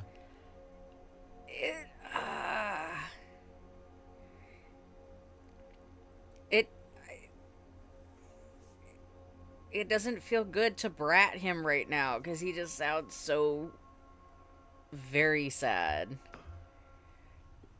I'm sorry. Okay, look, I'm gonna get through this, and we'll be okay. It'll be alright.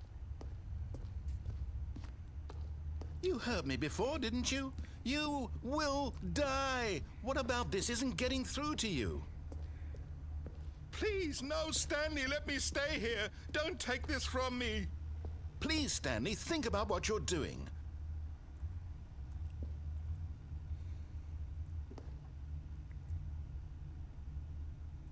No! Oh, thank God you lived. You had me worried there for a moment. Now, can we please get back to the other room? Ooh, the other room is really pretty. Again. There. See? This is what you want. This is where we can both be happy. We really can. If we stop moving, we just have to stop moving. Stanley, go back. There's nothing good that can come from this. I'm sorry, narrator. The only way out is through. I will give you color breaks, though. No, no, what are you doing? Do you just not believe me? What can I say to convince you?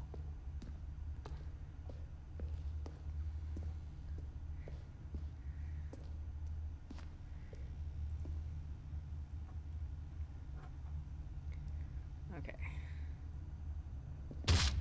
Stanley, let's go back to the other room. Can you do that for me?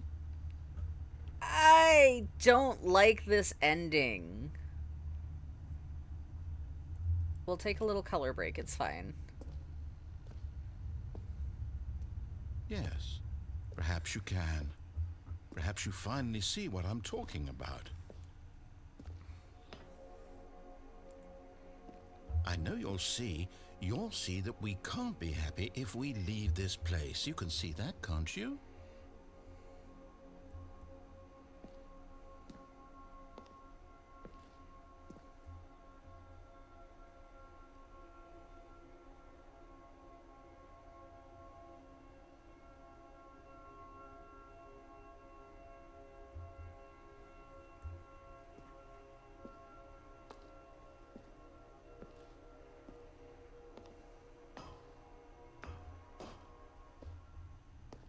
No, perhaps not.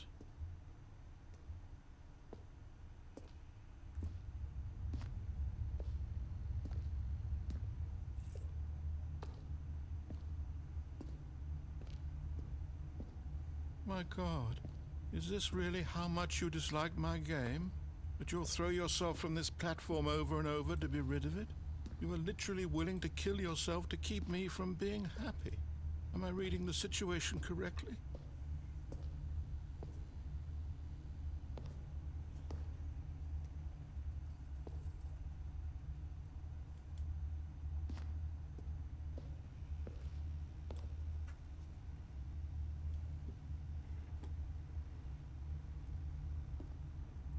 Do a flip. Or maybe you're just getting a kick out of it. I don't know anymore. I just wanted us to get along. But I guess that was too much to ask. It looks like you wanted to make a choice after all. Well, this one is yours. This game is... I don't like this ending. Like, I know this is the only way out of it, but I'm just like, god damn. It'll be fine. Is it over? It's going to restart, isn't it? I'm going back. I'm so sorry, narrator.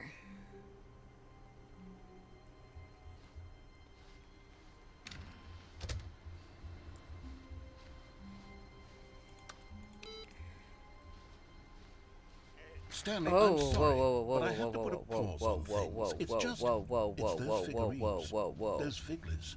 I haven't stopped thinking about them since you nabbed every last one.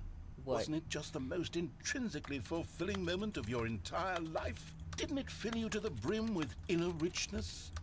Yes, I know we're supposed to be telling a story, but won't you please indulge me with one more trip back to the memory zone? I would love nothing more than to revisit the figurines. Just one more time.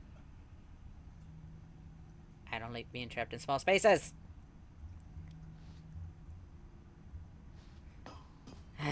Okay, okay, okay, okay, here we go.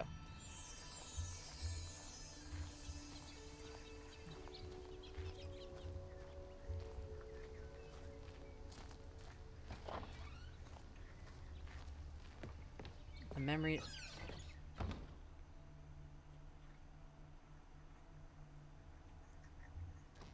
Okay, we're going downstairs. Here's where it all began. The first collectible. Back then, we had no idea of how many of them we'd find. Sure, it said 6 right there on the screen, but how could we know for certain? We were so innocent. We'll never be like that again, Stanley.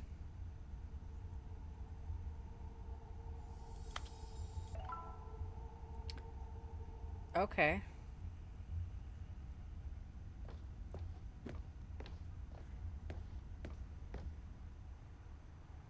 And here was a second Stanley. You found this one all on your own, just by poking around in the warehouse. You did that, Stanley. I'll be honest. Back then, I had no faith in you to find any of them, let alone 6. But you continue to surprise me in all sorts of mundane, unremarkable ways.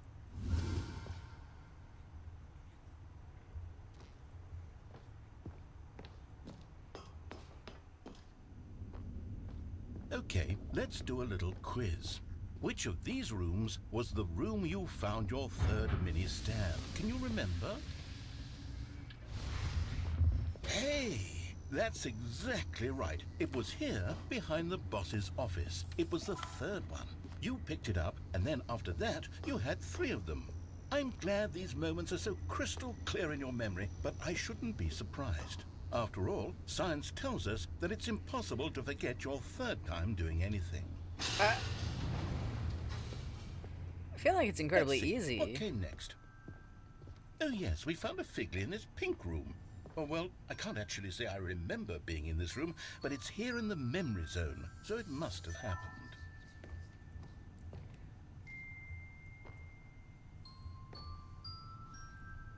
I can hear that whispering.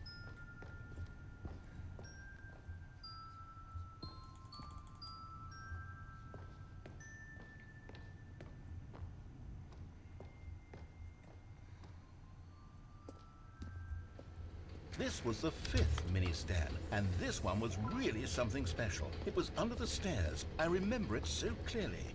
In fact, because this one is particularly special to me, I made a little video to commemorate the occasion. Enjoy.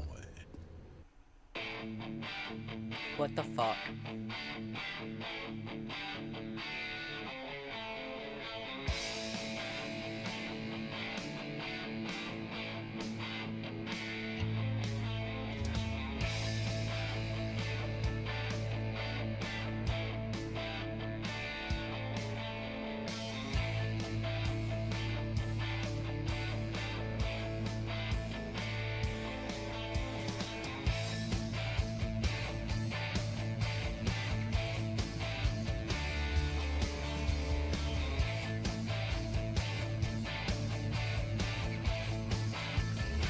Best boy, the narrator.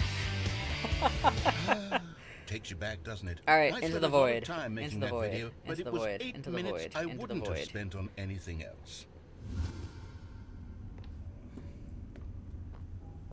Okay. This isn't cursed at all. That's not a horror. Like, this game feels like And such then, a horror Stanley, game. Then we came to the last collectible, the final figurine, right here by the red and blue doors. This memory is the most distinct and clear in my mind, perhaps because it was the one that happened more recently than all the others. Who can truly say how the mind works? All I know is that this is the moment where you picked up a Figley and I thought to myself, yes, that's all of them. They're all collected. It was a moment unlike any other. Except for the other moments picking up figurines, which it was exactly like.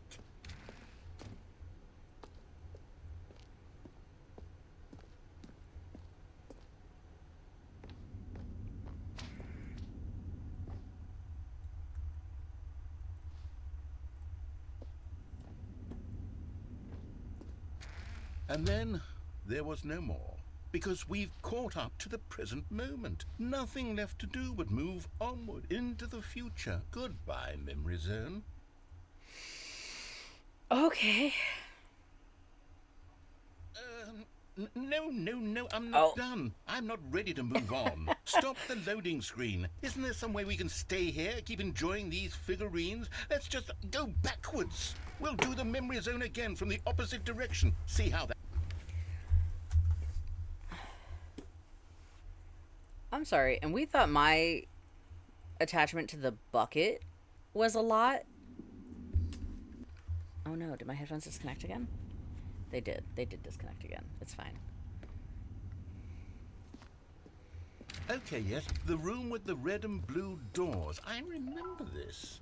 I must say, of all the figurines we looked at in our initial tour of the Memory Zone, this one is the most distinct and clear in my mind. Let's keep going. I want more.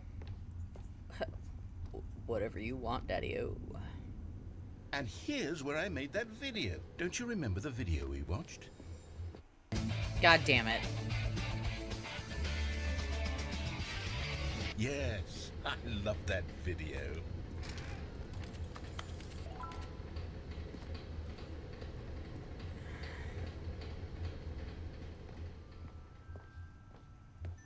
Still don't remember the pink room, Stanley. Still no memory of this one. Good room, though. A solid room.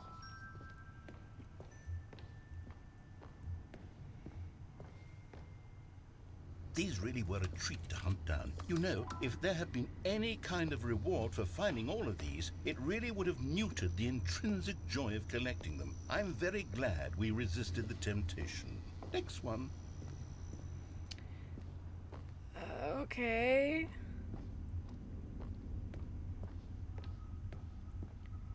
What if I go this way?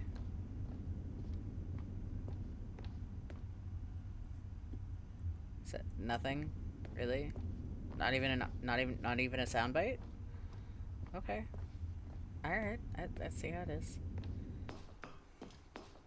This was our second Figley. Don't you remember? Yes, I remember it too. The past is truly a wonderful thing. Why does anyone ever choose to leave it? Keep going. Whatever you say. This is it. The very first one we found in the exhibit where I introduced you to the figlarines. Oh, I want more memories, Stanley. I want to keep going. What else is there? What came before this?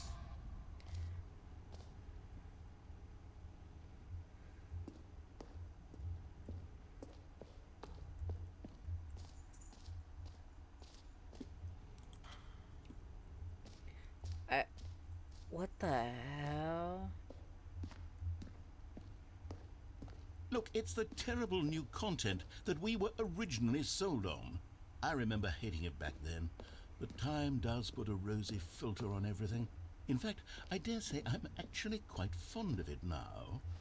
Oh, yes, the two doors. Who could have forgotten that? A classic memory, this one.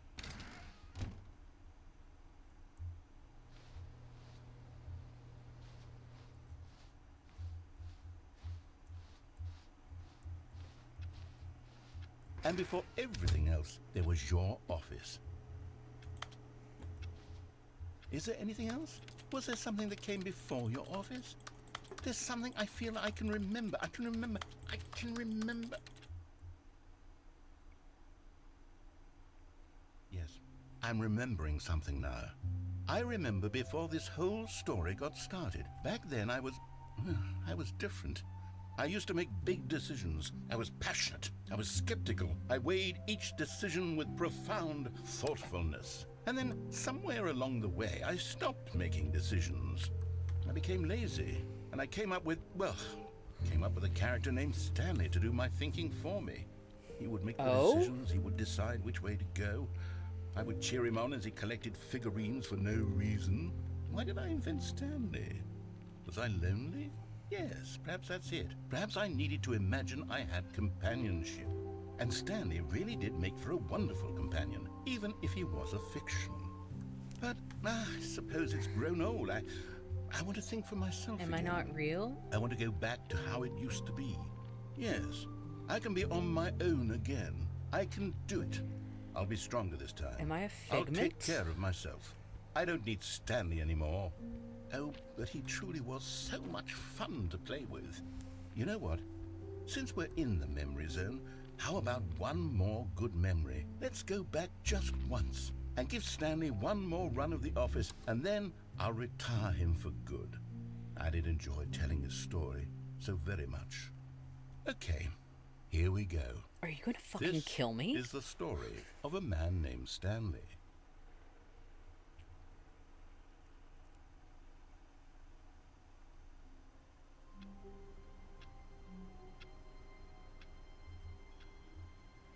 Okay. Wait, Stanley thought to himself. Am I sure that the orders stopped coming in? How is that possible? They never stopped. Surely I was mistaken. No, the orders were still missing. For now.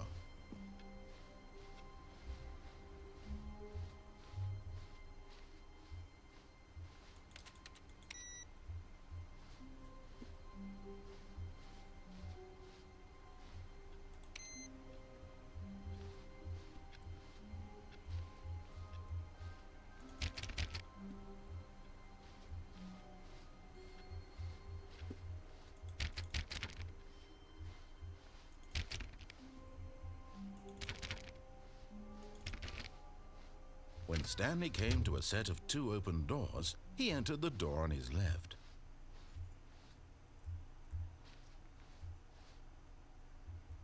Okay.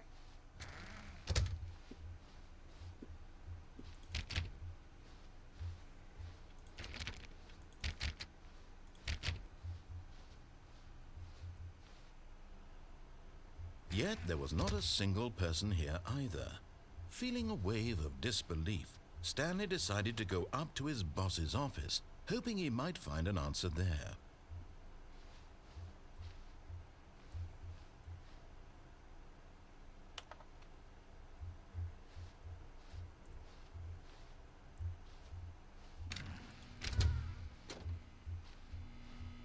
Stanley stepped into the broom closet, but there was nothing here, so he turned around and got back on track. Can't kill me if I'm in the closet. There was nothing here. No choice to make, no path to follow. Just an coming to a staircase, Stanley walked upstairs to his boss's office.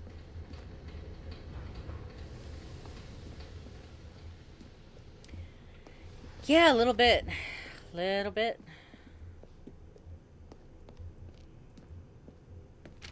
It's not too bad.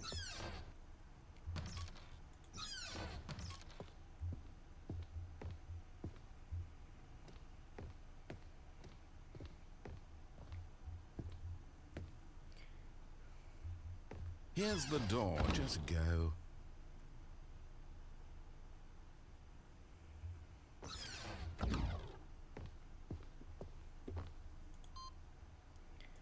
Okay, I'm 2 away from there. I don't know what the fuck this is. Okay. Well, I guess now I'm gonna go do the other ending.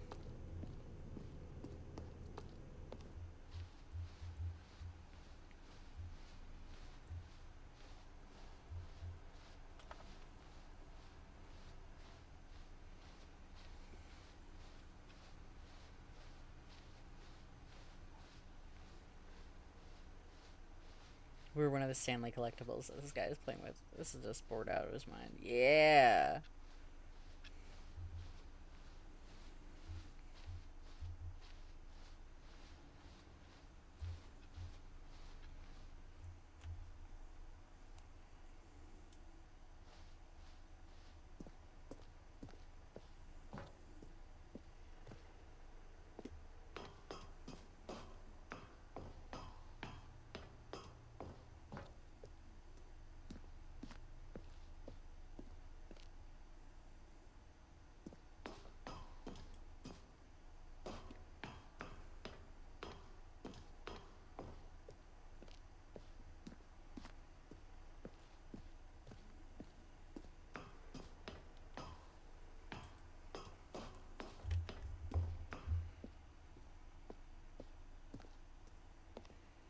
All this walking and there's an elevator right there.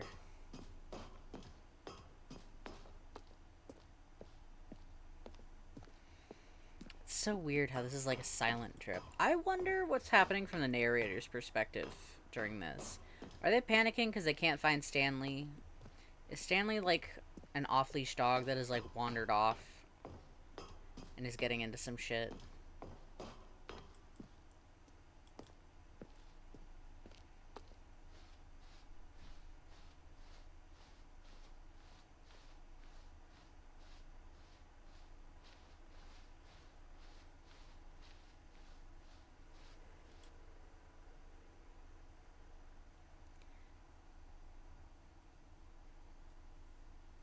Yeah, it just cuts out.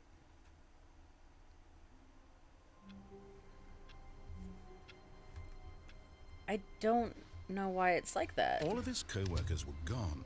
What could it mean? Stanley decided to go to the meeting room. Perhaps he had simply missed a memo.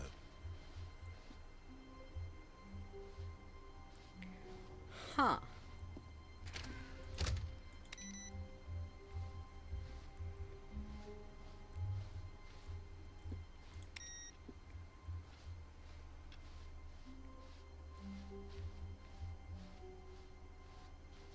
When Stanley came to a set of 2 open doors, this was not the correct way to the meeting room, and Stanley knew it perfectly well. Perhaps he wanted to stop by the employee lounge first, just to admire it. It was okay. Gee, thanks. But eager to get back to business, Stanley took the first open door on his left.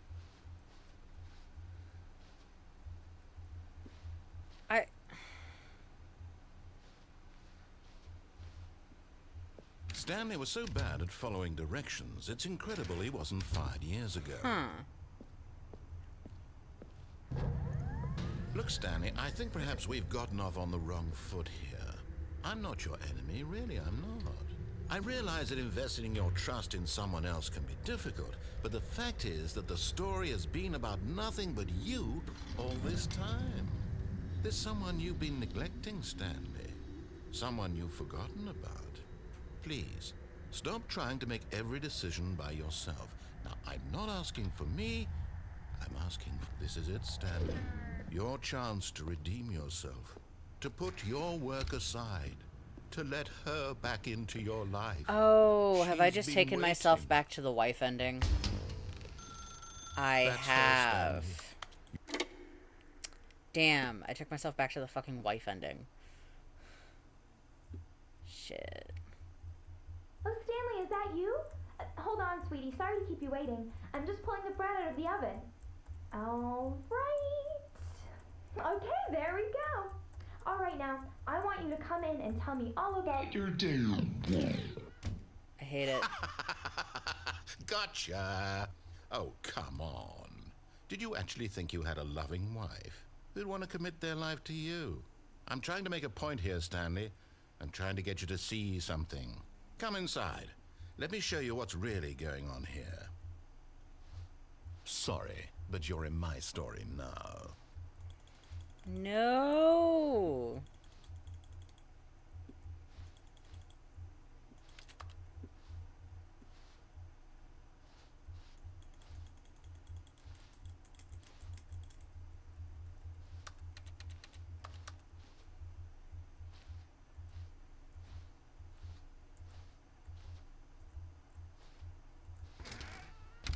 Damn. This is a very sad story about the death of a man named Stanley.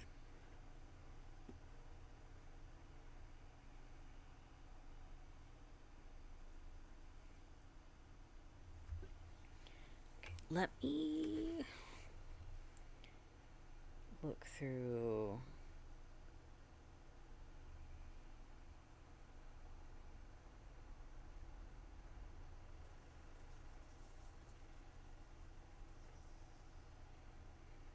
Because, like, I feel like I'm missing.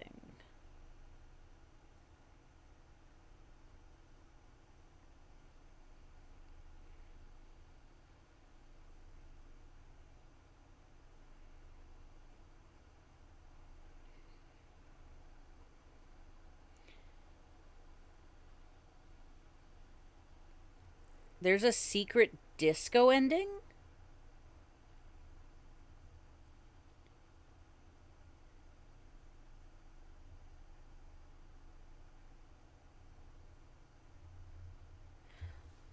Okay. Okay, hold on.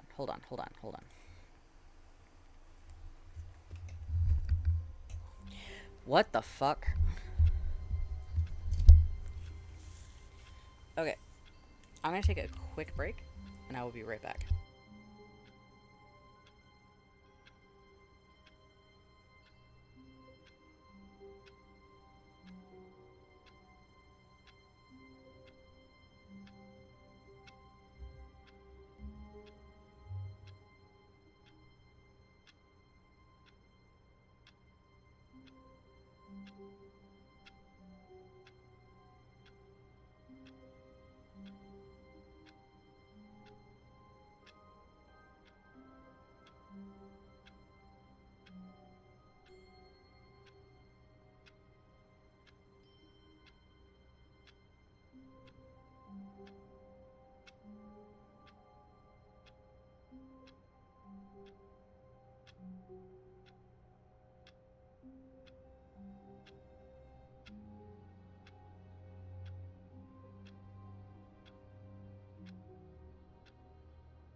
Okay, I'm back.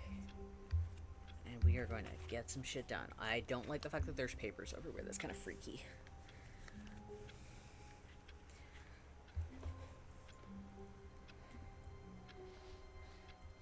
Because All of his co-workers were... Wait, no. This isn't the right office, is it? Is this Stanley's office? Um,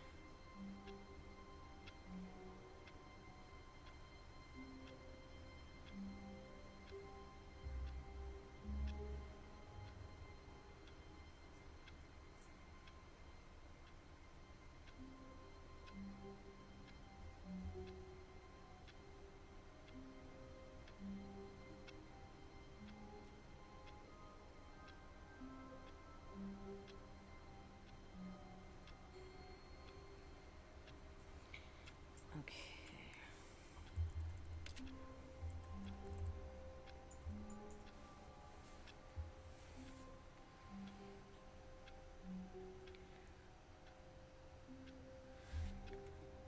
$4.34.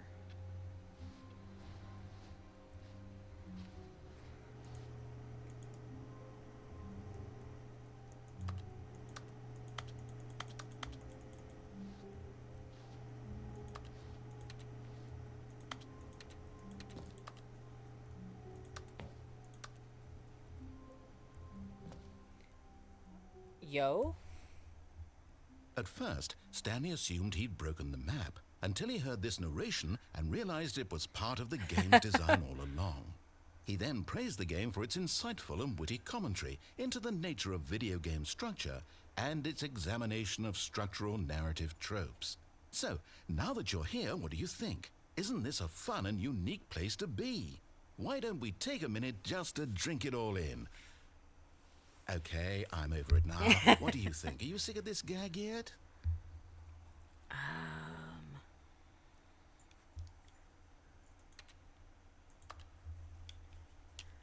Do I walk up and pick? Well, I don't know how to say this politely, but you could literally just hit escape and restart the game any old time you want. Like, right now. You could have done it just then. Now would also be an appropriate time to quit. Any of these points and so many, many more, all of them are appropriate. I'm enjoying what seems to be an internal conflict going on where you are literally unable to act on your own desires to restart the game. So, just to push the envelope, I'm going to try and make this as miserable as possible and see how long you can maintain. Oh? There once was a Man man named Stanley, who people considered so manly. But the Truth must be told, he was not very old, and was quite particularly gangly. What Stanley liked most was buttons. He pushed them like some kind of glutton. He did it all day in a meaningful way, but his brain had long ceased to function. Which is why he is in this parable, and it lives an existence quite terrible. And if If you are not strong and keep playing along, you too will become quite unbearable. You too will become quite unbearable. I don't know, that was great. I love that there's... Oh, shit! Windows. So essentially I came out and just fell.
Okay.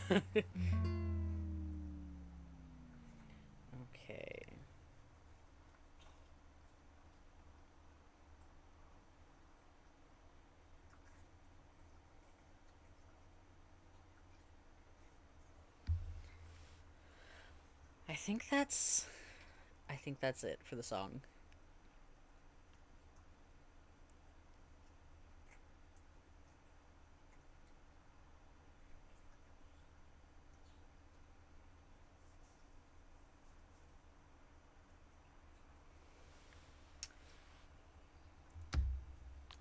Okay.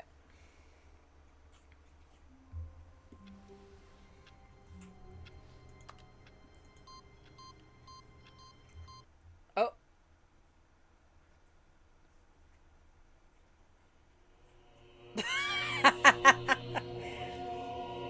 I just got the final input in.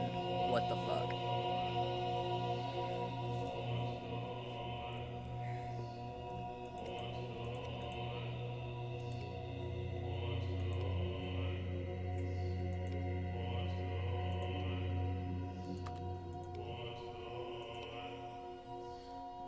Buttons.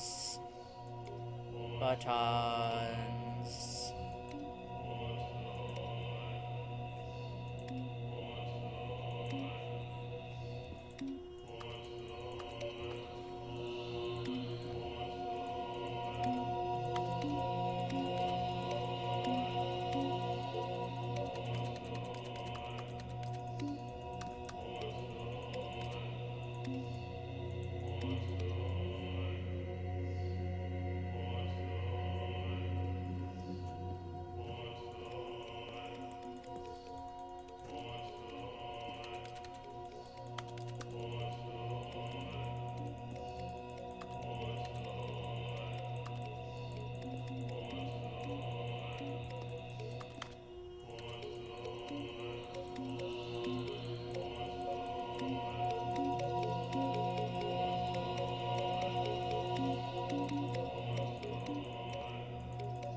This is awful.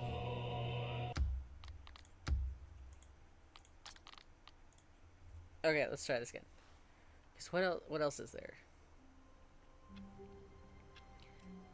Space?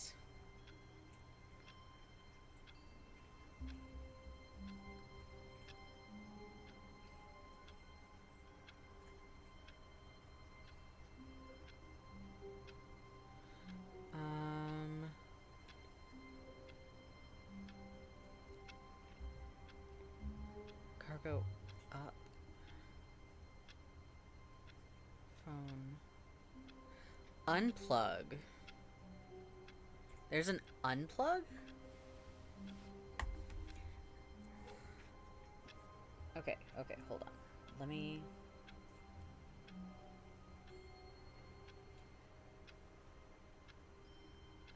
So which ones have I not done?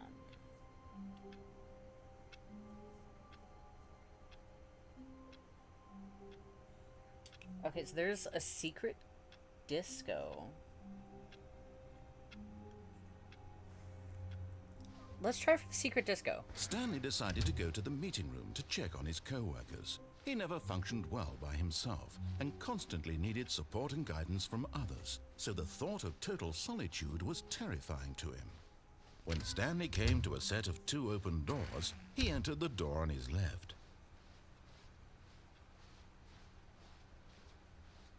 Yet there was not a single person here either.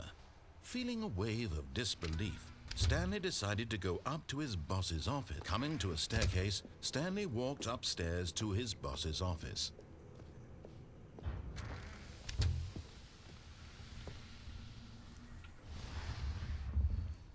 Let me see, how do I get there? Back out, escape pod.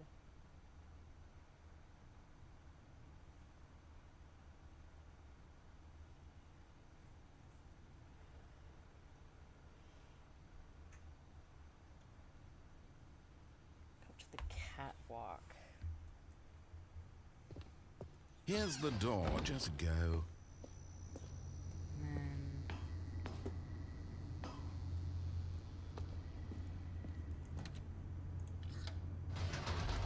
And then wait before going up in display room and press light bulb button.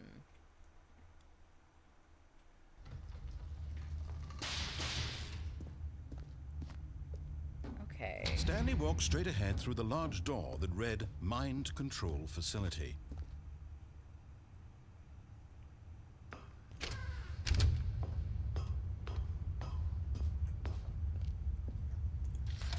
The lights rose on an enormous room packed with television screens. What horrible secret did this place hold? Stanley thought to himself. Did he have the strength to find out?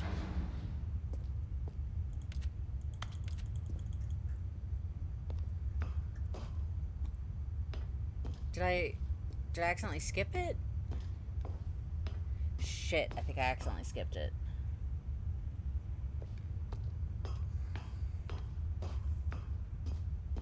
Or wait, no. Now the monitors jumped to life, their true nature revealed. I don't think so. Each I bore think the I've got number one of more. an employee in the building, Stanley's co-workers. The lives of so many individuals reduced to images on a screen, and Stanley, one of them, eternally monitored in this place where freedom meant nothing.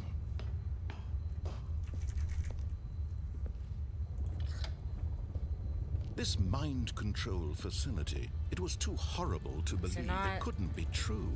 Had Stanley really been under someone's control all this time?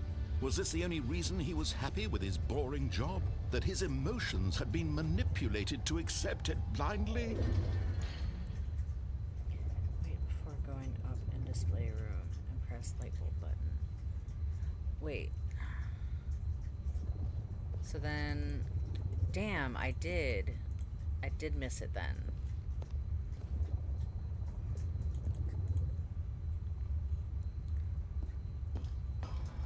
No. He refused to believe it. He couldn't accept it. His own life in someone else's control? Never. It was unthinkable. Wasn't it? Was it even possible?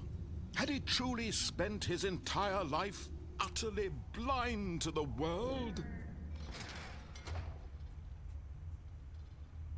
But here was the proof. The heart of the operation. Controls labeled with emotions. Happy or sad or content. Walking, eating, working. All of it monitored and commanded from this very place. And as the cold reality of his past began to sink in, Stanley decided that this machinery would never again exert its terrible power over another human life. For he would dismantle the controls once and for all. Unless there's a button in here somewhere that I'm supposed to hit. Oh, goodness, I don't know. The instructions were not very clear.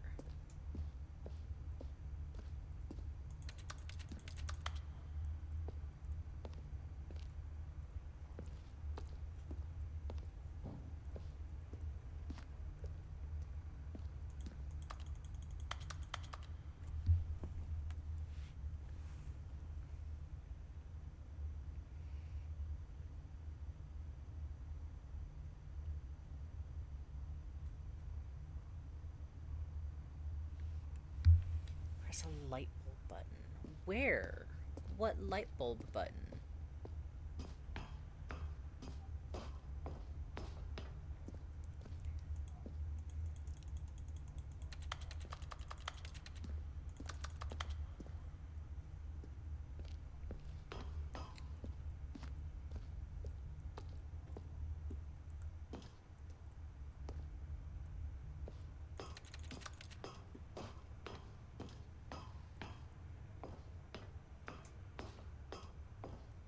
And when at last he found the source of the room's power, he knew it was his duty, his obligation, to put an end to this horrible place and to everything it stood for.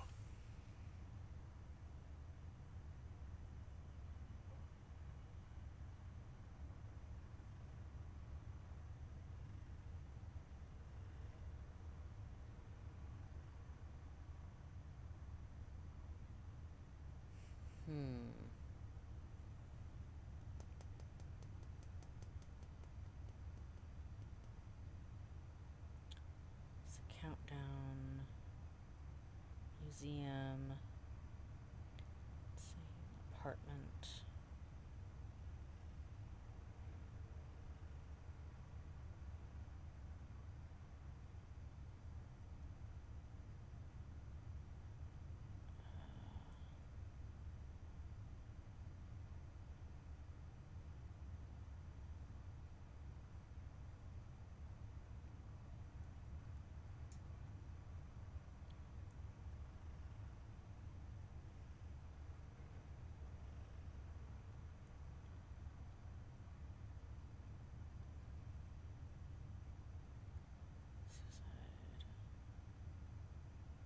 Whiteboard.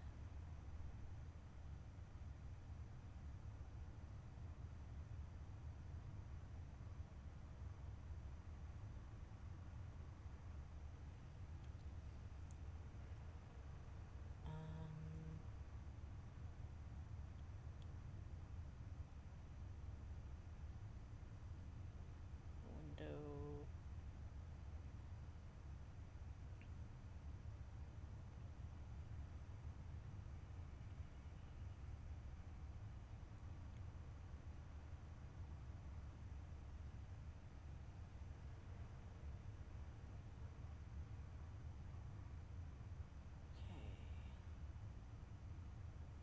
Okay.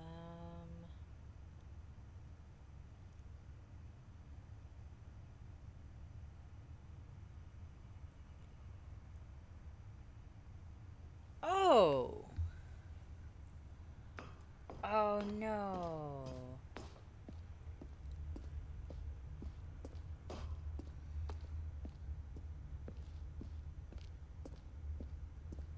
Oh no. Let me back through. Damn it. Okay, hold on. We're gonna try this again. Oh.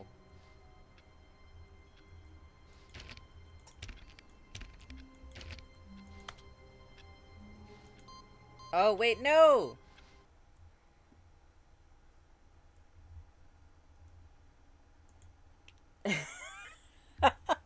I'm so good at shooting myself in the foot. Okay. All of his co-workers were gone. I can do What could this. it mean? Stanley decided to go to the meeting room. Perhaps he had simply missed a memo. It's fine. We're gonna ignore that.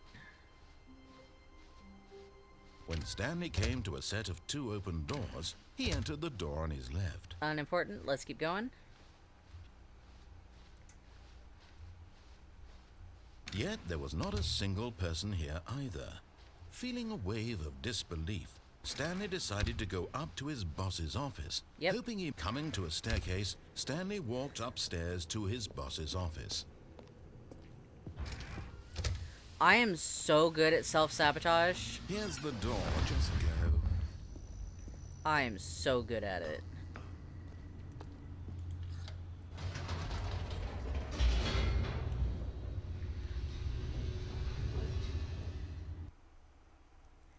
I will forget literally everything I'm doing and why I'm doing it a specific way and Stanley just walked fuck straight ahead myself. through the I'm large so door good that at read it. Mind Control Facility.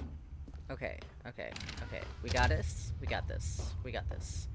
So what's supposed to happen is you go through these. The lights rose on an enormous room packed with television screens. What horrible secret did this place hold? Stanley thought to himself. Did he have the strength to find out? You gotta go through these. Now the monitors jumped to life, their true nature revealed. Each bore the number of an employee in the building, Stanley's co-workers. The lives of so many individuals reduced to images on a screen, and Stanley, one of them, eternally monitored in this place where freedom meant nothing. Okay. This mind control facility, it was too horrible to believe. It couldn't be true. Had Stanley really been under someone's control all this time? Was this the only reason he was happy with his boring job? that his emotions had been manipulated to accept it blindly?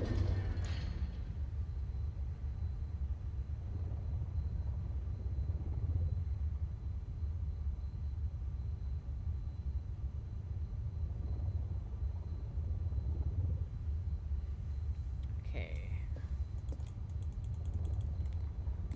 At some point, these are supposed to open back up.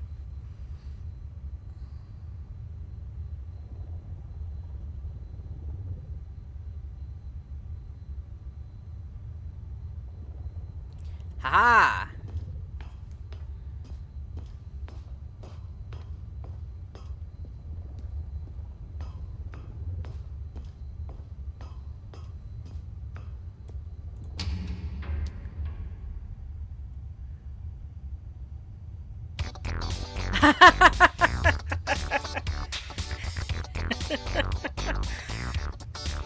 Oh my god.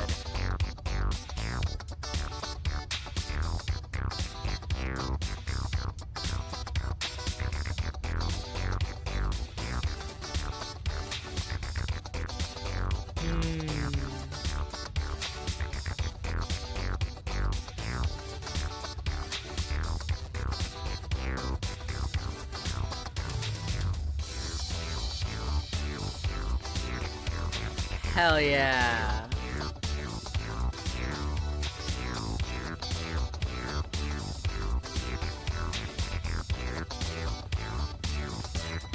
No, he refused.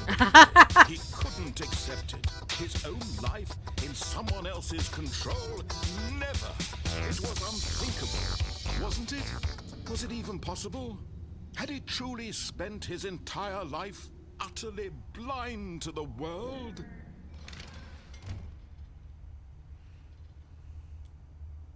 But here was the proof. The heart of the operation.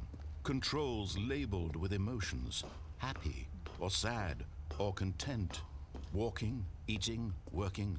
All of it monitored and commanded from this very place. And as the cold reality of his past began to Hell sink yeah, in, dance party. Stanley decided that this machinery would never again exert its terrible power.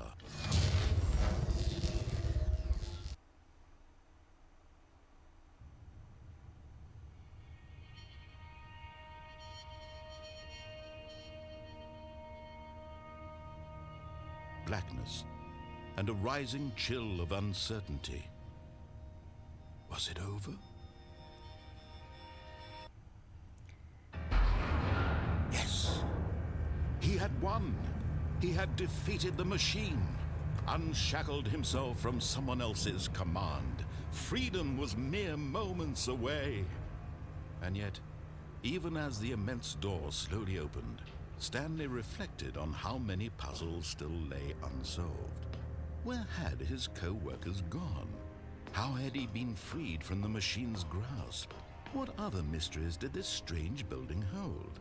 But as sunlight streamed into the chamber, he realized none of this mattered to him, for it was not knowledge or even power that he had been seeking, but happiness.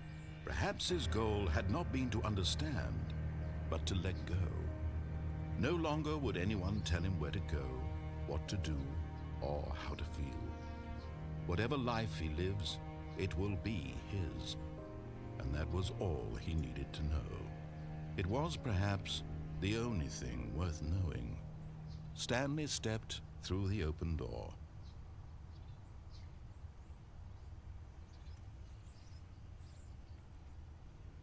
Stanley felt the cool breeze upon his skin, the feeling of liberation, the immense possibility of the new path before him. This was exactly the way, right now, that things were meant to happen. And Stanley was happy.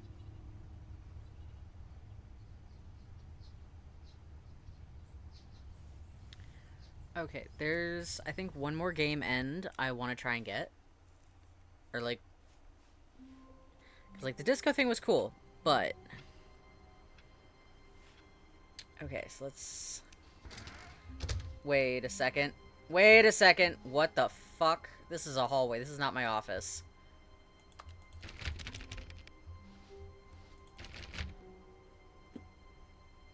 You know, I'm still not ready for the commitment of a new bucket. It's okay. When Stanley came to a set of 2 open doors, the right. he entered the door on his left. This was not the correct way to the meeting room, and Stanley knew it perfectly well. Perhaps he wanted to stop by the employee lounge first, just to admire it. Ah.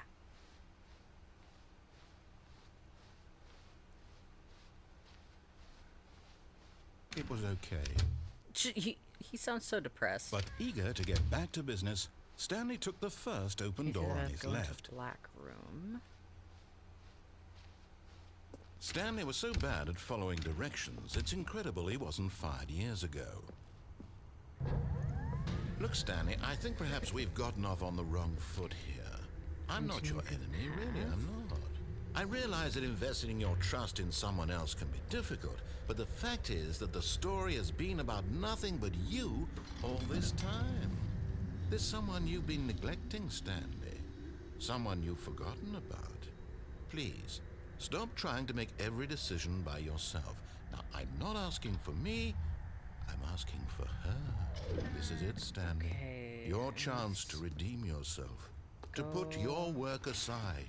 Yeah, to go let into her black back into your room. life. She's been waiting. Okay. That's her, Stanley. You need to be the one. Oh, no, you can't. Did you just unplug the phone? No, that wasn't supposed to be a choice. How did you do that? You actually chose incorrectly? I didn't even know that was possible. Let me double check.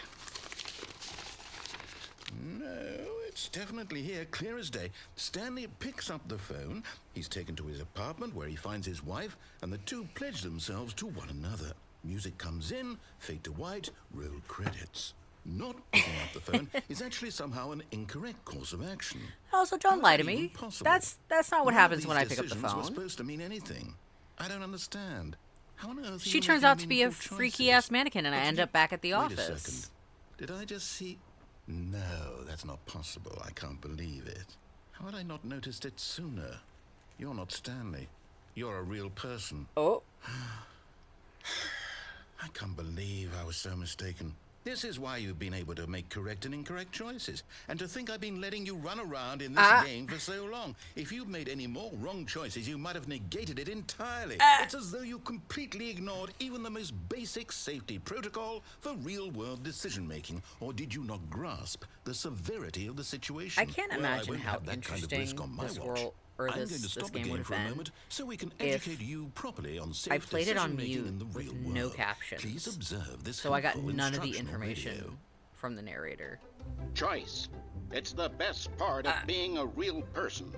But if used incorrectly, can also be the most dangerous. For example, in this scenario, a hypothetical real person Why is named this tie so Rupert thick? has a choice. He could invent a machine that eliminates food shortages across the world to make life better for all people. Fuck yeah. Or he could spend years of hard work forgetting how to read. Which choice would you make? What? Remember that unlike here, the real world makes sense, and at no time should you make a choice that does not conform to rational logic. If you find yourself speaking with a person who does not make sense, in all likelihood, that person is not real. Allow the person to finish their thought, then provide an excuse why you cannot continue talking. Turn to a partner and practice saying, "My goodness, is it 4:30? I'm supposed to be having a back, sack, and crack." Excellent. Making choices on a regular basis is the best part to a healthy decision-making process. Most medical professionals recommend making at least 8 choices per day. Do you make more than 8? Less? And finally, if you begin to wonder if your choices are actually meaningful and whether you'll ever make a significant contribution to the world, just remember that in the vast infiniteness of space, your thoughts and problems are materially insignificant, and the feeling should subside. At this time, your instructor will guide you in an exercise to test and reinforce the material covered in this video. Welcome back. You may have noticed that this room has begun to deteriorate as a result of narrative contradiction. But not to worry. Now that you're properly informed on good decision-making, we're going to revisit a choice you made just a few minutes ago and see what the correct thing to do would have been. This way, please. Okay.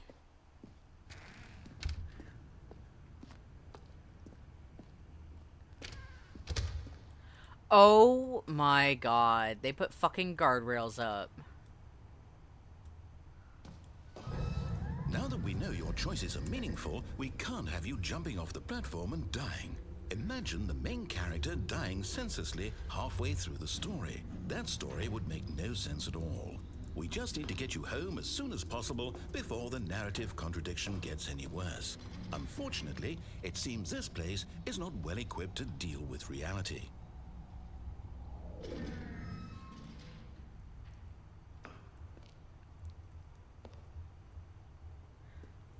I...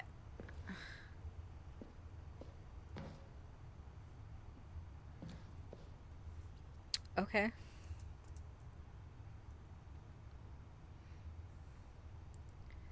Um...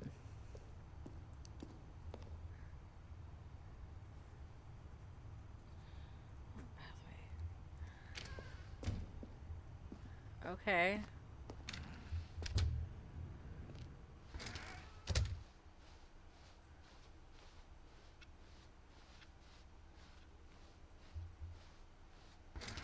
Almost there. You'll take the door on the left, back to the correct ending, the story will have resolution once again, and you'll be home free in the real world. Now remember, all you need to do is behave exactly as Stanley would. That means choosing responsibly and always putting the story first. I'm quite sure you'll be up to the task. Just follow my lead and you'll be fine. All right. When Stanley came to a set of 2 open doors, he entered the door on his left. Okay. You gonna call me a good boy? No? Pity. Yet there was not a single person here either. Feeling a wave of disbelief, Stanley decided to go up to his boss's office, hoping he might find a... Coming to a staircase, Stanley walked upstairs to his boss's office. The hell?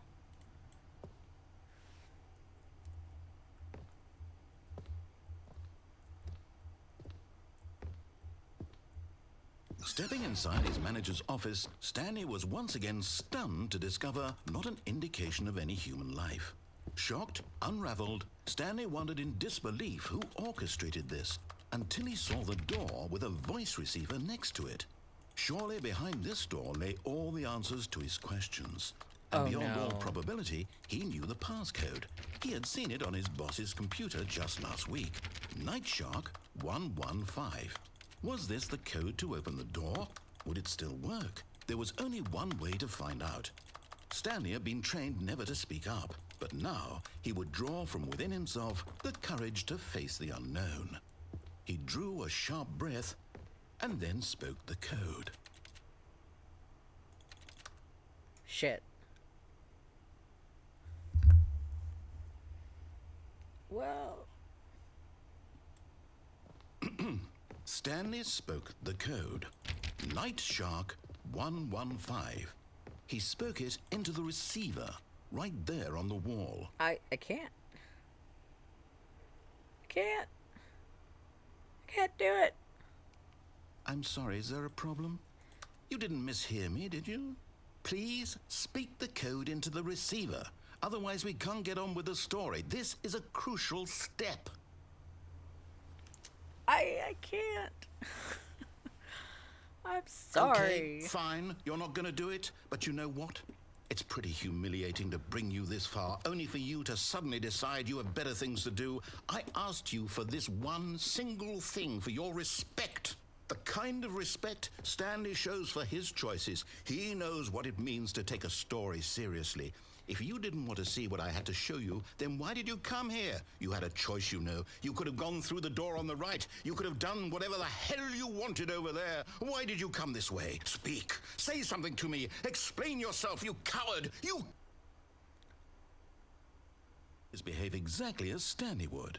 That means choosing responsibly and always putting the story first. I'm quite sure you'll be up to the task. Just follow my lead and you'll be fine. All right. When Stanley came to a set of 2 open doors, he entered the door on his left.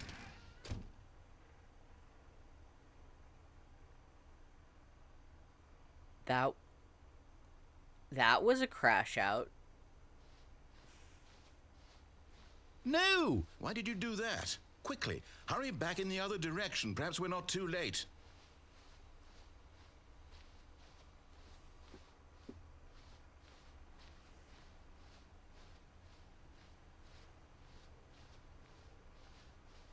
Oh, it's ruined. I can't believe, after everything we talked about, that my story, you've destroyed my work. Why? For what? What did you get out of that? What did you think was so special about seeing the game undone, left here like so much garbage? It's worthless now. And what am I supposed to do? Even if there were a way to continue, would it be worth it? To know that my story is now incorrect? How can I go back to that? I can't erase that knowledge. I'll have to live with it forever, reliving its impossibility forever. I couldn't live that way. Is it better to shut the game down entirely? To willingly destroy all of my work? I don't know. What's the answer? What do I do? What do I do? What do I... No, I have to. I have to shut the game down. I have to. I have to. Oh, no. Oh, shit.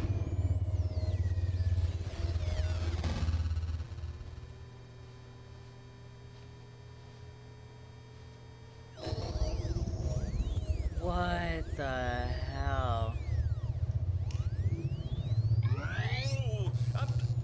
I'm here. I'm still here. Here in this pile of rubbish. With you. You. Who thought you were so clever. Now look where we are. My entire game is destroyed. It was the only thing in the world that was mine, and you've run it into the ground. What, did you think that would be funny? You just had to see? Didn't I impress upon you how important it was to be like Stanley? He actually knows how to do what I tell him to. He understands that if I say to do something, there's a damn good reason for it. That thought hadn't even occurred to you, had it? That there's a world outside of you? You're a child. Oh, my story. If you'd just gone through the door on the left, you would have seen it. There was a whole underground facility. You would have destroyed it and been victorious. It would have been so perfect. I worked so hard on it. I tried so hard to make... When Stanley came to a set of 2 open doors, he entered the door on his left.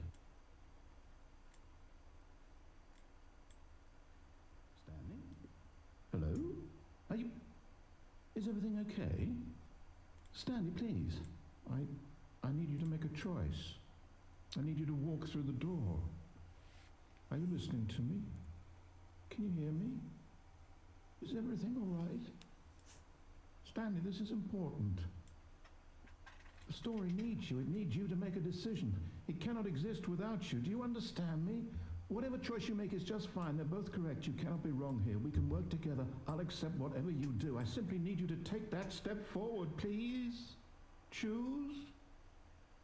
Do something. Anything. This is more important than you can ever know. I need this. The story needs it. So, you hear me? Are you there? Are you listening to this? Stanley, are you there? Okay. It's okay, I can wait. You need time to decide.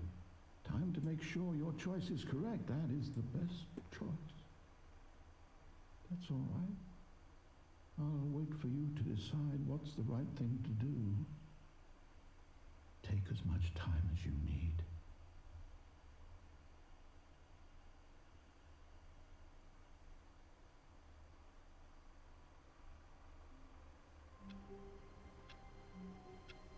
Okay. Alright. Well, that was... I gave him depression! Ah.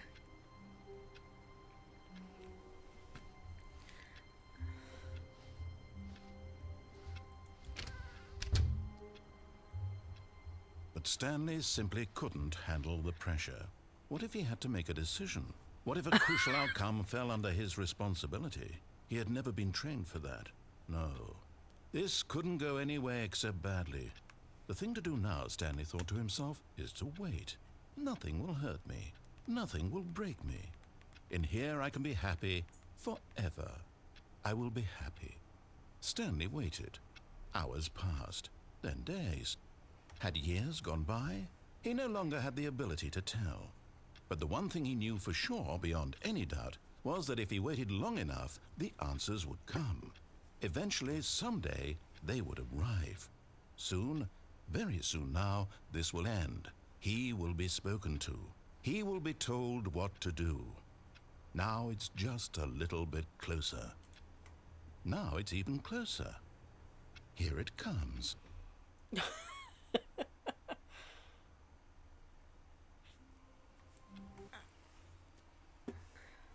The fuck?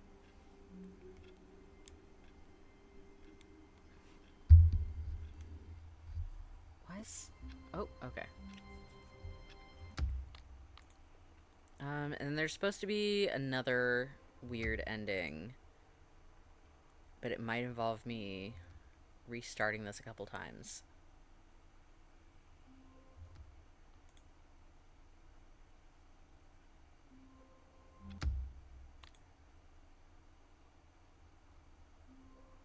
Because we're looking for a certain load in. I wonder if I could... But Stanley simply couldn't. Yeah, I can just close the door. And just keep closing it. It's supposed to be like blue and depressing when it loads in.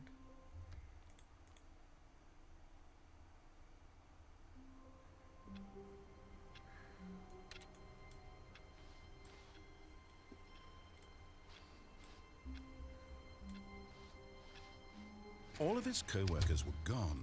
What? Ooh! Okay, I think this is it. Let me double check. Yeah, this is it. Okay, so... Open the door on the left wall. All of his co-workers were gone. What could it mean? Stanley decided to go to the meeting room. Perhaps he had simply missed a memo. Dog mode.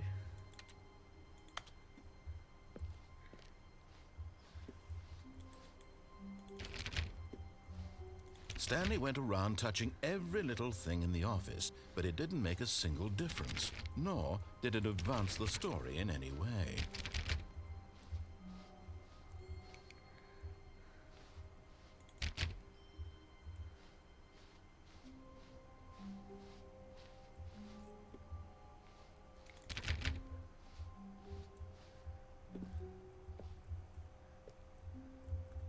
Is that it? Hold on. The thing at the bottom right is secret.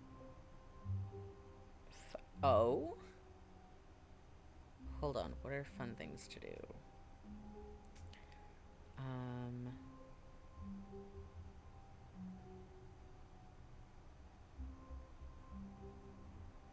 Disco room.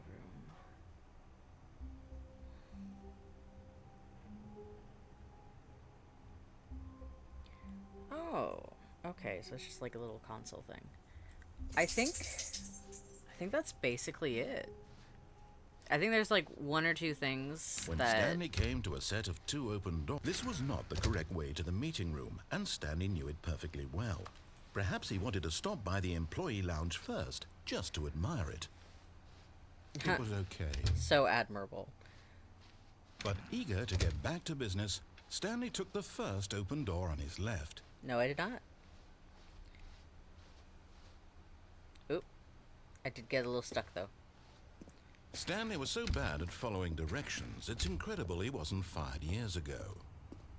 Okay, hold on. I need to make sure that I'm doing this right. Because there's the,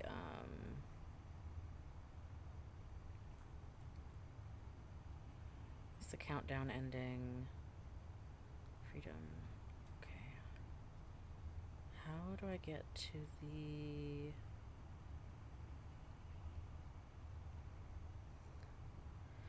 There's only really one thing that I haven't done which is play the baby game. And I know that's like a 4-hour game. I'm not going to play it for like 4 hours. Look, Stanley, I think perhaps we've gotten off on the wrong foot here. I'm not your enemy, really, I'm not. Okay, I so realize that it investing your trust in someone else can be difficult, but the fact door is that the 3 story has times. been about nothing but you all this time. There's someone you've been neglecting, Stanley. What? Really? I was in the middle of something. Do you have zero consideration for others? Are you that convinced that I want something bad to happen to you? Why, I don't know how to convince you of this, but I really do want to help you, to show you something beautiful. Look, let me Okay. prove it. Let me prove that I'm on your side. Give me a chance. So Now listen carefully, this is important. Stanley walked through the red door. blue. Aha, perhaps you misunderstood. Stanley walked through the red door. Blue. I still don't think we're communicating properly. Stanley walked through the red door. 3. All right, fine. Go ahead, Stanley. You want to know so badly what's out there? You want to find out what lies at the end of this road you've chosen? Well, don't let me stop you. You see? There's nothing here. I haven't even finished building this section of the map because you were never supposed to be here in the first place. Broken rooms, exposed developer textures. Is this what you had wanted? Was it worth ruining the entire story I had written out specifically for you? Do you not think I put a lot of time into that? Because I did. And in the end, it was all for nothing. Because this is what you wanted to see. Help me here, Stanley. Help elucidate these strange and unknowable desires of yours. What would have made this game better? What did you want to see? Vehicles? Skill trees? Work with me. You've given me absolutely nothing so What am far. I missing here? Tell you what. Let me take a stab in the dark at a new design and you can give me some feedback. There we go. A third option. This already feels leaps ahead of where we were before. Go ahead, Stanley. Take it for a spin.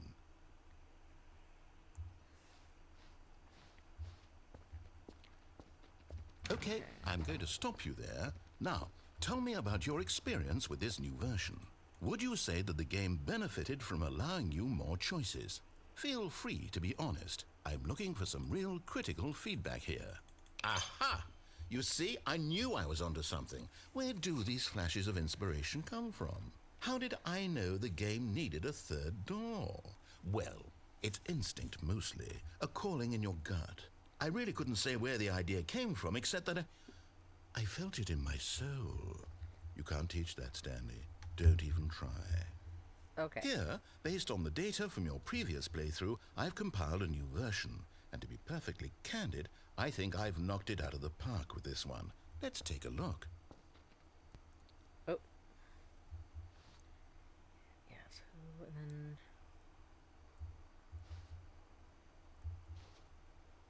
somewhere in here is the baby game. Now, would you say that competitive leaderboard helped you feel motivated to keep walking through doors? Again, honest answers, please. Hey, I nearly forgot. I've got a prototype of a new game I've been working on, and now would be a lovely opportunity to give it some playtesting. You wouldn't mind taking a look at it, would you? Perfect. Let me boot it up. In this game, the baby crawls left towards danger. You click the button to move him back to the right, and if he reaches the fire, you fail. It's a very meaningful game, all about the desperation and tedium of endlessly confronting the demands of family life. I think the art world this is the will baby. really take notice.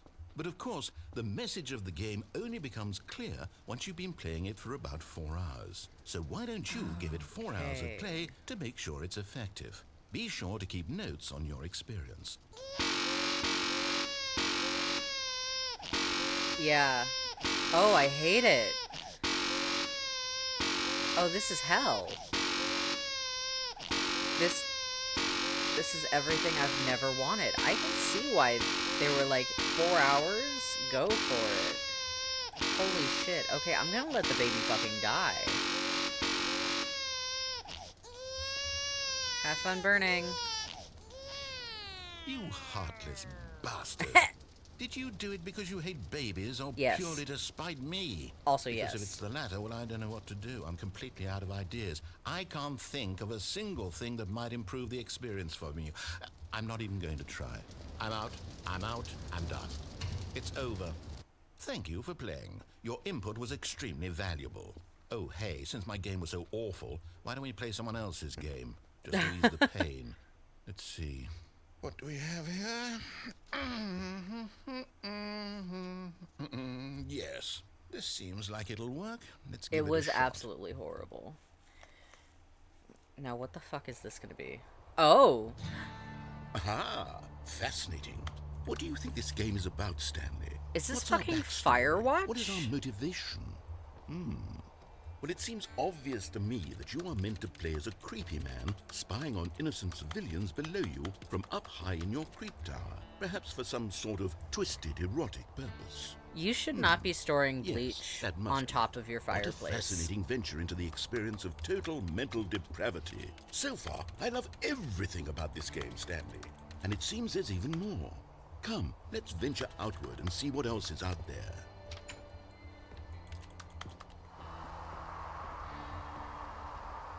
That's pretty. The fuck was that?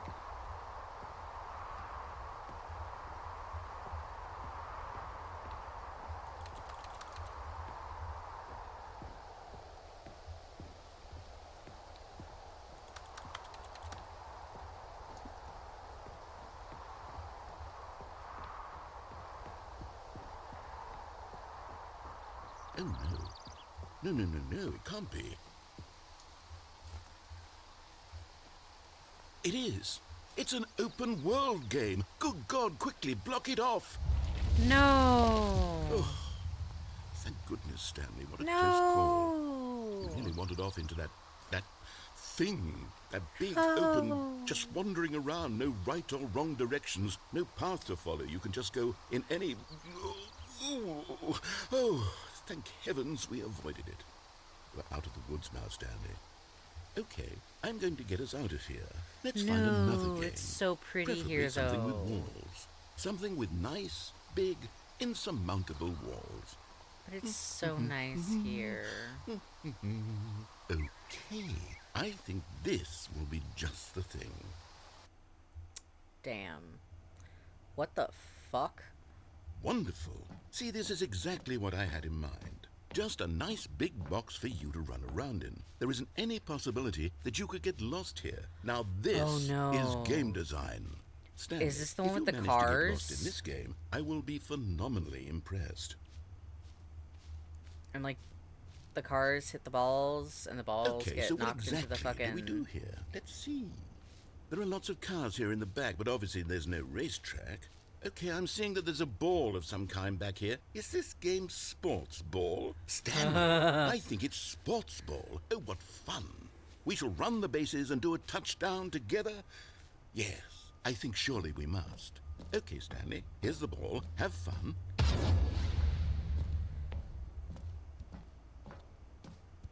Am I zooming? I feel like I'm going much faster than usual.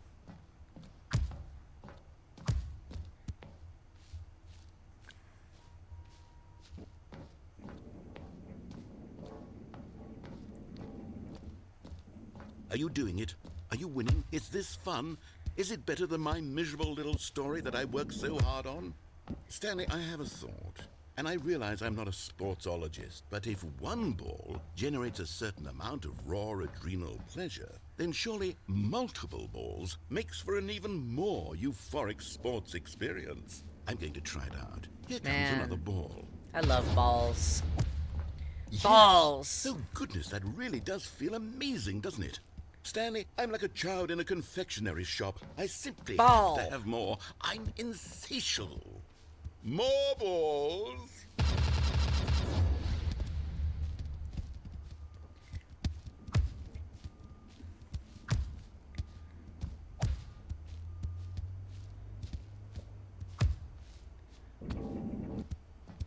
Are you enjoying this, Stanley? Are you Yes. having fun?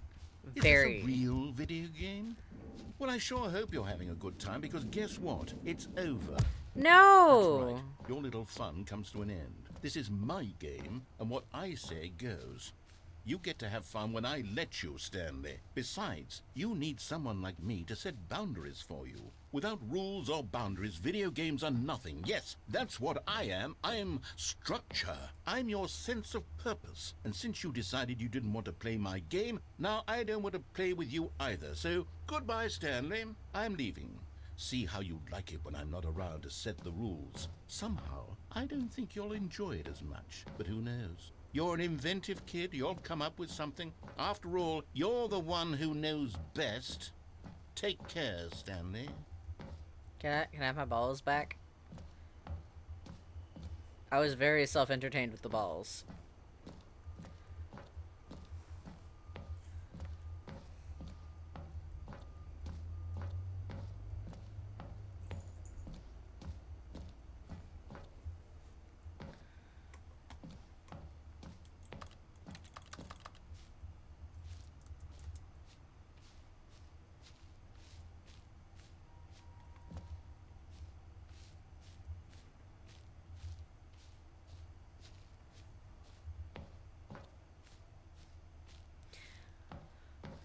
So fast.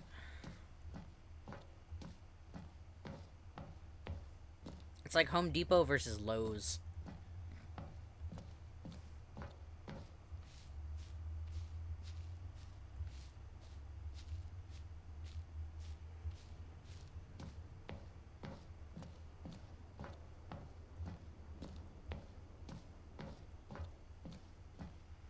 So, is that it?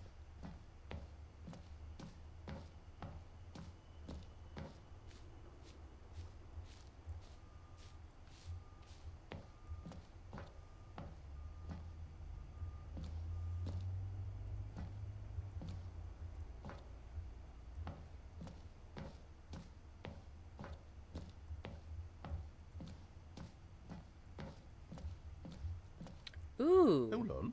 What are you doing? Yo. I could die. Oh, what the fuck? Stanley, don't do that. I can't follow you there. I can't help you. How will you write a story without me? You can't do it. You know that. Stanley, come back. Oh shit.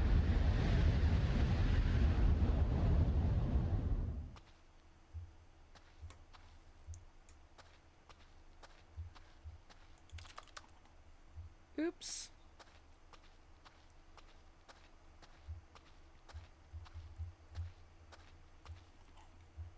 Someone had a lot of fun.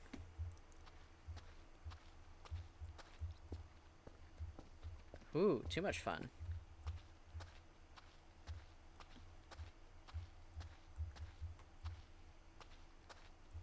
Why is the floor so crunchy?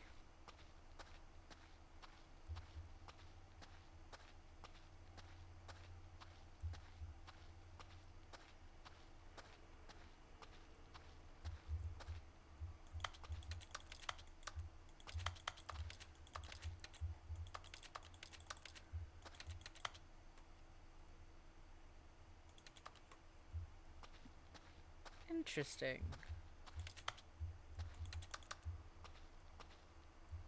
I wonder what he found. Ooh. If what he wanted was to be the leading man in his own story, well, perhaps he's gotten it. Down in wherever he is right now. I wonder if he's happy with his choice. And if he's learned the heavy cost that comes with it. He'll understand soon what I was trying to tell him. He needs me. Someone who will wrap everything up at the end, to make sense out of the chaos and the fear and the confusion. That's who I am. That is what I mean to this world. Oh, yes. Yes, I'll be back. There's no other way. Once this ends, after it all comes to a close, then I'll be back. The end will be here soon. Very soon. I can wait.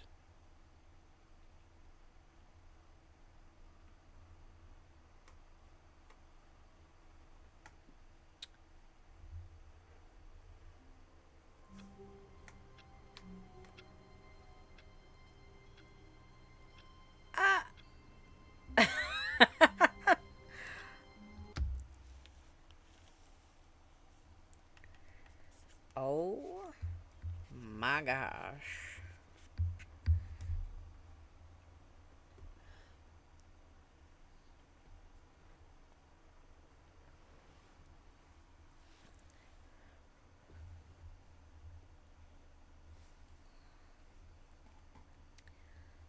Well, I understand the hype.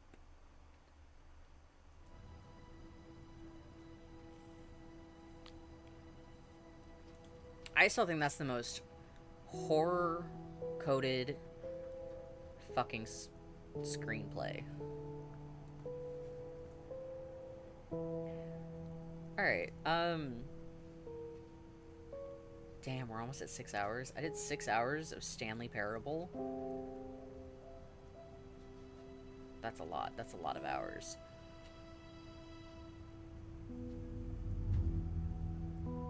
I don't really think there's anything I didn't get to that I'm aware of.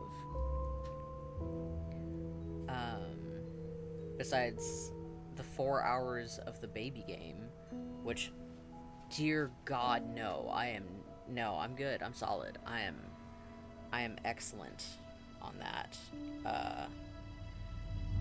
Oof. Definitely not. And then I think there was like 1 or 2 like secret things that involve a little bit more know-how about game design than what I have, which is fine. That was pretty cool though. I really liked that. That was dope. I appreciate that I got the chance to play through all that. I don't know why, but I kind of thought it was going to be a little bit more open-ended in spots. There was fewer choices than I was expecting. Like, there was a lot of choices, but I thought it was going to be like way more intense. And I'm kind of glad it wasn't. Either way, really liked it. Can't believe I did that for 6 fucking hours.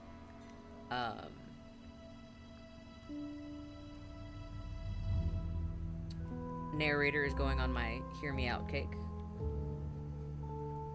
Sorry for giving you depression. And wow, I can't believe I married a bucket,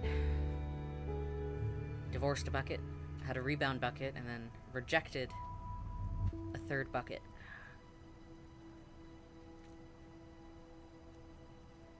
Man, I went through a lot of character development in these last 6 hours. Alright.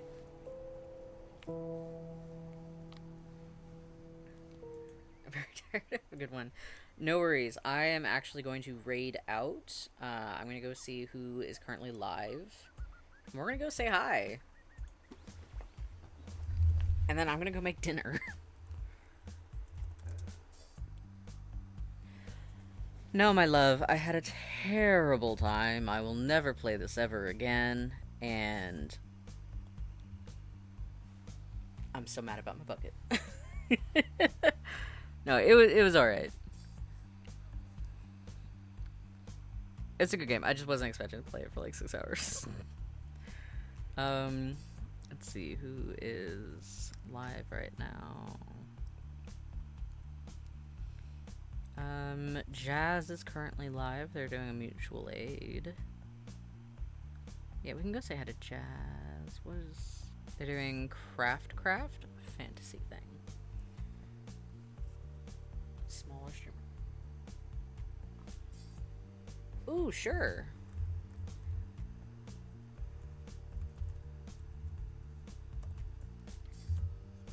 I just misspelled that. That's fine. I can fix it. Shia Hurley. Alright. We're gonna go say hi. They're playing South of Midnight, which I remember details of the game, but not enough to explain it. I am sure we will figure it out when we get there. Thank you everyone for coming and hanging out today. It's been excellent having you. I'm yeah, I should be streaming tomorrow. I don't currently have plans on what I'll be streaming tomorrow, but, you know, I'll figure it out when I get there. Friendly reminder, commissions open tomorrow. So if you're interested in getting art for your original characters, feel free to check out my Ko-fi. Yeah, self-plug. Yeah, do a plug. Alright, now to go get a heart with bucket on it, tattooed on my leg. So I always have Bucket with me. Bucket, what have I done?